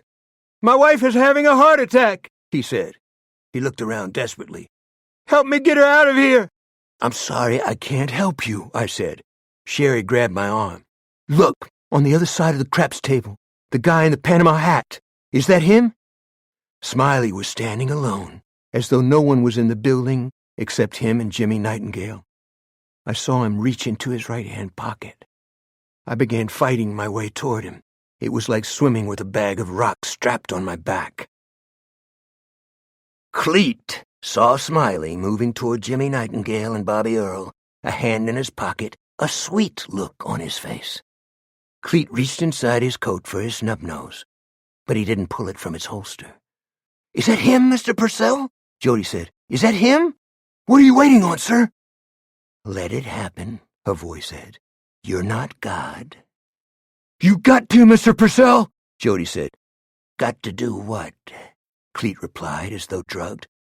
"Stop whatever is happening." "Get out of here, kid," Cleet said. "This is my job. I was trying to help you." "That man up there is shit. Don't let him ruin your life. Now beat it before I knock you down." Jody tried to get around him.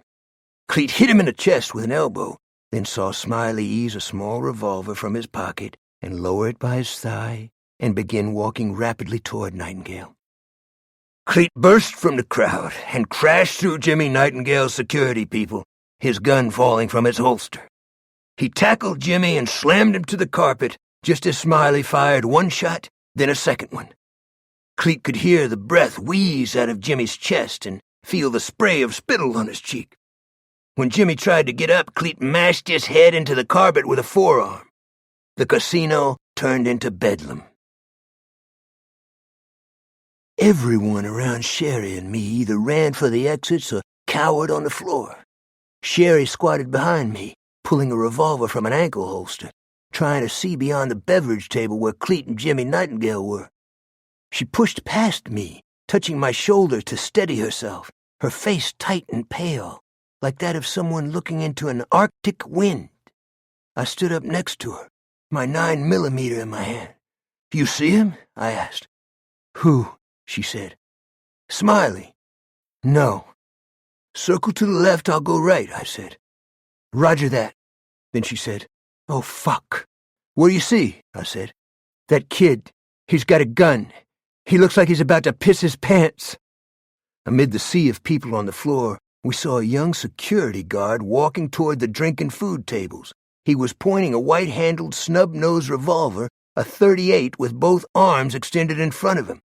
The snub-nose looked exactly like Cleet's. Smiley was somewhere beyond a bronze palm tree and a fountain dancing with red and green and purple lights. Sherry and I closed on him from both sides. He began firing and then shucked his shells and used a speed loader and started firing again. Both of us huddled behind marble pillars and tried to get a clear shot, one that wouldn't hit a civilian. I could hear Smiley's rounds going long, breaking glass and ricocheting off metal and stone. I thought I heard a woman cry out. The kid who had the snub-nose was advancing on Smiley, snapping off 3 rounds, heedless of the people in the background. Cleet raised himself on his elbows. He looked up at the young security guard. "Get down before you kill somebody." "I'm going to get him, Mr. Purcell." "There's a dining room and a kitchen back there." Jimmy Nightingale crawled out from under Cleet. He pressed his wrist against his nose and looked at it. "How much do you weigh?" "Shut up," Cleet said. One of the food and beverage tables had been knocked over, and the carpet was soaked in booze and etouffee and shrimp and crawfish casserole. "You saved my life," Jimmy said. "Maybe Bobby's too." "Shut your fucking mouth, Nightingale. I want to tear you up. You and Earl both. I want to keep you alive and hurt you every day of your worthless life. I don't care how this ends, but wherever you see me, you better cross the street." Jimmy sat up and found a napkin and touched at his bloody nose, then wiped off his shirt. "You're a hell of a guy, Cleet, whether you know it or not." Cleet fitted his hand on Jimmy's face like a starfish clamping a stone, mashing his nose, and shoved his head as hard as he could, almost snapping his neck. I bolted from behind the marble pillar and dove headlong behind a row of gambling machines. Sherry was running toward Smiley at the same time. The security guard went past me, firing Cleet's revolver. People were flattened on the floor throughout the casino. Then I heard the revolver snap on an empty chamber. Sherry stood up, gripping her 9mm with 2 hands, and fired until the bolt locked open. The lights went out in the concourse that led to the front of the building. Smiley had disappeared. "Dave!" I heard Cleet say. I turned around. There was blood on his shirt. "Are you hit?" I asked. "Nightingale had a nosebleed and got it on my shirt. I saved that pusshead's life. I'll never get over it. Where's Smiley?" He headed for the exit. "Where's the security guard? Where's my piece? I'm going to kill that kid!" A semblance of order began to take place in the casino. My hands were trembling. The young security guard walked toward us. He handed Cleet the snub-nose. "He got away. Some people in the concourse were wounded. Maybe flying glass or something." I turned in a circle. "You see Sherry?" "A minute ago," Cleet said. "Out of the corner of my eye, she was putting another magazine in her 9 mic." Medical personnel were coming through the portals of the building. The bandstand was a wreck. The fat man who'd wanted Sherry arrested was still yelling. The man whose wife had suffered a heart attack was weeping. I saw Sherry sitting in one of the leather-padded gambling machines, her back to me. She seemed to be staring at the 5 golden bells inside the machine's window. Her piece rested on her thigh. I walked through the trash scattered on the floor and touched on her back. "You good, detective?" "Lost my breath," she said. "Take my piece. I'm getting over the hill for this shit." "Did you get him?" "Smiley? It doesn't look like it." "Too bad," she said. "Some fun, huh, boss?" I stepped closer to her and rested my hand on her shoulder. Her head dipped forward. Then I saw the blood welling through her shirt, pooling in her slacks. The light was still in her eyes, like tiny chips of a diamond frozen in time. But there was no movement on her body, except for the second hand on her watch. Epilogue. It's fall now, and the election is over, and Jimmy Nightingale is a member of the United States Senate, probably headed for an even grander career. The assassin nicknamed Smiley disappeared inside Mexico or the Caribbean islands, depending on which law enforcement agency you talk to.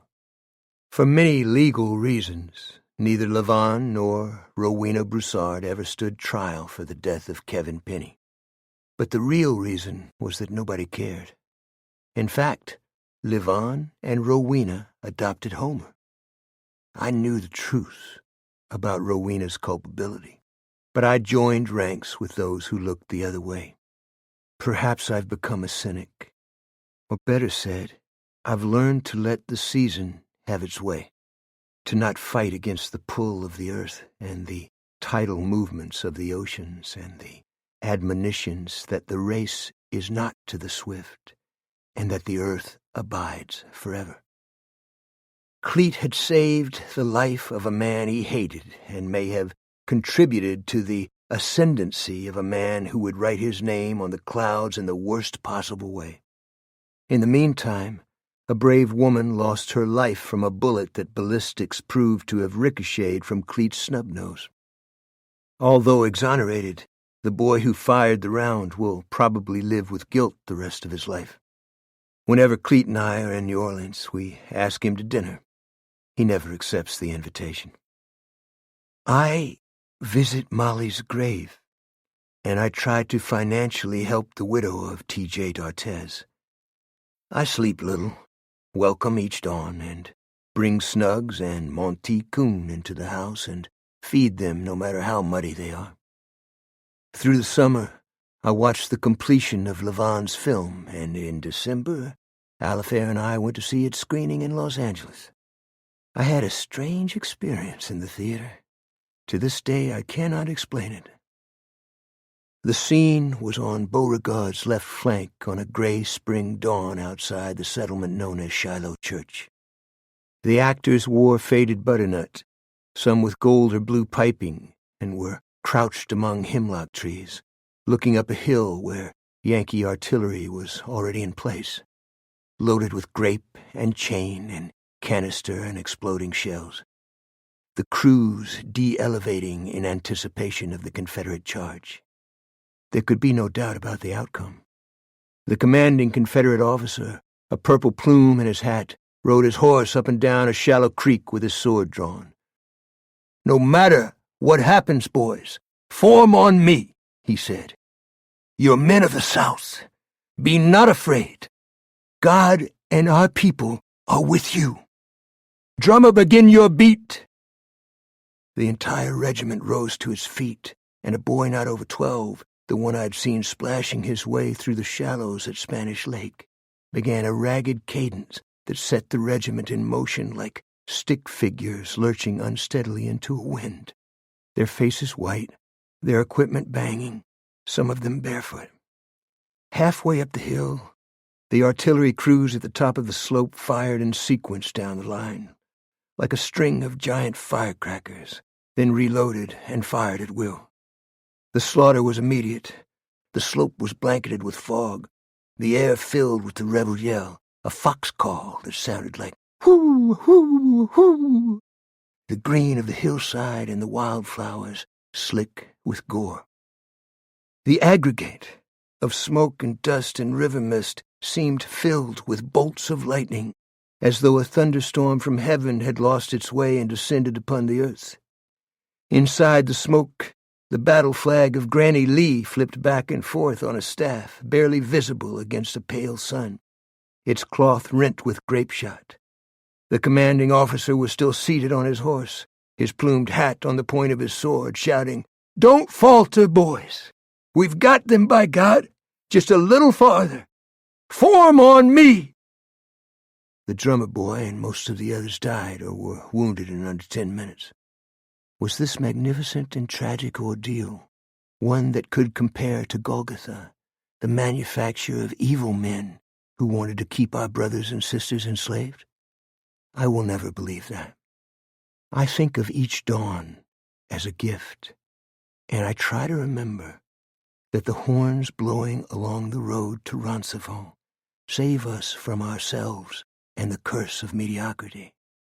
But maybe that's just another way of saying fuck it. You've got me. I never figured out anything.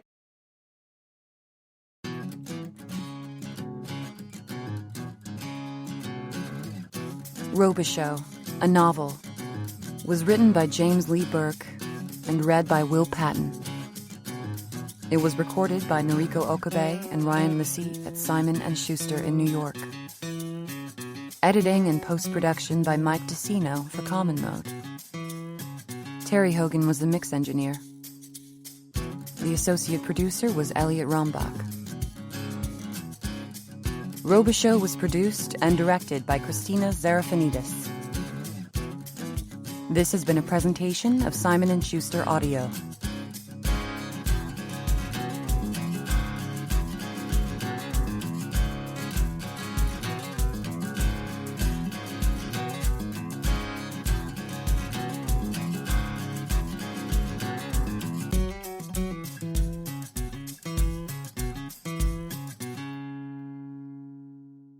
Robicheaux, a novel, is available in print from Simon & Schuster. Also from Simon & Schuster Audio by James Lee Burke, read by Will Patton, Light of the World, a Dave Robicheaux novel, and The Jealous Kind, a novel.